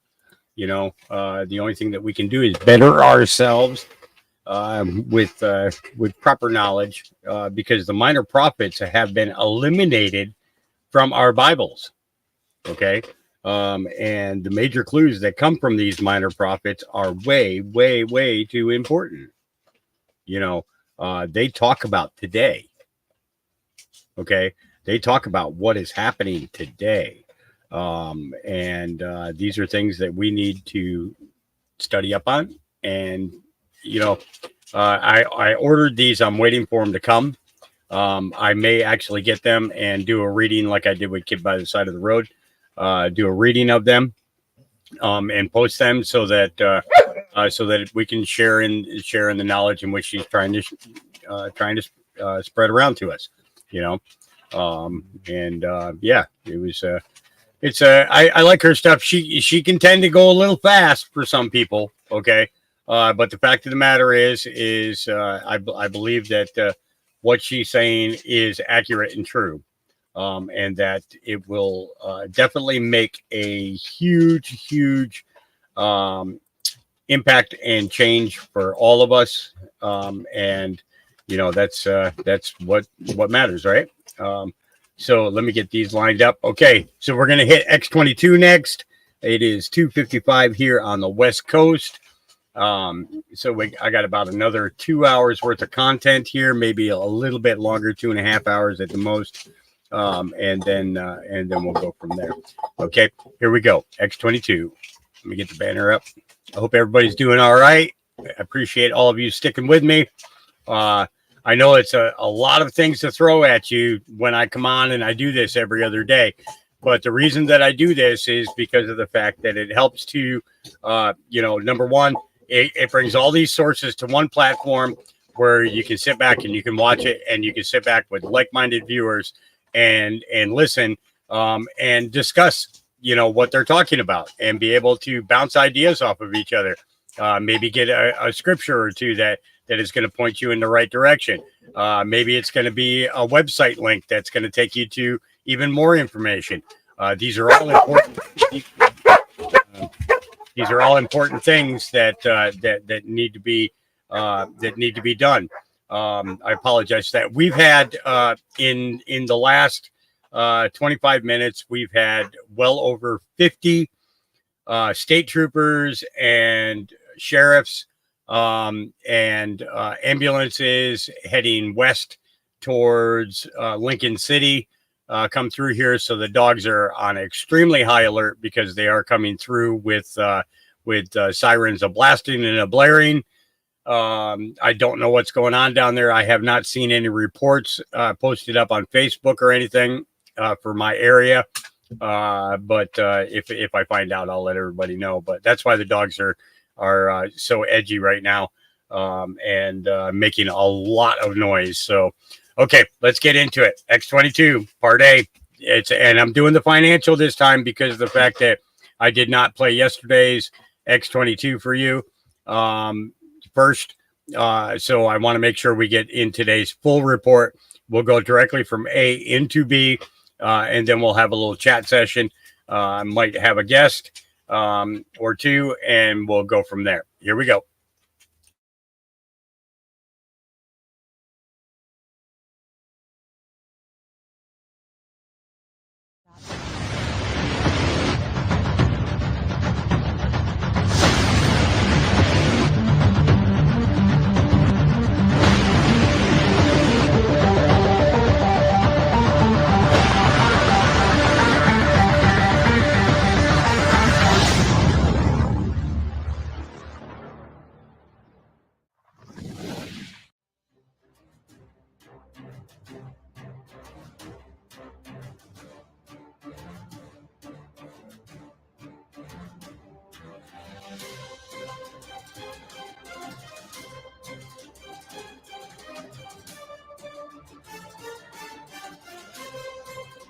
Hi, and welcome. You're listening to the X22 Report. My name is Dave, and this episode 3201 and today's date is November 1st, 2023, and the title of the episode is Canada Enters a Technical Recession, Great Reset, Think Mirror. Let's talk about our health. The shredded lettuce in a double-double and the fruit filling in a donut are awesome, but they don't count against 5 servings of fruits and vegetables a day. I won't nag you about your diet. I don't always eat healthy either, but I'll share with you what the Mayo Clinic says if you want to help prevent heart disease, lower blood pressure, and cholesterol. Eat 5 servings of fruits and vegetables every day. I don't, and you probably won't. That's why I take Field of Greens. Unlike the others, each fruit and each vegetable in Field of Greens was medically selected by doctors to support your vital organs like heart, lungs, kidney, and immune system. Flu season is here, and I trust Field of Greens to help me stay healthy. Field of Greens works fast. You'll feel better with more energy, and you'll notice your skin and hair and nails will look healthier too. If you don't always eat right and exercise, join me and take Field of Greens. Let me get you started with 15% off your first order. Visit fieldofgreens.com and use promo code X22. That's promo code X22 at fieldsofgreen.com. That is fieldsofgreen.com, or click the link in the description. Let's get right into the economic collapse financial news. The deep state, the corrupt politicians, the private what's the central bank, the World Economic Forum, as they continually push us down this path into the Green New Deal, the Great Reset, the entire plan is completely backfiring on them. And even the corporations now are realizing, you know something, this isn't going to work out. And as Germany and California, those are the templates of the Green New Deal, as they keep pushing this agenda, the people of that state and the country, they're waking up. The people around the world are waking up, and they're seeing that everything they're trying to do is not going to work. And as they keep pushing this, you know what the people are seeing? They're people seeing that they're causing the problems in the economy. They're seeing that they're destroying the economy. And remember, energy shouldn't be that expensive to create, because if it's really expensive and you need subsidies and you need to keep paying for it, there is a problem. And I think this is what the people of this country, because of California and out in Germany, I think this is what they're starting to realize. And as they keep pushing this, the entire economic system is completely imploding. The banking system is imploding. And in the end, yes, this is a great reset, but it's a great reset of the people's economy, where the people are going to have their own system outside of the private Western Central Bank. So everything the central bank, the World Economic Forum, is doing right now, that is backfiring on them. They believe they're pushing the Great Reset, but what they're actually doing is they're resetting the entire system for we, the people. And think about how Trump and the Patriots actually set this all up, because this goes all the way back to when Trump first came into office. Everything was planned out, and even COVID was planned out to trap the central bank, to trap all of these players. Remember, we are at war with the deep state, the central bank. And yes, war is dirty. War is scary. War is not nice. And the central bank, the deep state players, they were going to do this no matter what. If Trump wasn't there, they were going to do it. If Trump was still in office, they were still going to do it. Because remember, we're playing in their illusionary economic system. They're in control of the system. This is their system. They set it up. The only way to get out of their system is to destroy the system. Now, you can destroy the system in one of two ways. Trump could have gone head on with them and went after this system and destroyed it. But you know what the central bank would have done? They would have crashed the economy worldwide, and they would have blamed it on Trump. Actually, this is what they tried to do back in 2018, 2019. And this is what they tried to do when we had the entire pandemic. They tried to bring down the market, and Trump was in office. They were going to blame it all on him. That didn't happen. So the other way to do it is actually have them do it to themselves. So this way, they lose their leverage. They don't have the ability to say, okay, you're crashing our system. Well, look what we're going to do. We're going to come out and we're going to crash it before you, and we're going to blame it on you. Actually, Biden is in office. Obama's in the basement. We have Soros on top of that. And they're crashing their own system. So what are they going to do? Hey, you're making us crash our own system, so we're going to do nothing because they don't have leverage. So that's exactly what this is all about. It's about resetting the system, but resetting it for we the people. And this is what people are watching play out right now. And as time goes on, it's just going to get worse and worse for the deep state players. Actually, when you look at the Green New Deal, it is completely falling apart. Disclosed TV put this out on X and said, after the left green liberal government has shut down the last nuclear power plants in Germany, Finance Minister Linder now says, as long as it is not clear whether energy is available and affordable, we should end the dreams of a coal phase out in 2030. So as they go down this path, What do you think is going to happen? Because remember, they're importing all their electric. They have to purchase their electric because they don't have the ability to generate the electric. And as they keep doing this, the people of this country are going to wake up like we've never seen before. Just like the people are waking up in this country. And yes, we had Gavin Newsom. He was out in China and he was talking about climate change and how we have to go green. Of course, China's not doing any of these things. Why do you think they want the United States to go all green? Because once they go all green and tanks are running on solar power, wind power, batteries, do you think the United States would have a force to fight against any other country? No, they would. The United States wouldn't. It would be dead in the water. And the other countries know this. But again, you can see their entire plan. Their entire plan was to bring the United States into a third world status. And you can see that Newsom right now is just following along with this because he's part of the system. And when he went out to China, it looks like the Biden administration told him, listen, don't talk about human rights, but only talk about climate stuff. So they were already giving him instruction on what to do. And I think the people now out in his state, they're realizing that what he's doing there is not working. Why do you think corporations, people are leaving that state in droves? The people aren't happy with what's going on there. Taxes are going up. Fuel prices are going up. Businesses are leaving. People are losing their jobs. Crime is all over the place. It's a complete and utter disaster.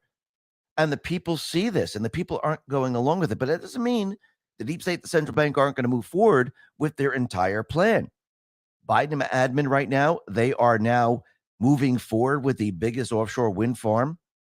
Even though the industry is floundering, even though the industry is imploding, they're still moving forward with this. Actually, if you remove all the subsidies from the electric vehicles, you remove it from wind power, you remove it from solar panels, if you remove anything, this entire push is not sustainable without endless money coming from the government. That tells you that this entire system will not work. Because if you can't create energy and have energy then pay for itself, and you need all these subsidies, well, you have a problem. And the car manufacturers, they're starting to realize this. They're starting to realize, you know something? We're going down the wrong path here.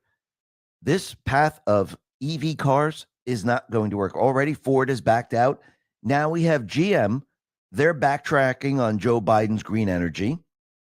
And after they have invested billions to adhere to Biden's green energy agenda, General Motors is backtracking on all fronts when it comes to electric vehicles. GM was the last of the big three to strike a tentative agreement with United Auto Workers. The automakers' green energy dreams, championed by the Biden administration, have now come crumbling down. GM CEO Mary Barra, a close ally of Biden, has said the automaker will not begin to attempt to produce 400,000 EVs from 2022 through mid-2024 as initially planned. GM is also delaying retooling its plans in Orion Township, Michigan, to build EV pickup trucks. The whole thing is completely falling apart, and the electric cars that they built, well, they're having a major, major problem. Owners of the Chevy Bolt, well, they're realizing there's something wrong with the batteries. The batteries are defective, and everything that they have done is completely and utterly falling apart. And now we see the automakers, they're backing out of all this because this entire plan isn't going to work. And remember how their plan was supposed to work. Their plan was supposed to work when everyone was afraid in their homes, thinking there was a real pandemic. Their plan was supposed to work when we were supposed to be in war and there was death and destruction everywhere. And the population was reduced either with the pandemic or with war. All of this has come crumbling down around them because the people are awake. There is no depopulation. People aren't hiding scared in their homes. Cities aren't destroyed. So everyone can see exactly what's going on. And they realize that this entire global warming push is one gigantic hoax. It's the same hoax that they used on the people with the pandemic, making everyone believe there's this virus out there that's going to kill everyone if you don't get a bioweapon shot into your arm. Everything that they told us was completely fake, phony, and false. So if they told us all of that, and that was based on their ridiculous science, which had nothing to do with science, it was all political science, what do you think global warming is then? Do you really believe that they know exactly what they're talking about because they're using science? Well, have the seas risen like they said, and California's underwater and Florida's underwater? No. Is snow a thing of the past? Absolutely not. Everything that they told us going all the way back in time, none of it has come true. And you know what we see now? 60 million Americans, they're under freeze alert because there's an Arctic blast that is crashing down on the nation. Yes, this is global warming right now. You see, they love to use global warming when we're in the summer, when it's warm and hot. And then they try to make it seem like it's hotter than normal by using colorful graphics, making it red and orange. But when you go back in time and you look at the actual temperatures, nothing's really changed. They're all full of it. It's one gigantic lie. And this is what they want to do. Let's talk about our health. When it comes to stubborn belly fat, we're all searching for a miracle pill. Generally, you have to use multiple products that target belly fat differently to manage excess weight around the stomach. Some products may focus on abdominal exercises or dietary changes, while others might focus on boosting metabolism or controlling cravings. But believe it or not, I found an exceptional alternative that uses naturally sourced and science-backed ingredients from Mother Earth, and it's more effective at targeting belly fat, enhancing metabolism, and promoting a toned midsection better than most weight management products I've seen typically found on store shelves. Tens of thousands of 5-star reviews back up the notion that this amazing pill is not only a breakthrough in a bottle, but that it also helps remove the need for us to use countless diet pills and fat-burning supplements. But there's more. If you place your order now, you'll also receive 51% off, free VIP live health and fitness coaching for life, 2 free new ebooks titled Top 10 Foods That Burn Belly Fat and Top 8 Exercises to Reduce Belly Fat, a 60-day satisfaction guarantee, and last but not least, free shipping. Simply go to trimwithx22.com to take advantage of this limited time deal before they sell out. This is how they want to change your house at where you live. Alliance for Consumers put this out and said, welcome to Biden's dream house, where the American dream just got significantly more expensive. Join us on a tour and see the green upgrades the Biden administration wants to bring by mandate to a home near you very, very soon. If you like your living room and kitchen, you can keep your living room and kitchen just with a few additional upgrades to comply with progressive lifestyle choices. The cost? A measly $4,500 plus, a low price to pay for less effective products. But wait, there's more. You must see the less effective laundry room and garage. After you spend $4,500 plus to upgrade your living room and kitchen, hopefully you got another $4,500 laying around to replace your washing machine, your water heater, and car. And you could see that everything they're trying to do, this is not going to make your life better. It's going to make it a lot worse. And the products that they're pushing, they're not going to work efficiently.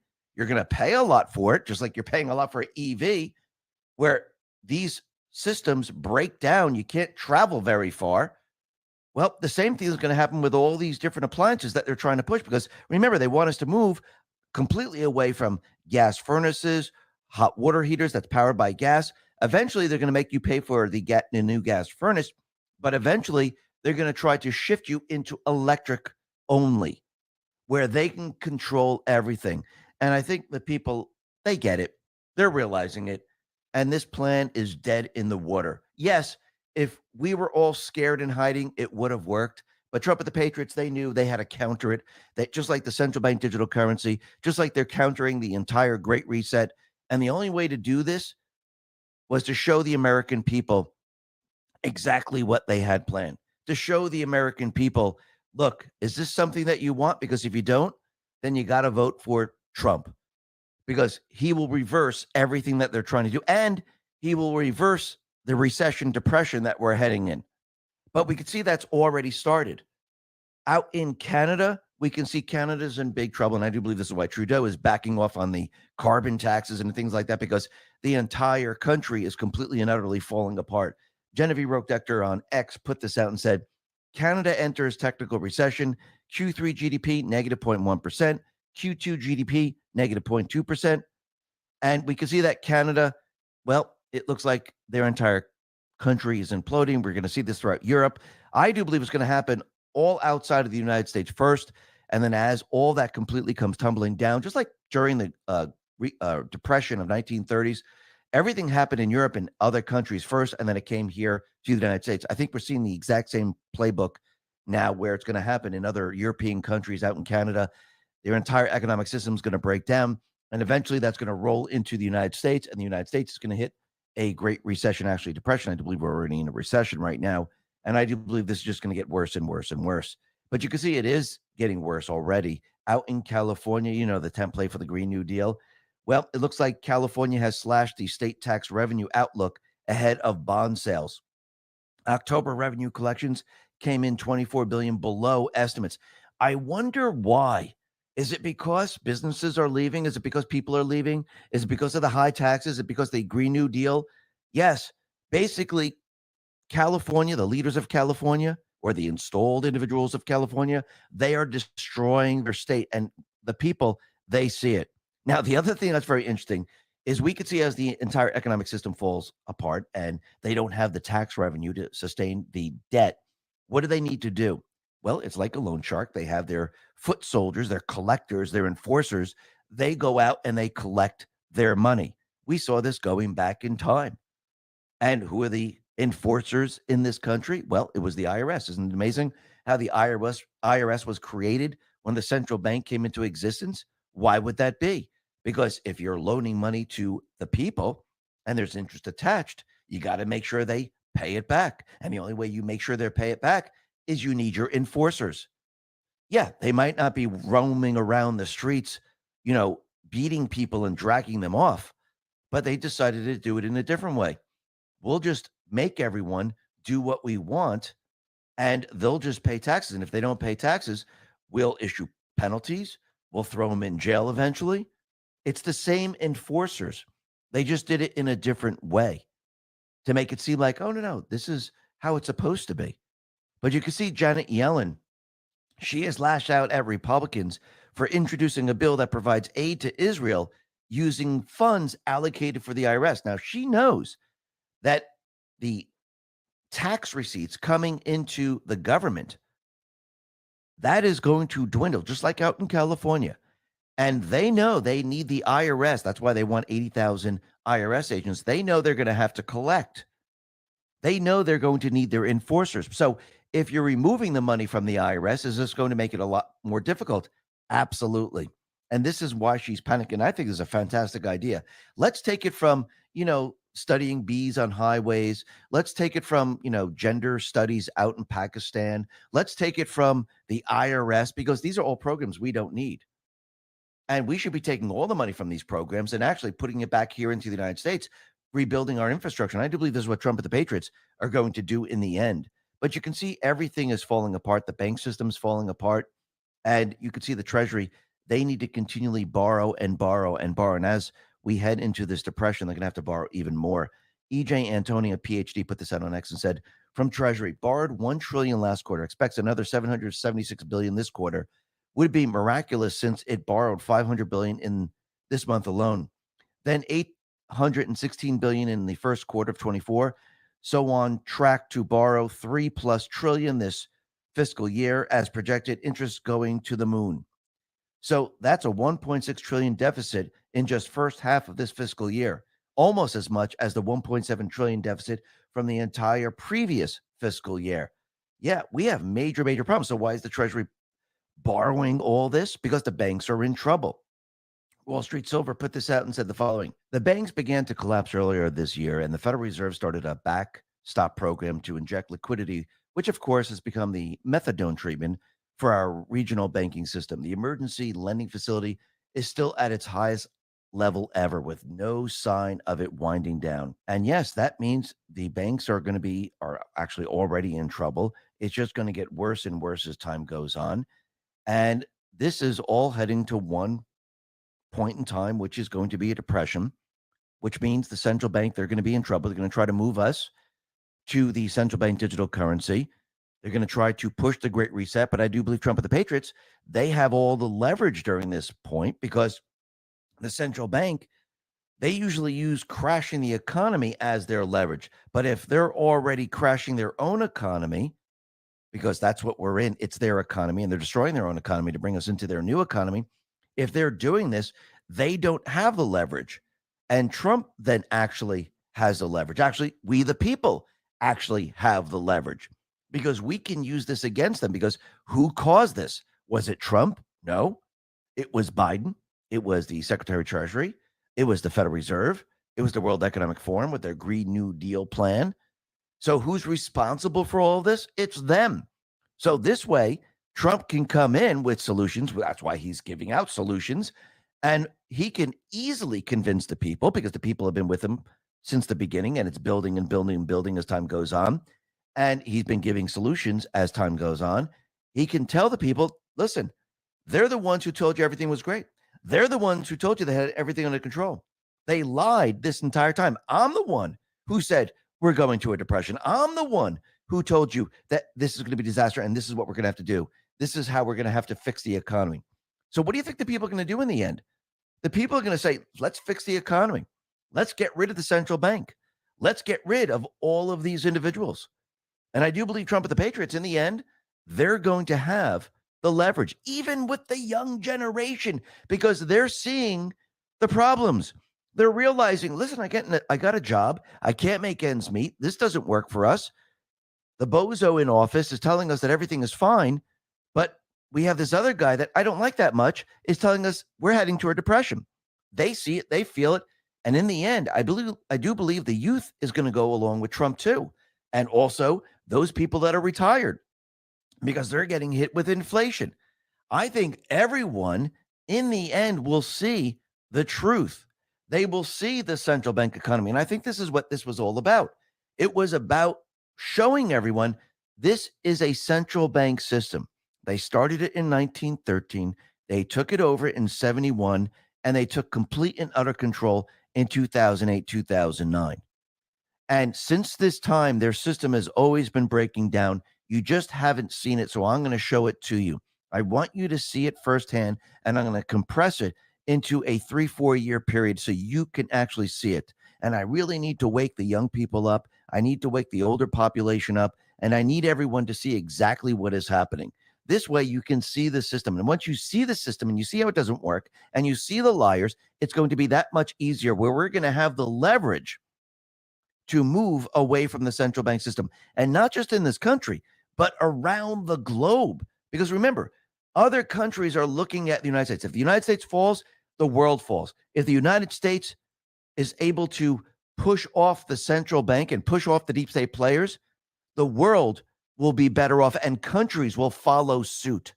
They're waiting to see what the United States does. And I do believe that Trump and the Patriots have planned it this way, because this is how they're going to shift everything away from the central bank. Trump, the Patriots, the people of the world, they're going to have the leverage in the end.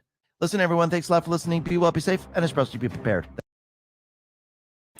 Okay, I'm stopping that because we're going right into part B, and we don't need to listen to 2 outros. Here we go.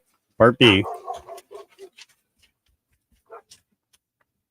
And you guys can probably hear more sirens are going by.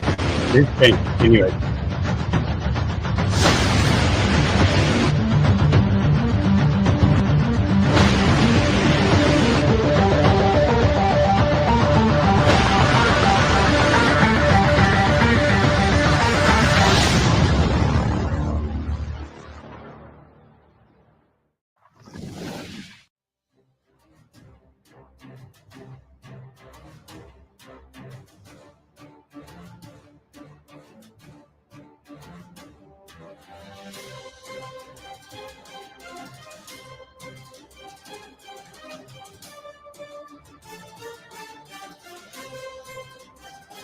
Hi, and welcome. You're listening to the X22 Report. My name is Dave, and this episode 3201 BN. Today's date is November 1st, 2023, and the title of the episode is The People Are About to Face the Final Battle. Strategic. Much will be revealed. Let's talk about debt. You go to bed thinking about it. You wake up thinking about it. High interest rate credit cards and loans make it impossible to pay off your debt. And insane inflation keeps you stuck paycheck to paycheck. The system traps you in debt. It's a debt system. Done with debt is your lifeline. I remember back in time when I had credit card bills, I had school loans, and everything was completely getting out of whack. And all you did was worry. And all I wanted to do was get out of debt. Well, Done with Debt has an ingenious new strategy to help erase your debt faster and easier than you you thought possible. Done with Debt knows how to get debt out of your life permanently. Here's what they can do for you. Analyze all the debt options you qualify for, reduce bills, cut interest rates without bankruptcy and without a loan. Done with Debt are the experts in brilliant strategies for getting out of the debt trap. But you need to hurry. Some debt solutions are time sensitive. Go to donewithdebt.com. Find out how easy they make it. That's donewithdebt.com. That is donewithdebt.com. Let's get into the economic collapse, political and geopolitical news. Now, the deep state, the corrupt politicians, big tech, fake news, the puppet masters, they are doing exactly what the Patriots want them to do. I do believe the Patriots are in complete and utter control. And if you go back in time, Trump has let us know exactly what was going to happen. And here we are today heading towards World War III. Yes, it's going to be a very different war, which I do believe we're going to hit that point where everyone's going to believe that we're headed towards nuclear war, just like the Cuban Missile Crisis. But before we get there, they need to build the war narrative. And I do believe that has already started with Israel, and this is going to spread across the globe, because if you think about how they set this up, they had Soros and others bring in garbage from all the Muslim countries, the Muslim people didn't want because they're criminals, terrorists, and everything like that. Soros brought them into Europe, brought them into Canada, brought them into America, and they are now sitting there waiting for their instructions. Because think about this. Go back to 2020. You had Antifa, BLM. They were waiting for their instructions to have riots in 2020. These individuals, along with Antifa and BLM, the entire terrorist group, they're waiting for their instructions to actually start war. And I do believe it's going to start with a terrorist strike to actually instill fear in the people, because this is the way they work. Just go back to COVID, for example, before we go any further with war. They used fear. They kept you locked up. They made you wear a mask. They shut down the parks. They said you couldn't go out. It's very deadly. And they kept pushing this and pushing this. And the only way to actually really scare you was to show you death and sick people. And the only way to do that was to first push people who had the flu or any other disease into nursing homes and have those people die. Once they couldn't do any more of that, they needed another way. So they had to pay hospitals to say everyone's dying of COVID. And the only way to make people think that everyone was sick was to give everyone a test that doesn't really tell you that you have COVID, because the guy who created the PCR test said it doesn't work to tell you if you have COVID. And there were experiments where they took a sample from a sheep, from a fruit, and the fruit and the sheep, they had COVID. So they needed a way to create the fear. The same thing's going to happen right now. Because remember, if they're trying to start World War III, if they're trying to push us into war, they need the people on their side to go after those people that struck the country, those people that carried out terrorism. And I'm not talking about Soros. Yes, he's involved in this. Obama's involved in this. Biden is involved in this. There's many other players involved in this, but they want everyone focused on what? Hamas, Hezbollah, because they want us to go to war out in the Middle East. They want Iran to use their nuclear weapons. They want an all-out war. This goes back to what? It goes back to their 16-year plan. Now, does Trump and the Patriots, do they know this? Yes, they do. Because this entire narrative push, this entire show that we're watching, and yes, it is a scary show. Yes, it's all not going to be clean. We've been at war for a very long time. And yes, it's going to get scarier, just like COVID scared the daylights out of millions of people. But when you're awake and you're thinking logically, everyone needs to push the fear away. You know it's coming. You know it's going to happen. You know the fake news is going to report on it. You know all of these things are going to happen. Just like Trump told us going back to the 2020 election, that they were going to cheat in the election. They were going to shut down the elections. They were going to count in certain states. They were going to cheat. They were going to have the mail-in ballots, the drop boxes. He told us all this, just like he told us World War III is coming. So if you're sitting there and you're thinking, well, this is not going to happen. No, it is going to happen. And it's going to look scary. It's people are going to go into their little place where they're afraid. People need to talk to others and say, no, we cannot allow this to happen. We cannot allow them to force us into World War III. And I do believe this is the final battle. This is what the people are going to be faced with, because Trump needs the people to make a decision. Either you go with those people that want world war, or you go with peace. So the people, in the end, they will have to make that decision. Because remember, the deep state players, in the end, they will become desperate. They try to get Trump every way they know possible. We're going to indict him. We're going to have a mugshot of him, which Trump made a lot of money off of. They might even try to throw him in jail, but now I hear him talks like, if we throw him in jail, this is going to be a complete and utter disaster. Doesn't mean they're not going to do it. I mean, these people aren't too bright. It means that you might have the judge say, you know what, I can't take it anymore. I need to see him in jail. And yes, the people are going to see this. What do you think? Which side do you think they're going to be on? They're going to be on the side of Trump, because they know when they look at all these cases, there's nothing there. And if they could do it to him, they can do it to everyone else. And that's really their plan. Their plan is to do it to everyone else. But think about what Trump has been doing. He's been taking all the slings and arrows. He's been taking every single hit. Why? Because they're setting precedent after precedent after precedent. This will be used against them in the end. And they can't complain about it. They can't say this is not good. But think about it. Everything that is happening right now from the very, very beginning, it's all being revealed to the people. That's the most important part. That as this all plays out, information is going to be coming out, and it's going to be revealing who's really behind all this, who's really treasonous. Now, the fake news, yes, they're defending, they're blocking everything that's happening to Biden and, who's protecting them, like the FBI, Department of Justice, and everyone else. Yes, the fake news, they're going to be protecting everything else that comes out against Obama, Hillary Clinton, Uranium One, selling it to Russia, then having it moved to Iran, North Korea that started the war. All of this is going to be revealed to the people. And I do believe this all revolves around Obama in the end, because we can see as things build up, Muslim Brotherhood is involved, Uranium One is involved, Russia is involved, Iran is involved. Soon, North Korea is going to be involved. All of this revolves around what they did, all their treasonous acts from the past, just like you're seeing it with Biden right now. Remember, the court of public opinion, that is the most important court. It's not bringing them to justice and Department of Justice. It's not arresting them right now. The people, they need to see it. The people need to understand, and they need to see how they're covering up. I know people get pissed off like, oh my God, the fake news is covering up. Oh, look at this. The FBI is protecting them. No, the people have to see that.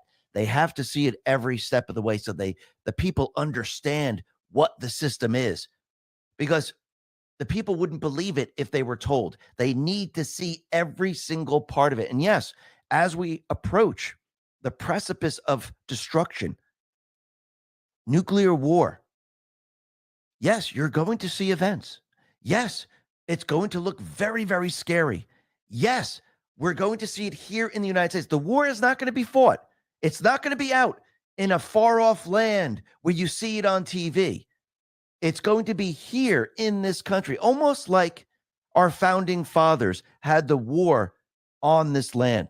It wasn't being fought in a far-off country.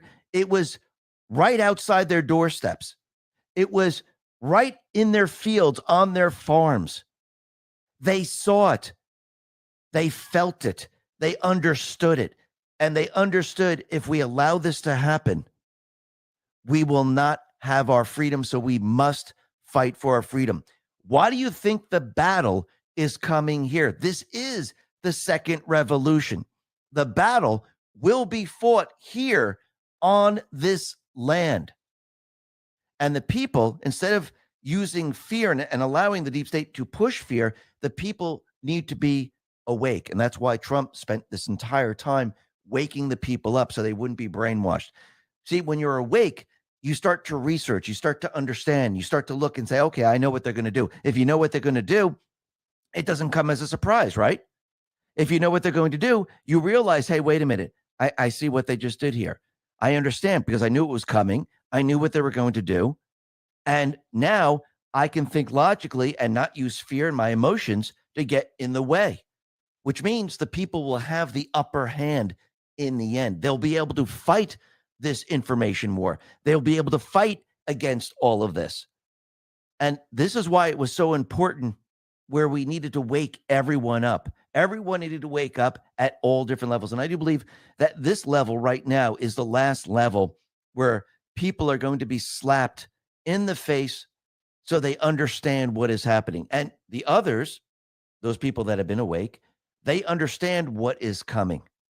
And this way, they're able to explain it to those people that are just waking up. They might not believe it right off the bat, but in the end, I do believe they will believe it. And in the end, they will have the will to say, no more. We cannot take this anymore. We need to make a change. And I do believe this is what everyone needs to experience. And yes, people are going to get angry. Yes, people are going to get pissed off. Yes, people are going to say, why isn't anyone doing anything? Yes, you're going to hear all of that. You're going to feel all of that.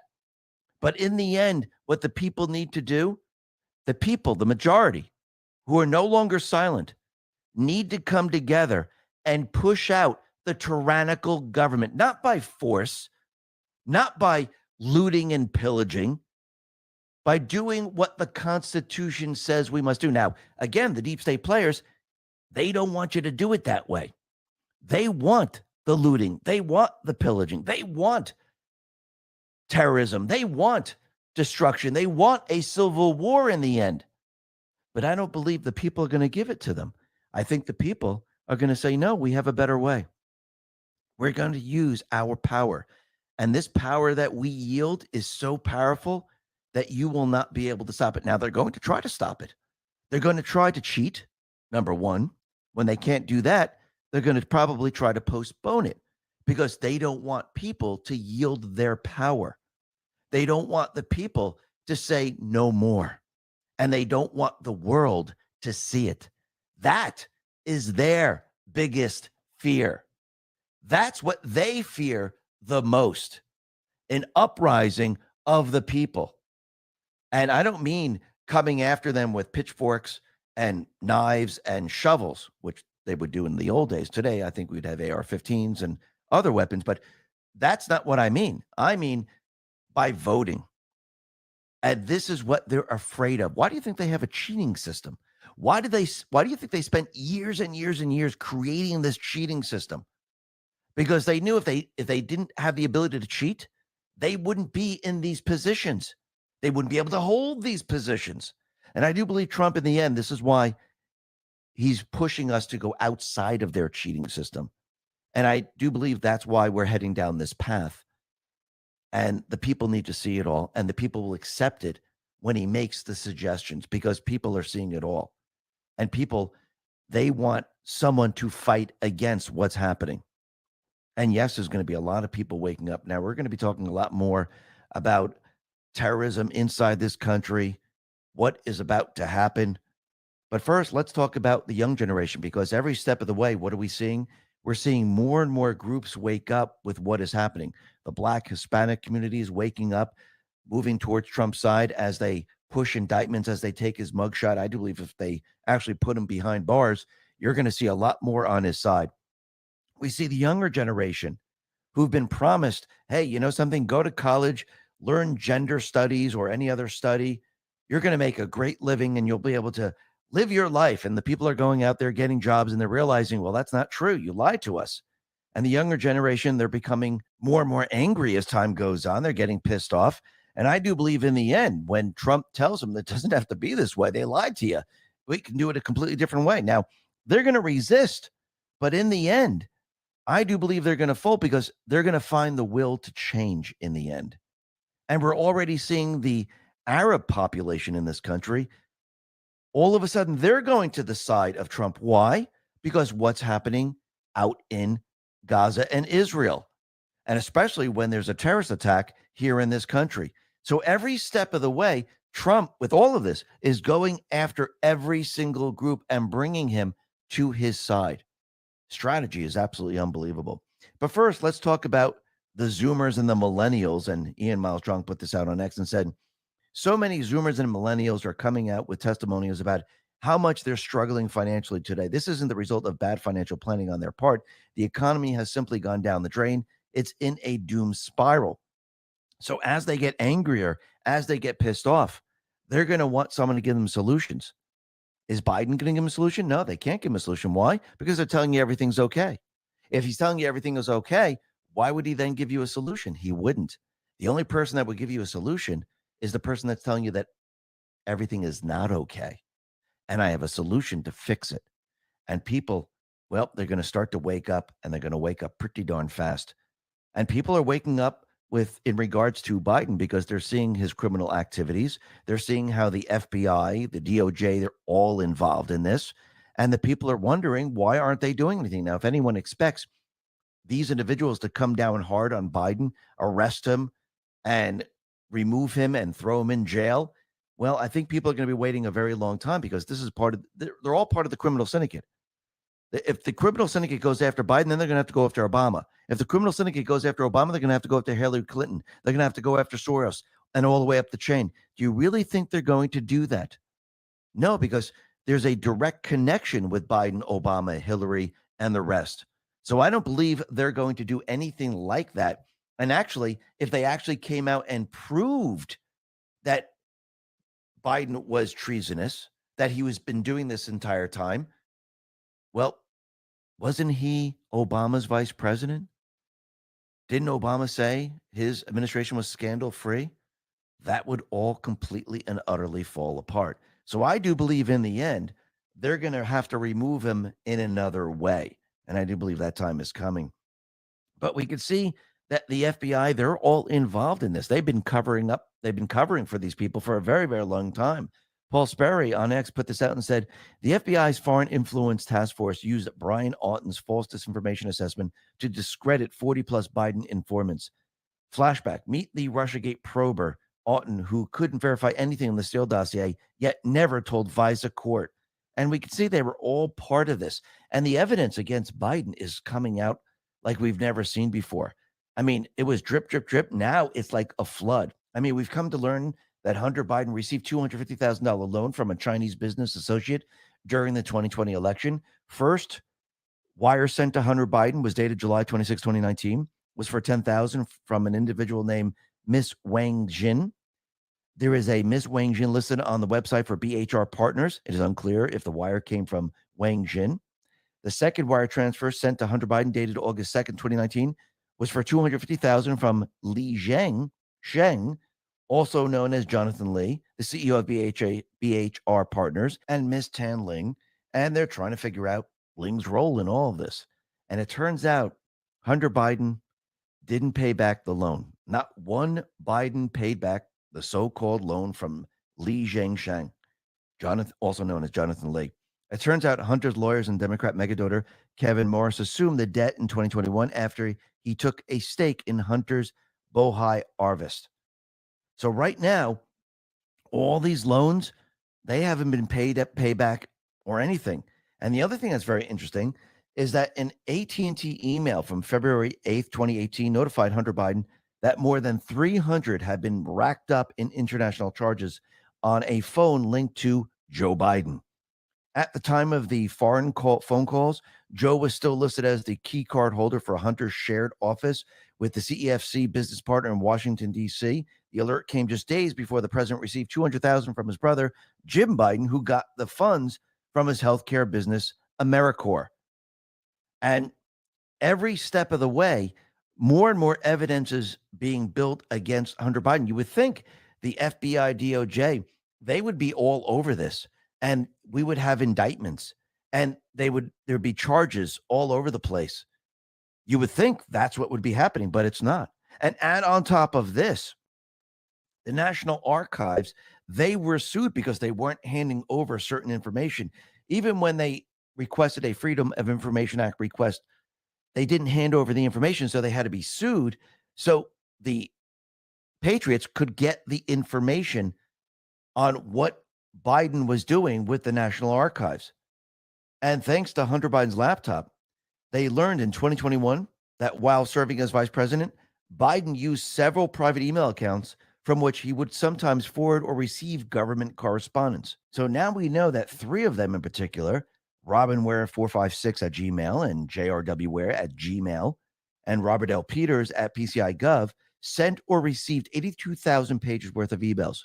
And this is according to the National Archives.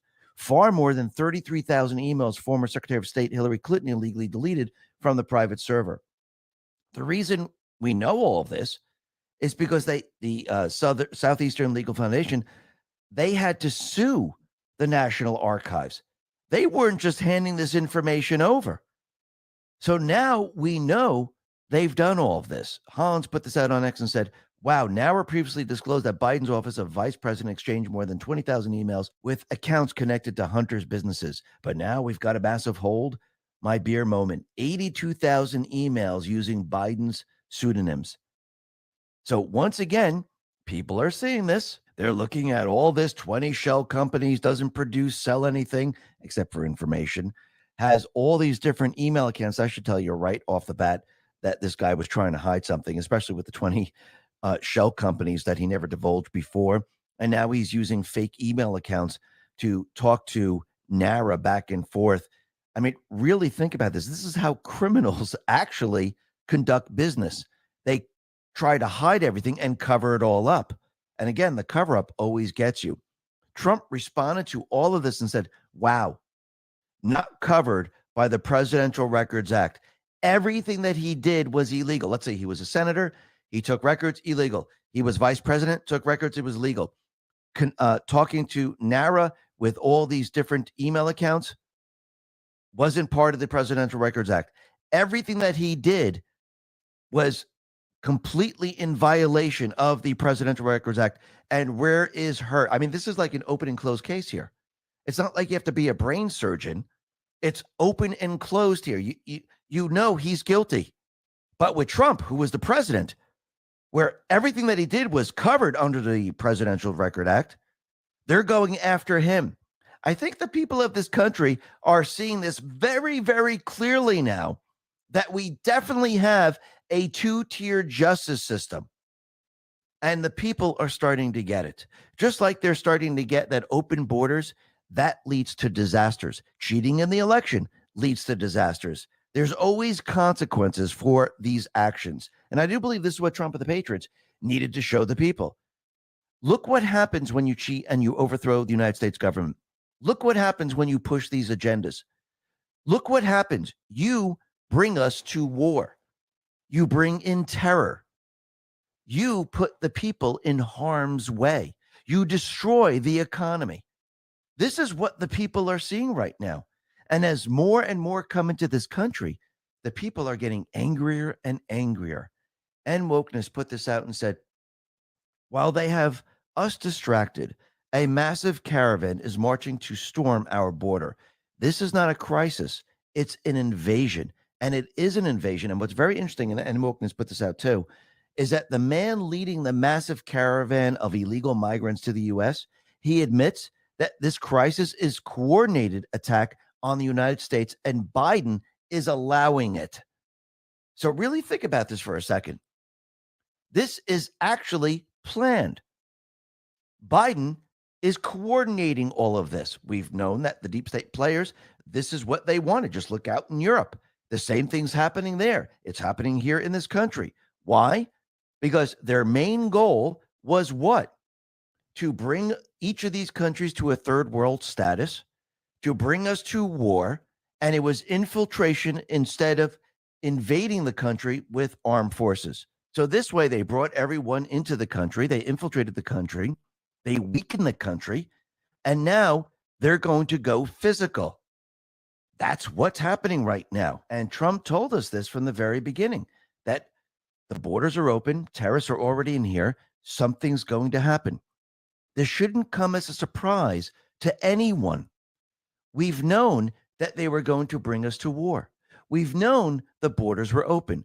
We've known that Soros and others are involved in bringing in illegals who are criminals, terrorists, and whatnot. We have known all of this from the very, very beginning. We'll be talking a little bit more about this a little bit later. But first, Bill Malugin put this out on X and said, in Senate hearing, DHS Secretary Alejandro Mayorkas confirms over 600,000 known gotaways at the border in fiscal year 2023 while being questioned by Roger Marshall. Mayorkas also repeatedly refused to answer Marshall's question, asking how many illegal immigrants have ties to known terror groups, saying only that DHS takes appropriate enforcement action to any national security threats. Marshall also asked when and if DHS would provide the countries of origin of people arrested at the border on the FBI terror watch list. Mayorkas responded that the data could be provided in appropriate setting, non-public. A reminder that Axios reporter Russ Contreras wrote this single source piece earlier this month in which he declared the border is more fortified than ever. His report failed to mention gotaways or even acknowledging they exist, let alone 600,000 plus in 1 year. Update, Russ? Yeah, these people, they're trying to steer you away from what's really happening. And now, like we've been saying for a very long time, they are letting all of these people in. They know exactly who they are. They've been keeping track of them, just like the FBI keeps track of all those individuals that create these false flag events. They always know about them. They always know where they are. They're always keeping track of them. Well, if you're going to have someone create an event in this country and they're your foot soldiers, you need to know where they are. You need to control them, and you need to tell them exactly what they need to do. This is how a false flag works. This is how they push their agenda to scare the people into doing what they want them to do. And you can see they know exactly who's here. And yes, these are the foot soldiers, just like when they had the event with George Floyd. They knew exactly what they were going to do. They were going to unleash Antifa. They knew exactly that what they were going to do with these different towns where they were going to have law enforcement do absolutely nothing. They knew exactly what was going to happen, just like in January 6th. They had the confidential human sources. They knew exactly what was going to happen on January 6th. They had it planned out. This terrorist act that is coming to bring us to World War III, this has been planned out. This is controlled. Yes, they want you to think it's all happening and it's real and it just happened, but they are controlling it because they have an objective and they're trying to get their event off the ground to have the optimum effect on we the people. But if you know what they're going to do, and that's why waking the people up is so effective, if you know what they're going to do, it doesn't work on the people. And if you notice, it's getting harder and harder for them to push their agenda. Even with the shooters, it's becoming much harder. And what's very interesting is you can see that the latest mass shooting is very, very difficult for them, and it's very difficult for them to push their entire agenda. The people aren't paying attention to what they want them to pay attention to. And the people are doing more and more research, and they're realizing we knew that this was coming. We knew that this was going to happen. We know it's for gun control. Why do you think Obama had the most mass shootings? You think it was just because, during his time, it just all happened that way? No, they were trying to push gun control. The UN Arms Treaty was in the Senate. John Kerry introduced it. And the only way to move these bills is to have events. Without the events, the bills just sit there. Nobody cares. So it was done on purpose, just like this was, because people saw what happened in Israel, and they said, holy crap, we're losing control of the gun control argument. We got to get that back. Did it work? No, it failed once again. And now they've come out with the story that the main shooter thought local businesses were talking about him, and they were spreading rumors that he was a pedophile. Isn't that interesting that they're bringing in pedophilia right now? It seems like they're trying to make it like it's a conspiracy or something. And it seems like they're trying to push everything away from their real pedophilia acts. But it's not going to work. Everything is falling apart on them. Day by day, the people are seeing through all of this, and it's getting worse and worse for them. Just like out in Ukraine, everything is completely and utterly falling apart. Basically, Ukraine, the deep state players, they lost the war. Russia has complete and utter control of the entire situation. And we can see that even Time magazine is out there letting everyone know, yeah, you know what? The whole thing out in Ukraine, it's over. Russia won. Canada Go with the Great put this out next and said, Time magazine reports that Ukraine struggles to rally financial support after its failed counteroffensive and amid allegations of widespread corruption. A top Ukrainian presidential advisor warns that people are stealing like there's no tomorrow. When asked about bribes and corruption, 59% of Americans don't want Congress to provide more weapons to Kiev, up from 35% in June. The southeastern fifth of Ukraine, where the population is predominantly Russian-speaking, remains under Russian control. Zelensky's close advisor warns that he deludes himself.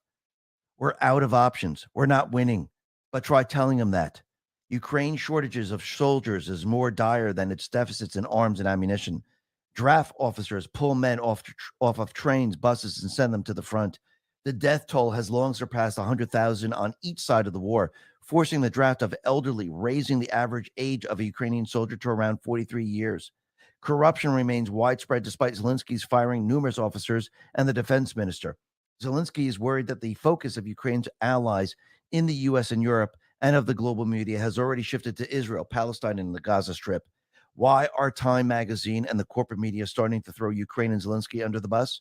Every American should read the new Time cover story on what a complete disaster the war in Ukraine has become. We spent billions and billions of dollars out there, and look, nothing worked. Why was Biden doing this? Why did they send billions of dollars to Kiev? Because they were trying to protect their entire deep state layer. And it failed. And now the people can see this. And now it's a disaster for them. That's why they're shifting everything to World War III. This is why they're shifting everything to the Middle East. But I do believe Trump and the Patriots want them shifting everything to the Middle East because, once again, I do believe Netanyahu and his forces, they're going to be launching a cleanup operation of the deep state players in this region. Then it's going to lead to Iran. And then, yes, we're going to have China move into Taiwan. And I do believe all of this is cleaning up the deep state players. This is a war on the deep state players. And I do believe we're seeing the actual battles happen in real time right now.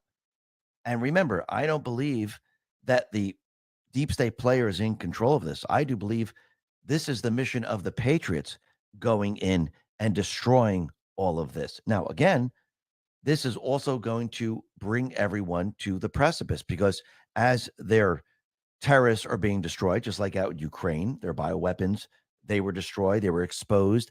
The neo-Nazis were destroyed in the country. I mean, look, there's hardly anyone left there to fight. They're going after older people to fight. That tells you everything you need to know. What do you think is going to happen out in Gaza? Remember, their leaders, they live in Qatar. They don't live there. They're just telling them what to do. But once they're destroyed and removed, the Palestinian people are going to be freed of all of this. Remember, each country has deep state players in each country. Russia has deep state players. The United States, as we know, has deep state players. Israel has deep state players.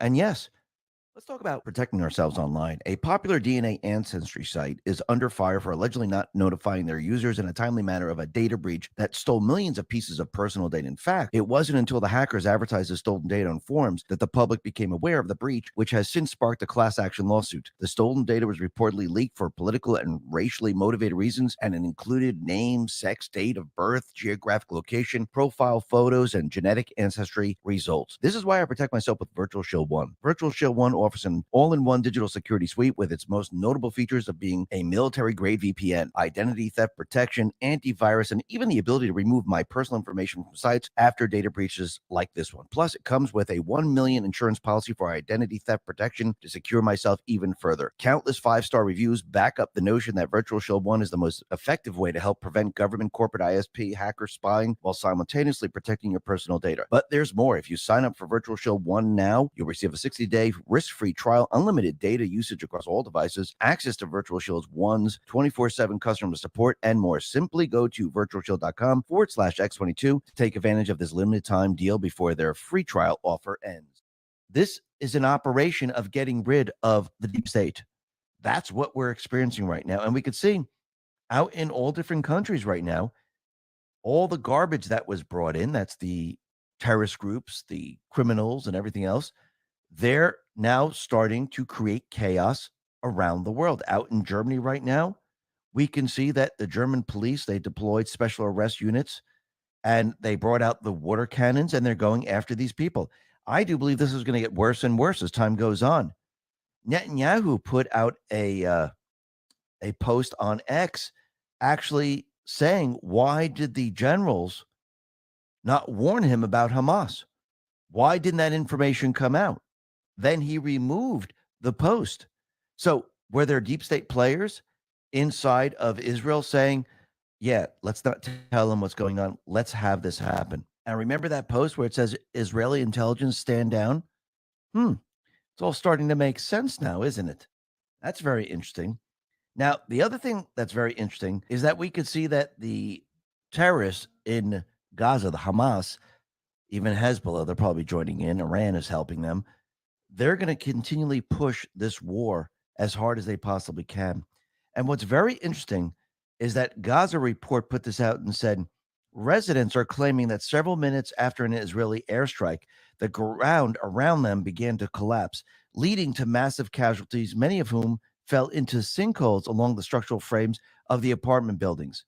Civil defense teams are warning some residents to leave the area due to the possibility of secondary explosions due to the presence of munitions in the area. So these are the tunnels underneath Gaza.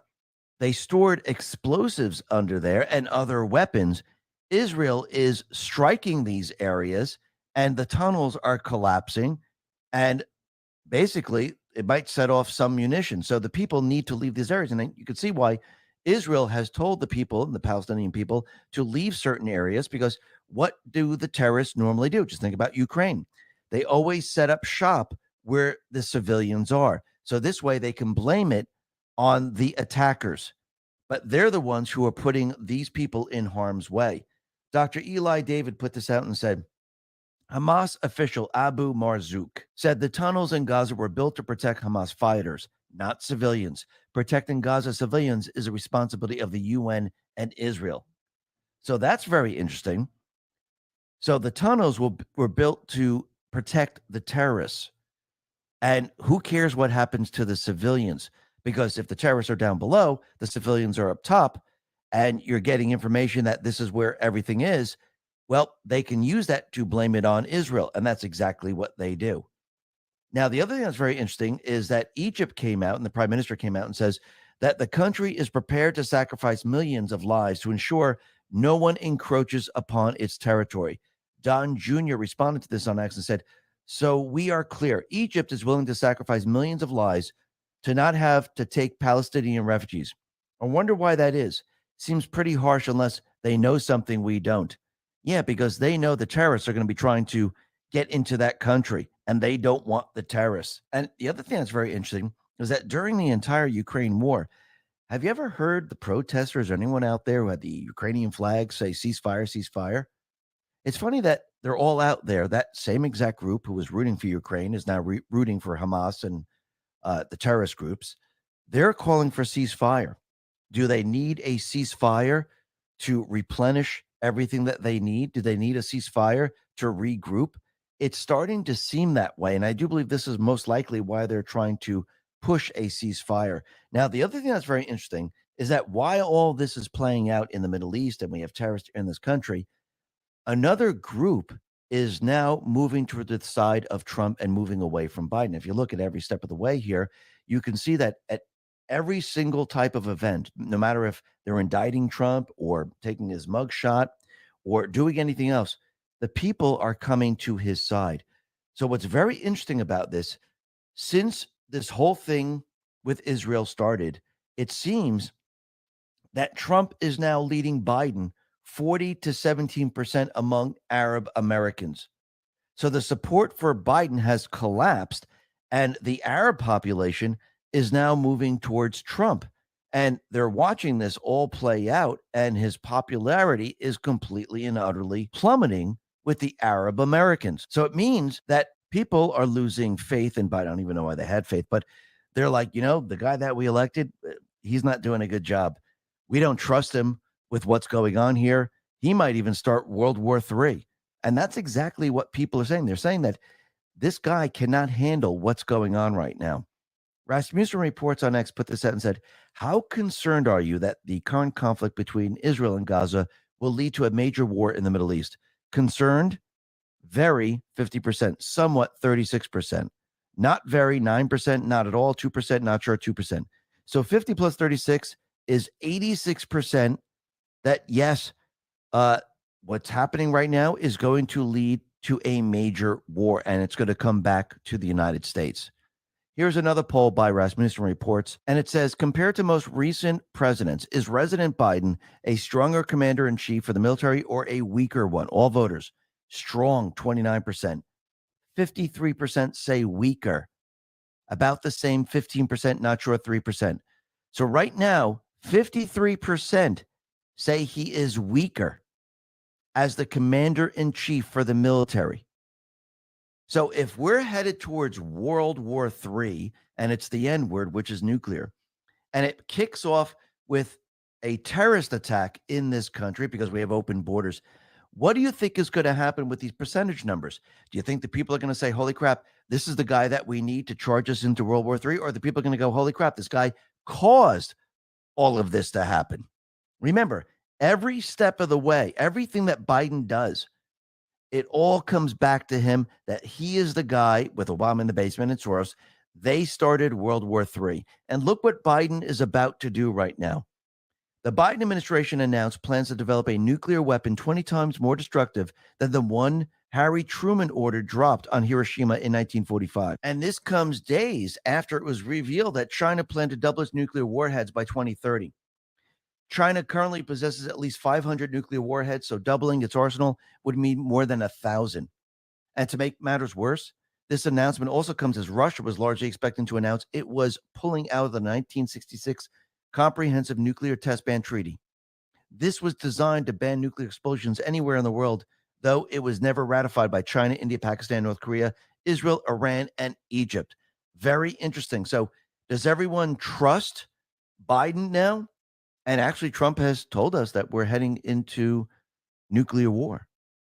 And it seems that this is now building. And I do believe this is going to end up like the Cuban Missile Crisis, where we're going to be at the precipice of this major, major war. And people are going to be very afraid. This is a scare event. And people are going to have to make a decision. And people are going to need to make this decision by thinking logically, not out of fear. See, back when COVID hit, people were making a lot of their decisions out of fear. This is why people rolled up their sleeve and just took whatever the government told them to do. I think this time around, I don't think the people are going to do it. I think the people are going to push back, just like they're now pushing back against COVID. And we could see out in Germany, the German health minister is now complaining on X that the willingness to vaccinate against COVID is currently far too low in Germany. Only 2.5 million have subjected themselves to the updated mRNA injection so far. And they want more and more people to insert the bioweapon into their body. But the people are saying, we don't want to do this. And why are the people saying we don't want to do this? Because the fear is now gone. That entire scary period where people reacted out of fear, and that's the worst thing you could possibly do, react out of fear. Because most of the time, you can't reverse what you did. Now the people without the fear, they're thinking logically. And they're saying, you know something, I'm reading way too much. I'm looking at evidence. Those people that were censored, the doctors that were censored, now I see the truth. And I'm not going along with this anymore. I wish I never went along with it in the first place. That's what people are saying now. And the same thing has to be applied to war that is coming, terror that is coming. It can't be a knee-jerk reaction. We need to think logically. We need to have peace. And I do believe people are going to think logically this time around. And you can see it's taking its toll on the pharmaceutical companies right now. Pfizer reports a net loss of $2.38 billion in the third quarter, revenue down 42% compared to last year. And now they're actually closing down 2 of its facilities in North Carolina and other areas because the people aren't taking the bioweapon. The people are waking up. And the pharmaceutical companies, they are losing credibility. The FDA is losing credibility. The CDC is losing credibility. And as they lose credibility, it's going to be very, very difficult for people to say, yes, we believe you. Actually, I think in the end, they're destroying themselves. And this is what we were told. going back in time, either give the people the cure or be destroyed. And they are now being destroyed because the people are awake. The people are seeing all of this. Now, Rasmussen reports put this out, and they have 4 very, very interesting. The first one says, do you believe you have experienced major side effects, minor side effects, or no side effects from your COVID-19 vaccination? All 56% say none. Minor say 34%, and major say 7%. So this tells you everything you need to know. I mean, if you take these two numbers, minor, major, and you add them together, you have 41% of the people saying they're having side effects. Remember, they told us there are no side effects, but now people, they're seeing the side effects. Here's another one. Do you personally know anyone whose death you think may have been caused by side effects of COVID-19 vaccines? All 28% say, yes, I know someone that died, and I think it has to do with the vaccine because they were vaccinated. And 61% say no. So 28% of the people. And this number is getting bigger and bigger as time goes on. Here's another one. Has any member of your household died from COVID-19? So this poll, it says 11% said that, yes, they knew someone that died from COVID-19. Now you got to remember, the hospitals, they got paid to say, oh yeah, no matter if you're in a motorcycle accident, had a heart attack, if you tested positive for COVID, you died of COVID. And now we're coming to find out that a lot of these death certificates and everything that they were saying, it's not true. Actually, if you look at the actuaries of insurance companies, they're really starting to break this down, and the numbers are not what everyone has told everyone. But look at this poll, and the question is, has any member of your household died whose death you think may have been caused by side effects of COVID-19 vaccines? 10% right now say yes. So almost as many people died from the side effects of the vaccine when you compare it to COVID. And if you remove the fake PCR test and the payment to hospitals and everything else, I'm sure that percentage number is much, much lower. So what's worse? It's starting to look like the cure is a lot worse than the actual disease, because COVID wasn't really the pandemic. The bioweapon was the pandemic. That's what caused the pandemic. And I think people are starting to see this. And they're also starting to see that everything has changed since everyone's taken the bioweapon. U.S. infant mortality rate rose by 3% last year, the largest increase in 2 decades. Why? Really think about this for a second. And we've come to find out that Anthony Fauci has run a lab in the United States, experimented with coronavirus strains shipped in from China more than a year before the global outbreak. So U.S. taxpayer money was used to experiment with coronaviruses from the Chinese lab, thought to be the source of the COVID pandemic, more than a year before a global outbreak. An investigation has found. The National Institutes of Health, under Dr. Fauci, his leadership, infected 12 Egyptian fruit bats with SARS-like virus called WIV1 at a lab in Montana 2018. The WIV1 coronavirus was shipped from the Wuhan lab the FBI believes caused the COVID pandemic and was tested on bats acquired from a roadside Maryland zoo.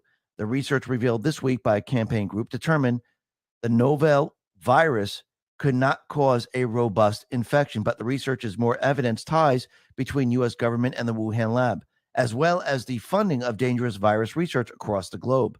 So once again, Fauci is in the middle of all of this, and he is the one who is doing the experiments. Remember, he said, oh no, we didn't, this is naturally occurring. I didn't do any of this. It's all falling apart on them.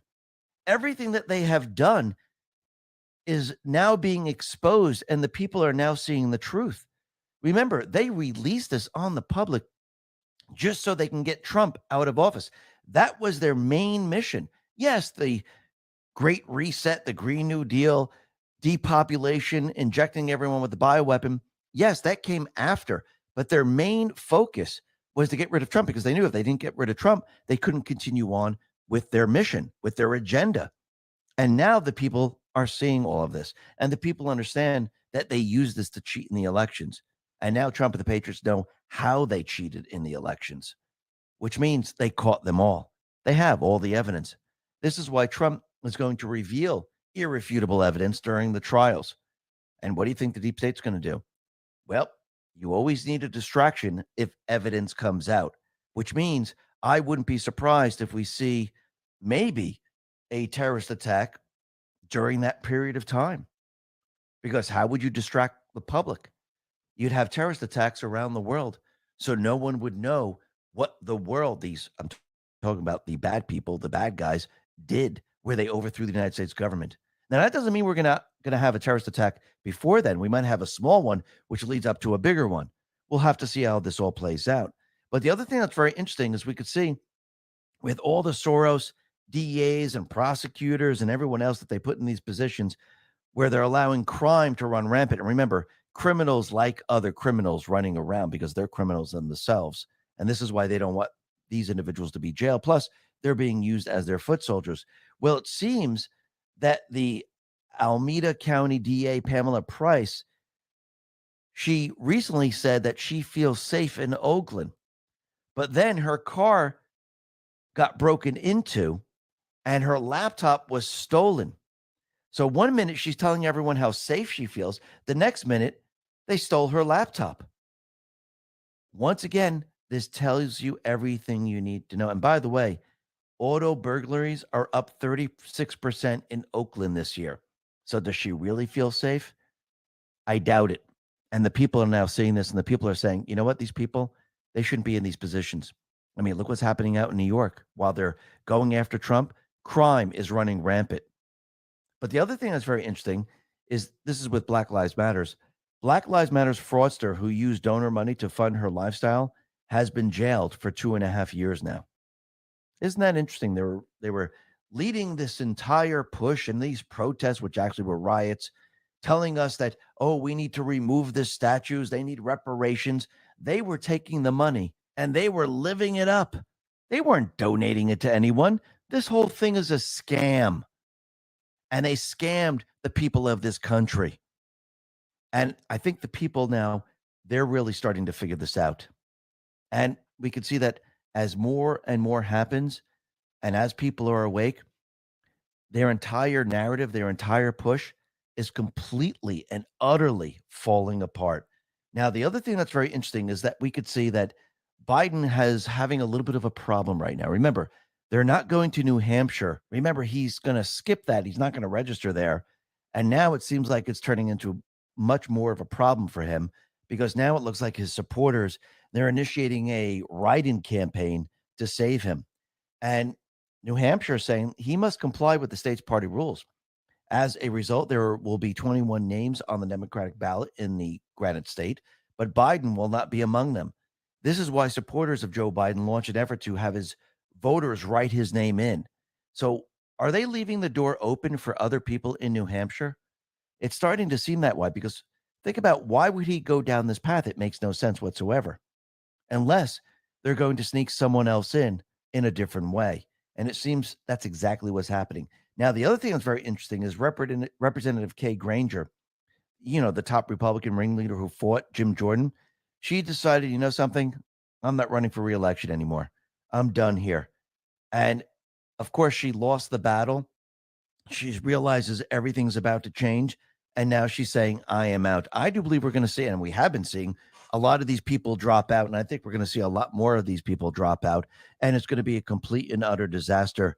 And there's going to be a lot of seats open for a lot of people. And which means the Patriots are going to be coming in, taking control of these areas, especially more and more evidence comes out. Because think about it.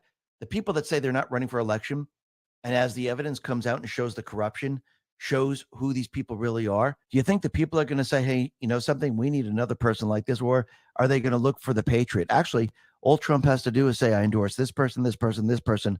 And I do believe the people are going to follow through on pushing these people into office, which means we will then have control over almost everything. And it seems like the plan is absolutely working right now.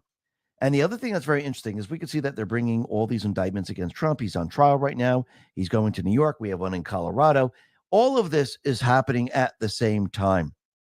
And what's very interesting is that the Colorado judge overseeing the case, seeking to remove Trump from the state's 2024 ballot, she's declined to recuse herself because she donated to an anti-GOP political action committee.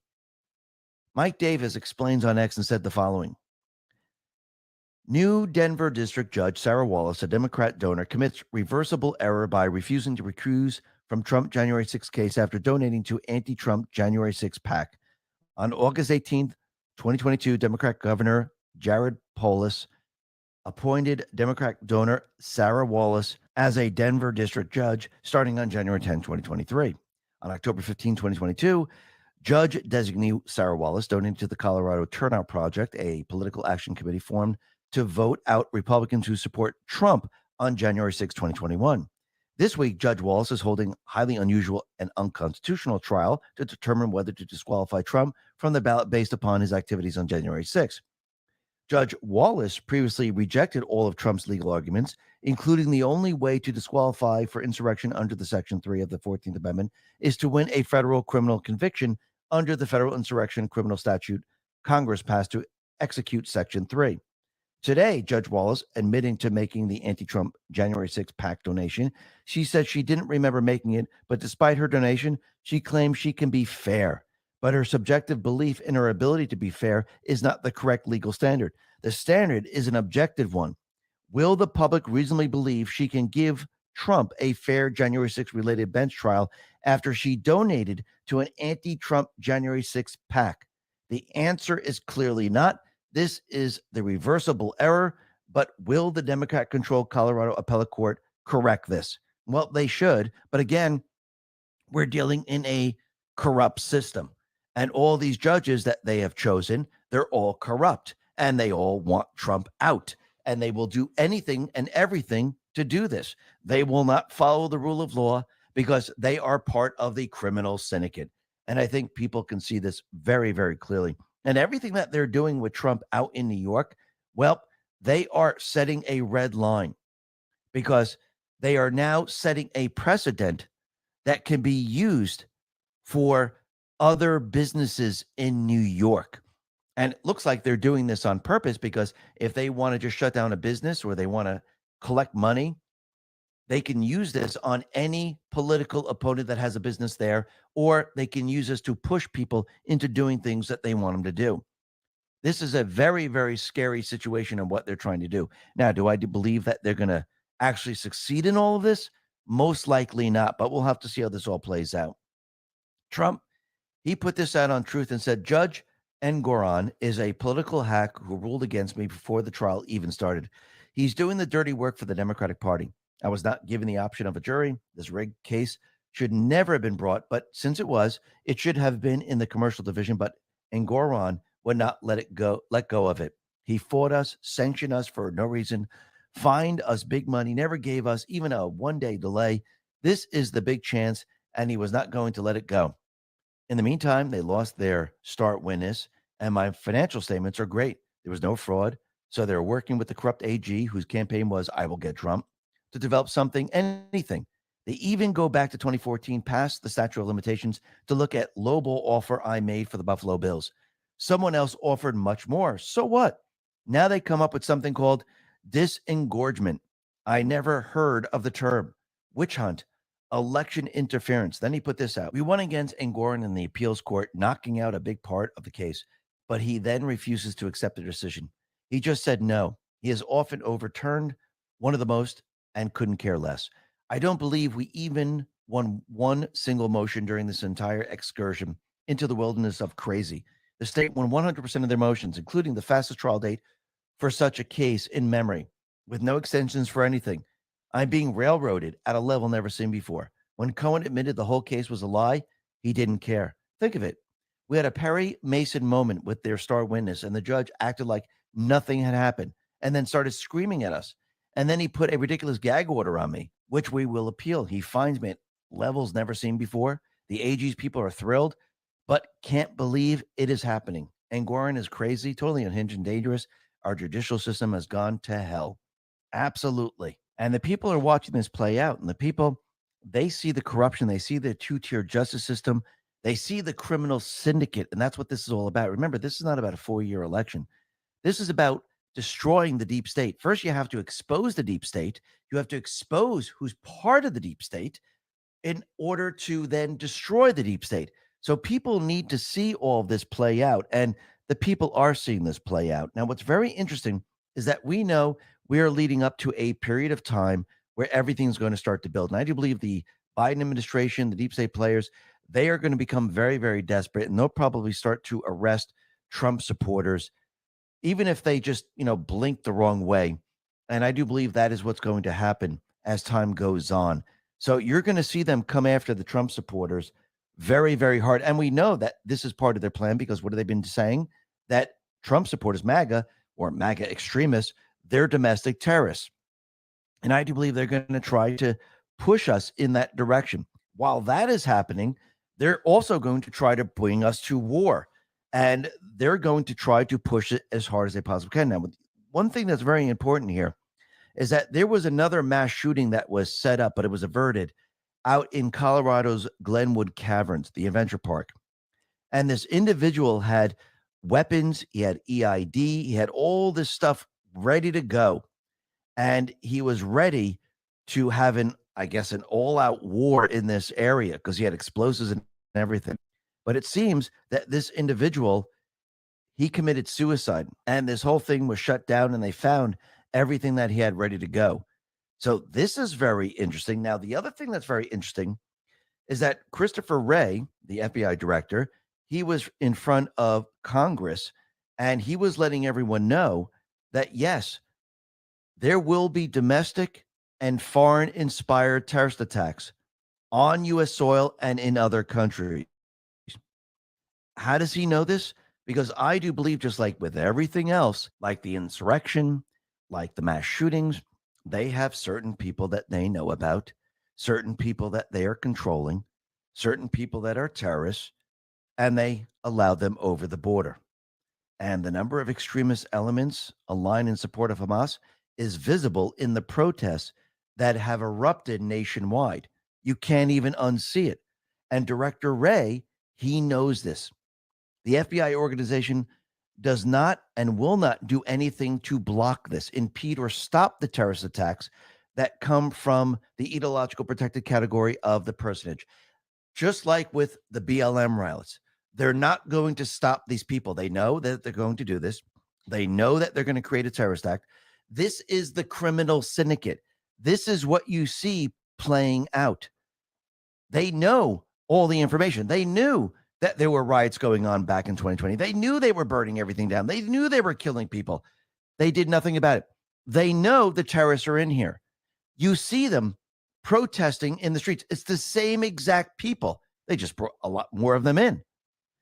They're not going to stop them. That's how Trump, the Patriots, that's how they know that something is going to happen. They know the playbook. They know exactly what's going to happen. But the military, we know that they're watching this all play out. Military intelligence, I do believe they're monitoring the entire situation. I do believe they want these individuals to do certain things, because in the end, it's going to make it a lot easier for them to round these people up. But again, this is about bringing the country to a certain point. Is Trump actually doing it, or is he allowing the deep state to do what they do best? I do believe he's allowing the deep state players to do what they do best. And Trump is going to be using this to his advantage. Now, a lot of these things are controlled. A lot of these things are set up in a certain way, just like the 16-year plan. World War III, as we know, was going to be controlled. It was going to be a controlled war. They knew exactly who was going to win. Yes, there was going to be loss of life. Yes, it was going to be people that were dying and people that were getting sick and cities that are being destroyed. Remember, the deep state player, when they set this all up, they don't care about the people. They don't care if people get hurt. They don't people die. They don't care about any of that stuff. They think of it as like cattle, sheep. They don't care about that. They just want everyone to do what they want us to do. They want to be on board with their agenda. But I do believe that this is not going to work the way they think it's going to work, because I think the people now are awake. They're thinking logically. And yes, there's still going to be people that are afraid, but there's going to be a lot of other people that they understand what is happening right now. And I just want to go back to post 121. And I'm going to read a small portion of this. This is November 6, 2017. It says, "Why are immigrants important? MB, Muslim Brotherhood, votes, attacks. Supplant the original founding stock of the U.S., create more Ds, more people dependent upon government, dilute the culture of the U.S., commit crimes, bring in drugs, commit assassinations, lower the wages, and use them to create false flags and attacks. Why are illegals important? MS-13 votes 187. MS-13, terrorists, cheap labor for corporations, and destruction of U.S. culture, and increase in chaos and violence. Why is open border important? Well, this helps them achieve that goal. So it's not like we didn't know any of this. We've known about this for a very long time. We're just in the final battle right now. And yes, there will be terror attacks. Yes, it will look scary. They want you afraid. They want you to hate. They want you angry. They want you to say, we must go to war with the Muslim nations. Just give us your permission. We will start World War III. It's the same thing with COVID.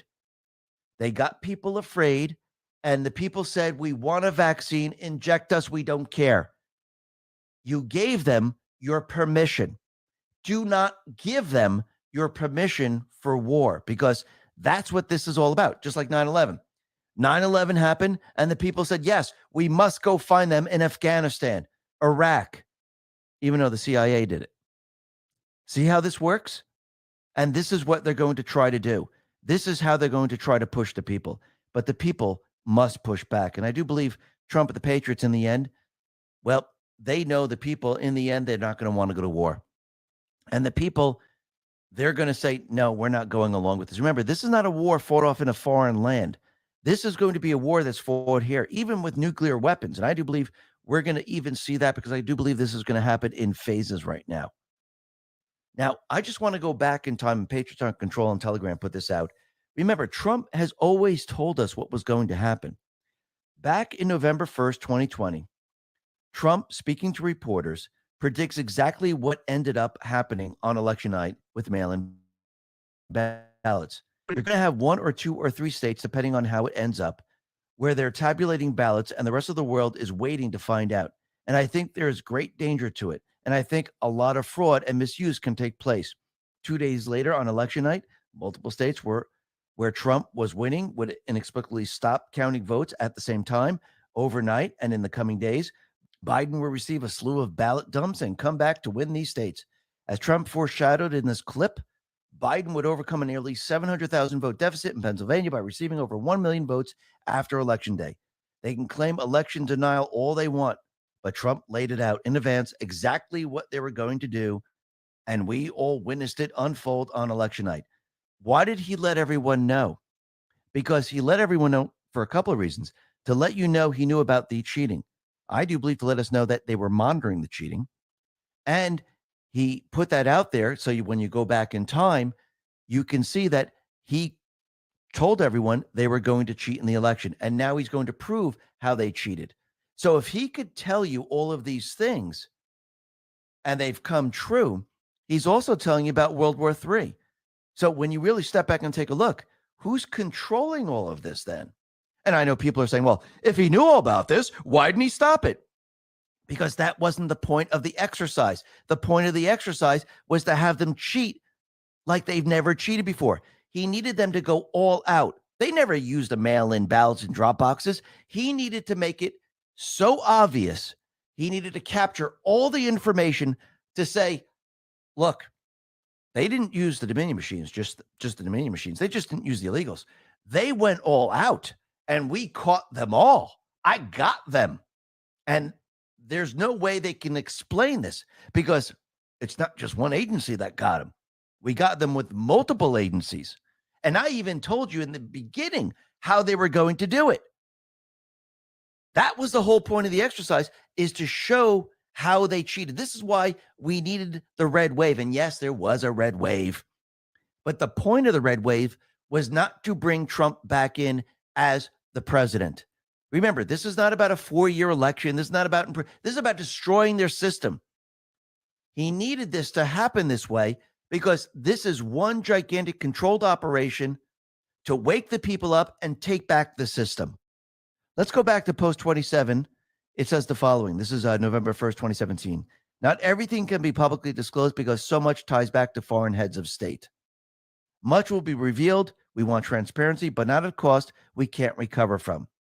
And I do believe this post pretty much explains it all. 3387, July 9, 2019.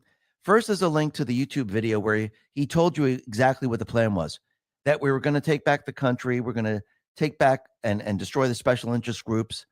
And he explained the whole thing, laid it all out. It says, note past 2 years, note next 6 years. We were told what was going to happen. We were told what battles we face. Strategic, pre-planned, patriots in control. And the patriots are in control. And yes, we're entering a scare event right now. But Trump has told us in the past what was going to happen. He told us now what was going to happen. That means we're in control. That means it had to be this way to wake the American people up. And some people have to be slapped. Some people have to see it right in front of their face. And some people have to be brought to that point where they finally say, all right, I can't take it anymore. I don't want to go to war. I don't want to lose my family. I don't want to lose everything. I will vote for this guy that's talking about peace. And that's the final battle. And once people do that, Trump, he takes the gloves off and he goes after the deep state players. The Patriots are in control. Listen, everyone, thanks a lot for listening. Be well, be safe, and especially be prepared. Thanks a lot.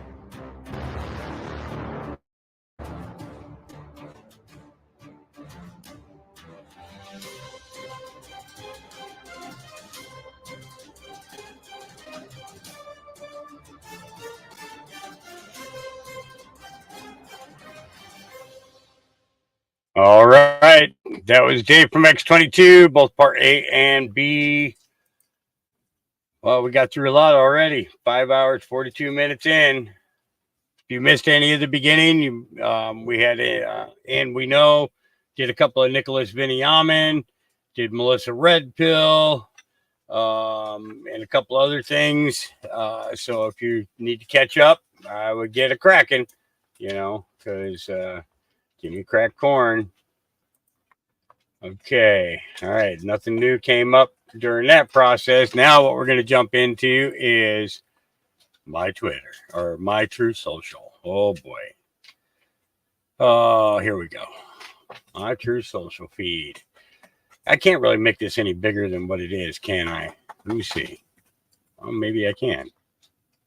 Okay. Yeah, actually, that's good. If we can, well, actually, it made it too big, didn't it? Because I can't read that. Woo, hello. Federal judges who have denied January 6th defendants their rights. Ooh, hang on. I got to make this so a size of, there we go. Oh, no, we actually got to go smaller than that. Dang nabbit. These things they make it tough for you. What is 10% of $400,000? 10% for the big guy.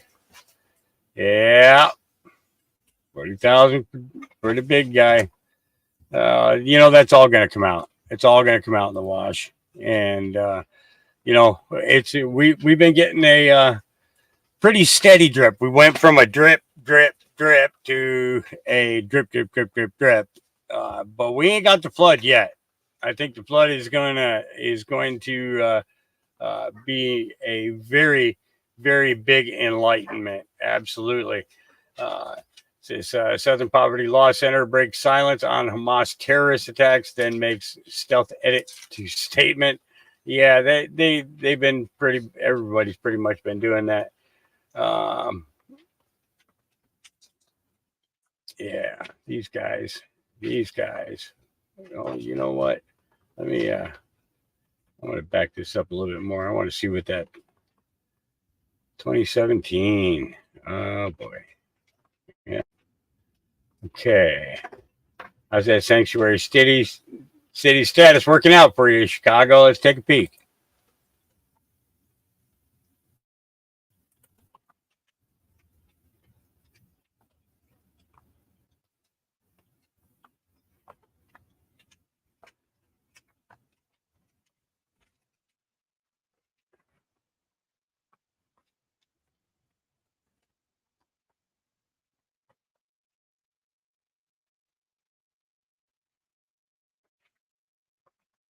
Crazy.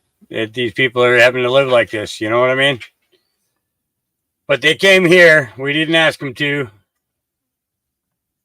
It appears that our government did, however. Yeah, not good. Not good at all. At least I got somebody out there with water and stuff like that. But other than that, you know, yeah. It's a real shame. That's Chicago for you. That is Chicago, Chicago, Chicago. Evil preaches tolerance until it is dominant, and then it tries to silence good. Yeah. Archbishop Charles J. Caput. Oh, Lord. In the Bible, demons refer to themselves as they, them, we, and us. Makes you think about all these self-identifying pronouns that are required these days. Happening now, President Trump arriving in Texas. Yeah.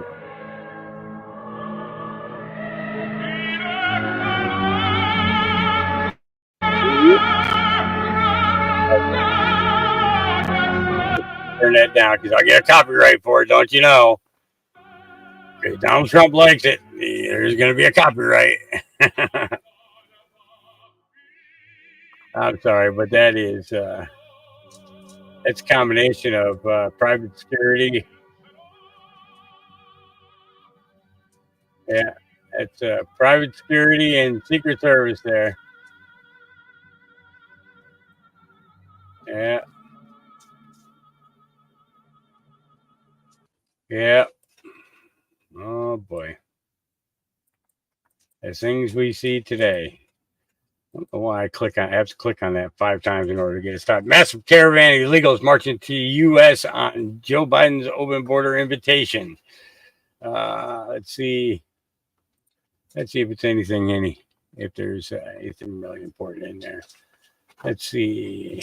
They say that there's a video, so let's go down here and see if there's actually a video.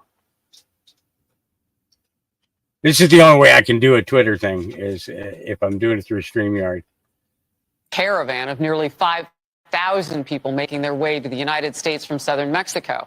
The leader of that caravan, there's one leader saying this. I believe that the Biden administration has dropped the ball. Joe Biden administration has lost the ball. Does not know what to do with immigration, has been this and another thing, and has lost a lot of the power, or hasn't even called the countries into sitting down and make sure that he finds a way to stop this immigration, this bleeding. He has lost the ball. He's not doing anything. Now we are learning more about a caravan of nearly 5,000 people making their way to the United States from southern Mexico. The leader of that caravan, there's one leader saying this. I believe that the Biden administration has dropped the ball. Joe Biden administration has lost the ball. I just had to play that. He dropped the ball. He dropped the ball. There is no doubt about that. We all know it. We all know it. We see it every day, whether it be on the news or whatever. But the news kind of downplays it so much, unless they're going to Democratic cities. Then, of course, and then they're screaming about it. Yeah. The government does not exist to define the Constitution. The Constitution exists to define the government. Yeah. Yep. Yeah, absolutely. Bobby Knight. LT talked about him earlier. Yeah. I don't even want to get into the Haiti money, and we don't want to get into Haiti because I don't want to be Clinton side. Yeah. Let's see. What do we got here? And there it is. Those issues in public session? No. Did you ever review the committee's final report? Yeah, in large part, but not, I would say, I don't think I could say I read every single page. Okay. Did you look to see if you were mentioned in the report? With me and my counsel, a little background, we had an agreement with the committee that my testimony, since I was the first individual subpoenaed by the January 6th committee, we felt it appropriate that the transcript should be made public at some point. And after months-long negotiations, they refused to do so and published their final report. And to my memory, it had been excluded. And our council took that up with the January 6th committee staff as to why the agreement had been violated. And I think on the eve of the dissolution of the committee, my transcript was the last one released. I have no further questions, sir. Please, sir. Thank you very much. So that just goes to tell you that even in the court of law, they are playing games, you know.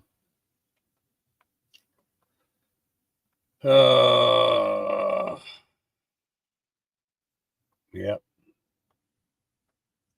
Unaccompanied minors. Southwest border encounters by fiscal year. 2020, 33,239.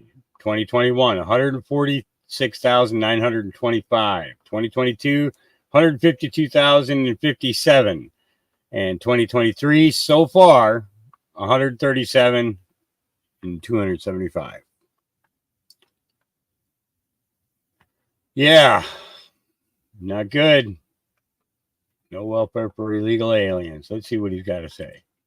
Crooked Joe Biden is running a nonstop conveyor belt importing illegal aliens from all over the world into our country, and the Biden Department of Homeland Security is abusing its so-called parole authority to give them more governmental benefits than many law-abiding citizens, including our vets. Our vets are being taken advantage of. Our citizens are being taken advantage of. It's very unfair, and it's not going to stand. Under this horrendous abuse of power, millions of illegals will be eligible for billions and billions of dollars in welfare benefits, courtesy of you, the American taxpayer. So not only is Crooked Joe surrendering your borders and your sovereignty, he is stealing your hard-earned money to redistribute it to people who have no business being in our country. They should be in their country. This is not sustainable by anybody, certainly not sustainable by us. The United States is trillions of dollars in debt, yet the radical left Democrats are illegally dispensing public benefits to illegals while they try to massively raise your taxes. The radical left communists hate you, and they hate our middle class. Under Biden's scheme, the benefits that will go to illegal aliens include food stamps, free health care, welfare checks, and a host of other programs, the likes of which you would not even believe. In addition, Biden is also giving illegal aliens work permits to take jobs away from American citizens. And then if they have children, not only do the children get automatic citizenship, but they unlock a trove of additional government benefits flowing to illegal immigrant households. In the meantime, our vets suffer and our citizens suffer. On day one of my new administration, we will shut down this travesty and defend the wealth of hardworking middle-class families. I will stop the outrageous abuse of parole authority. I will reinstate my action making illegals ineligible for public housing. We will terminate all work permits for illegal aliens, and I will demand that Congress send me a bill blocking any future president from abusing his power to distribute welfare benefits in this manner. It's all being paid for by the American taxpayer. Like automatic citizenship for children of illegal aliens, welfare is a gigantic magnet drawing people from all over the world. They want to come to the United States. They want to feast off the sweat and savings of the American taxpayer. It's not fair. It's not just. We're not going to let it happen. I will end it all immediately. Thank you.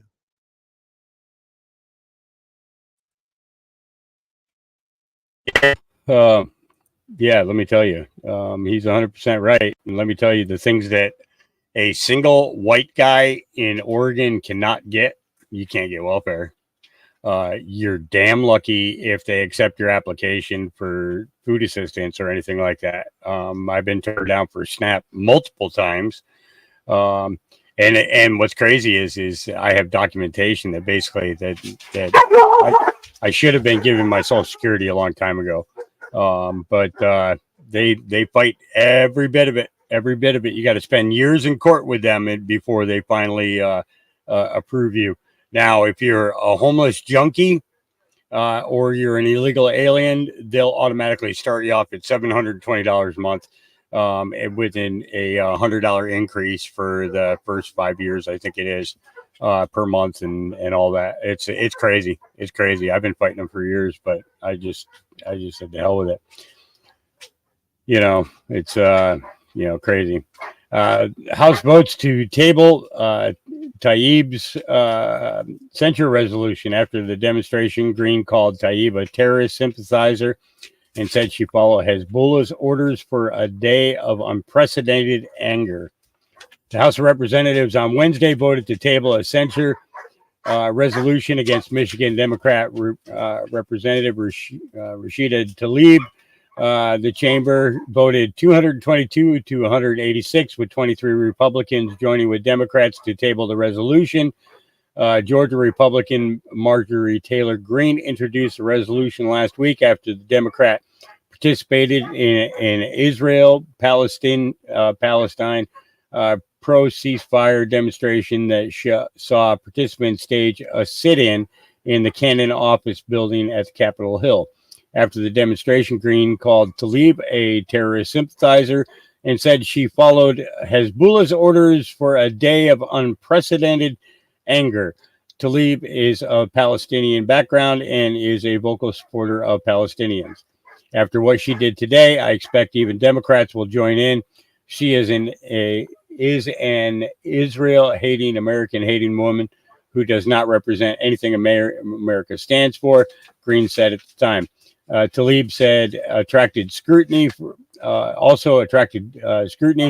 for her myriad criticisms of Israel amid the ongoing conflict, in support of the claim that Gaza hospital had been bombed by Israel, despite considerable intelligence suggesting a misfired rocket launched by the Palestinian Islamic Jihad was responsible for the explosion that occurred in the hospital parking lot. And we kind of knew about that. So, but they tabled it, and 23 Republicans jumped the fence and did not censure her. Yep. Terrence K. Williams says, arrest the people who brought cocaine in the White House instead of arresting President Trump because he said the election was stolen. True enough. Yeah, it's kind of crazy. Yeah. I'm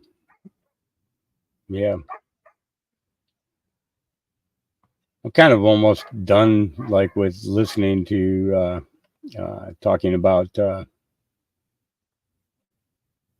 Israel at this point. Israel was never a state, it was always a people, and the people did some bad things, and God said, get out. And the Palestinians then had the whole of Palestine. But when you follow the new narrative, they think that it was always the other way around, and that's not true. That's just not true. And it's a shame. Even in the movies from 1920s, 1930s, all the way through the 1950s and into the 1970s, especially anything surrounding Christ, it was always Palestine. Herod said there'll be no messiahs in Palestine while he is king, while he is alive.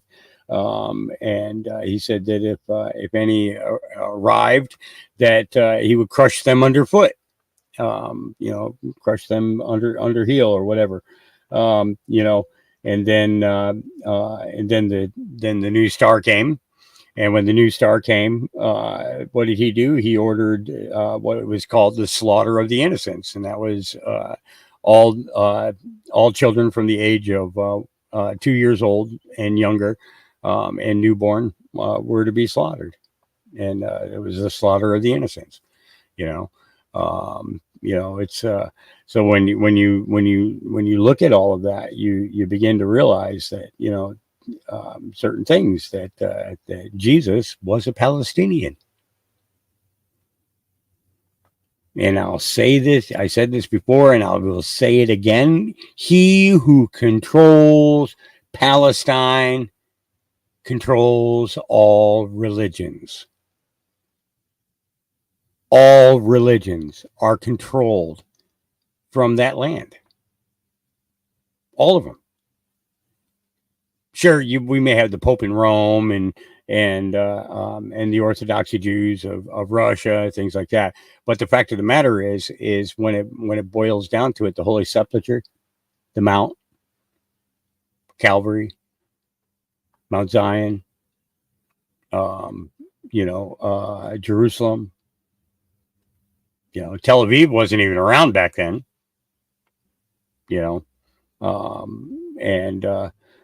but it was all in Palestine. Mecca, Palestine. And wait till you find out who is entrapped in that big black block of stone and the big black, I don't know what they call that, the eye that is on it, who is trapped inside of that. When you find that out, then you'll understand why they march around Mecca like they do. You'll be like, "Ooh, wait a minute. That's why they do that?" Yeah. Yep. They've been trying to set him free. The Muslims have been trying to set them free. And when you find out who is in there, when it's voiced who is in there, then you'll be like, I can't, what do you mean I can't leave you hanging? What's up with that? Oh, Lord. Give me a second here. Let me, hang on. I got to go. I got to go to here. Oh, and then I got to go to my history. Let's see if I can find this.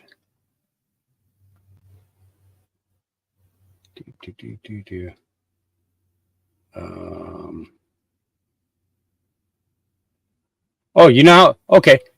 This is just to show you how nuts things are really going, because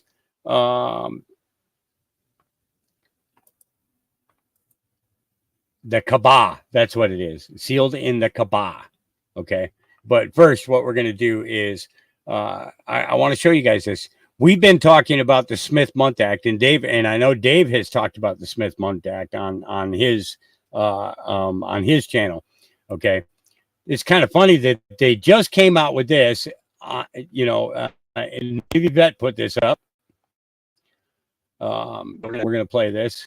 Give me a second to make this. So in 2013, it was legalized in the United States to propagandize its citizens. What? Like, that's some scary third world stuff going on. That's the kind of stuff that people use to topple governments, to take away freedoms. Yes, you heard that right. Almost a decade ago, propaganda was legalized in the United States with the passage of the Smith-Mundt Modernization Act, which you've probably never heard of.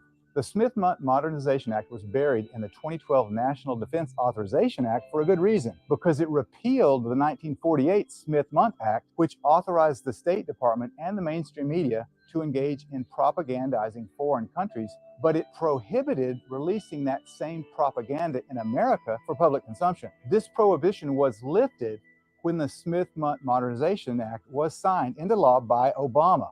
Very simply, Obama gave it a reboot in 2012. So no matter how outrageous the propaganda may be, it's completely legal. Propaganda, in other words, a false narrative for whatever specific purpose, is now much, much easier to perpetrate on the people. Due to the Smith-Mundt Modernization Act, which went into effect on July the 2nd of 2013, scripted and orchestrated propaganda can now be presented to the American public as factual news.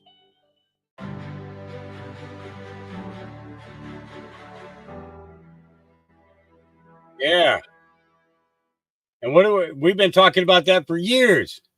We've been talking about that for years. And now people are just standing up and saying something about it. Okay. All right. Up next. This is an interesting video, so I'm going to go ahead and play it. Jesus Christ has always prophesied about the coming of the Antichrist and how all religions of the world would slowly bow down to it. It's a revelation that has worried believers from all over the world for quite a long time. But what if I told you that the Antichrist is already here and is confined to a particular place known as the Kaaba in Mecca? Shocking and unbelievable as it may sound, the Bible wouldn't lie about something as mysterious as this. Don't forget to watch the video till the very end, because I'll be revealing a shocking truth about who is actually restrained in the Kaaba. Every single day, like clockwork, Muslims from all corners of the globe turn their faces towards the magnificent Mecca, engaging in the sacred ritual of prayer not once, not twice, but a whopping 5 times a day. Mecca, the very place where the great Prophet Muhammad was born, holds a special place in their hearts. However, when these devout followers make their pilgrimage to Mecca, they aren't actually facing the Mecca itself, but rather a remarkable structure known as the Kaaba. This Kaaba, my friend, is no ordinary building. It's a mosque that holds immense significance. Now let me tell you about a little secret hidden within the Kaaba. And this is where it starts to get really shocking. Nestled in one corner of this holy edifice lies a cornerstone that goes by the name of the Black Stone. People have pondered and speculated for ages about the true nature of this stone. What could it possibly be? Theories abound, but the truth remains elusive. However, there is something hidden within those sacred walls that only a select few truly know. And who might be privy to this secret, you ask? Well, none other than the wise and all-knowing Jesus himself. He holds the key to unraveling the mysteries concealed within the Kaaba. First things first, Jesus spills the beans about the beast of Revelation. For an ardent reader of the Bible like me, names like Baal, Beelzebul, and the Lord of the Earth, the Evil One, the Man of Lawlessness, the Prince of Demons are quite familiar. Jesus reveals that Allah of the Quran is actually restrained within the Black Stone of the Kaaba. Wait, what? Yeah, you heard that right. Jesus goes on to reveal that a false prophet, none other than Muhammad himself, will set up an image for this beast. It's all in Revelation chapter 13 verse 14, where this image deceives the inhabitants of the earth. They are even ordered to worship it in honor of the beast who miraculously survived a sword wound. Now, you might be wondering, what's the deal with this sword? Well, hold on tight, because it's none other than the sharp sword that comes out of the mouth of Jesus Christ himself, as given in Revelation chapter 19, verse 15 to 16. And guess what? Jesus isn't done with the truth. In Revelation chapter 17, verse 8, he reveals that the beast, which was, then wasn't, and yet will come, will eventually meet its destruction. The inhabitants of the earth, whose names aren't written in the book of life, will be astonished when they see and witness this beast's reappearance. Now, let's debunk a popular misconception. Islamic tradition falsely claims that the Black Stone fell from heaven. However, the truth is quite different. The beast of Revelation, Baal, was actually kicked out of heaven, and guess where he's restrained? You got it. In that very Black Stone. The Lion of Babylon, none other than Baal himself, was sent down to the abyss, to Sheol, as the prophet Isaiah reveals. But fear not, my friends, because Jesus, the ultimate victor, assures us that he has the upper hand. And this is where it gets really interesting. In Revelation chapter 19, verse 20, he reveals the fate of the false prophet Muhammad and the beast spirit he promotes. They both get captured and thrown alive into the fiery lake of burning sulfur. And here's a little tidbit from the Apostle Paul in 2 Thessalonians. The beast, the man of lawlessness, is currently restrained by the Holy Spirit. But fear not, because the day will come when the lawless one will be revealed, only to be overthrown by the breath of Jesus' mouth and destroyed by the splendor of his coming. So we've got this stone in Mecca that all Islamic prayers from around the world must be directed towards. But guess what? Ancient pagan temples also used to pray towards this very spot. Now, Jesus reveals what happens when Allah is no longer restrained inside the stone. Brace yourselves, because when the Holy Spirit is removed, all that's left on earth are unclean spirits and their ruler, the beast of Revelation, the man of lawlessness, the strong man, ancient Baal of Babylon, aka Allah from the Quran. And let me tell you, there will be some serious mourning when the Son of Man returns. Jesus himself said in Revelation chapter 1, verse 7, and you better believe it. In one of his parables, Jesus compares the kingdom of heaven to a field where good seed is sown, but the enemy sneaks in and plants weeds among the wheat. Now, the disciples were a bit confused, so Jesus broke it down for them. The good seed represents the people of the kingdom, while the weeds are the people of the evil one, planted by the devil himself. The harvest? That's the end of the age, my friends, and the angels are the ones doing the harvesting. They'll gather the weeds and tie them up to be burned, while the wheat gets safely stored in the barn. But then Jesus reveals even more, and you may want to pay close attention now because things are going to get very terrifying. He tells us that the evil one, the little horn of Daniel, chapter 8, verse 9, the prince who is to come of Daniel, chapter 9, verse 26, Baal of 1 Kings, chapter 16, verse 32, the great lion in Psalm 91, verse 13, the beast in Revelation, chapter 13, verse 1, the man of lawlessness in 2 Thessalonians, chapter 2, verse 3, Beelzebul in Matthew chapter 12 verse 24, the prince of demons in Matthew chapter 12 verse 24, and the strong man in Matthew chapter 12 verse 29 is none other than the Antichrist, the spirit that opposes Jesus Christ and wants to undermine his atoning sacrifice. And guess who embodies this spirit? Allah, from the Quran. But fear not, my friends, because Jesus assures us that in the end, the angels will separate the wheat from the weeds. The righteous will shine like the sun in the kingdom of their Father, while the weeds will be thrown into a blazing furnace where there will be weeping and gnashing of teeth. In an intriguing and engaging manner, Revelation 13 introduces two significant beasts. The first beast represents the Antichrist, while the second beast symbolizes the false prophet who will rise to power alongside the Antichrist. Together, they form a satanic trinity consisting of Satan, the Antichrist, and the false prophet. Interestingly, the term anti in Greek does not mean against Christ, but rather signifies instead of or in the place of. Therefore, when the Antichrist emerges, he will not openly declare himself as the Antichrist, but rather represent himself as the Christ. He will cunningly claim to be the long-awaited Messiah and Savior, appealing to various religious groups. But fear not, because God has promised that what he has sealed will be removed from the earth when the Lord himself descends from heaven. The extraordinary event will be accompanied by a powerful command, the voice of an archangel, and the trumpet call of God. The dead who believed in Christ will rise first, and then those who are still alive will be caught up together with them in the clouds to meet the Lord in the air. From that point on, they will be with the Lord. Contrary to popular fiction, there is no second chance for salvation for those left behind on earth. Jesus explicitly states in Revelation that no one who remains will have their name in the Lamb's Book of Life. But this is where it gets interesting, so pay close attention now for the shocking final revelation. This truth is emphasized in Revelation chapter 13 verse 8 and 17 verse 8, where Jesus reveals that all the inhabitants of the earth, except those whose names are written in the Book of Life, will worship the beast. This prophecy is reiterated in Revelation chapter 17 verse 8, emphasizing the astonishment of those whose names are not recorded in the Book of Life when they witness the beast's reappearance. The atoning sacrifice of Jesus is the sole means of salvation. Any spirit or belief system that denies or distorts this sacrifice seeks to undermine the work of Christ. The Quran, for example, denies the atoning sacrifice of Jesus by renaming him Isa and presenting a false narrative about him. However, the Bible affirms that Jesus is the Son of God, the mediator, the bearer of burdens, the Word of God incarnate, the crucified Savior, and the resurrected Lord. Furthermore, the fulfillment of 351 Old Testament prophecies by Jesus demonstrates the impossibility of it being a random occurrence. This remarkable alignment affirms the divine nature of Jesus and the truth of his mission. It's crucial to discern the stark contrast between the true Jesus of the Bible, who offers unconditional love and salvation, and any belief system that seeks to diminish or distort his atoning sacrifice. Now, when you look at the Dome of Rock in Jerusalem, all you can see is a structure that dominates the skyline with its golden dome and lustrous blue walls, which is a site reputed to be Muhammad's night journey into heaven. However, there is something more sinister hiding inside. There is a founding inscription inside the building written in Arabic. "O you people of the book, overstep no bounds in your religion, and of God speak only the truth. The Messiah, Jesus, son of Mary, is only an apostle of God, and his word which he conveyed to Mary, and a spirit proceeding from him. Believe therefore in God and his apostles, and say not three, it will be better for you. God is only one God.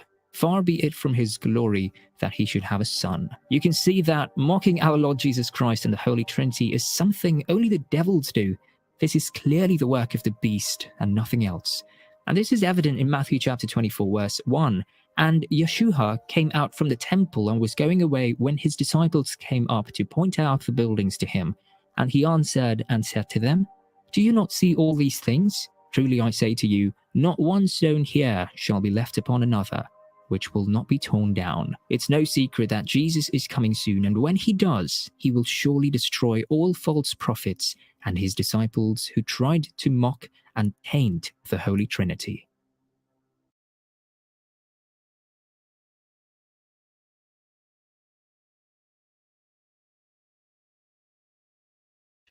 Okay. This program explodes. So, I guess that kind of explains that one, doesn't it? It kind of gives a different perspective as to why exactly are they doing that. You know what I mean? Why are they walking around in a circle like that around that big stone? Makes you wonder. I want to do one quick check here because I was waiting to see if Cable of Titans was dropped. Nope, it is not. Okay, so that's 6 hours, 15 minutes. That is going to be it for today, folks. Thank you for joining me. I will be back again on Friday. I was hoping my guest was going to show up, but I have not heard from him. And I know he was going to look at his possible new digs, new place that he's moving to. So I did not hear back from him. So we'll just say a prayer that he is successful at that and all that.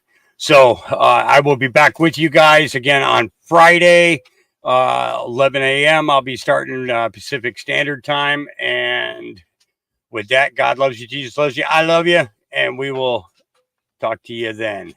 Peace.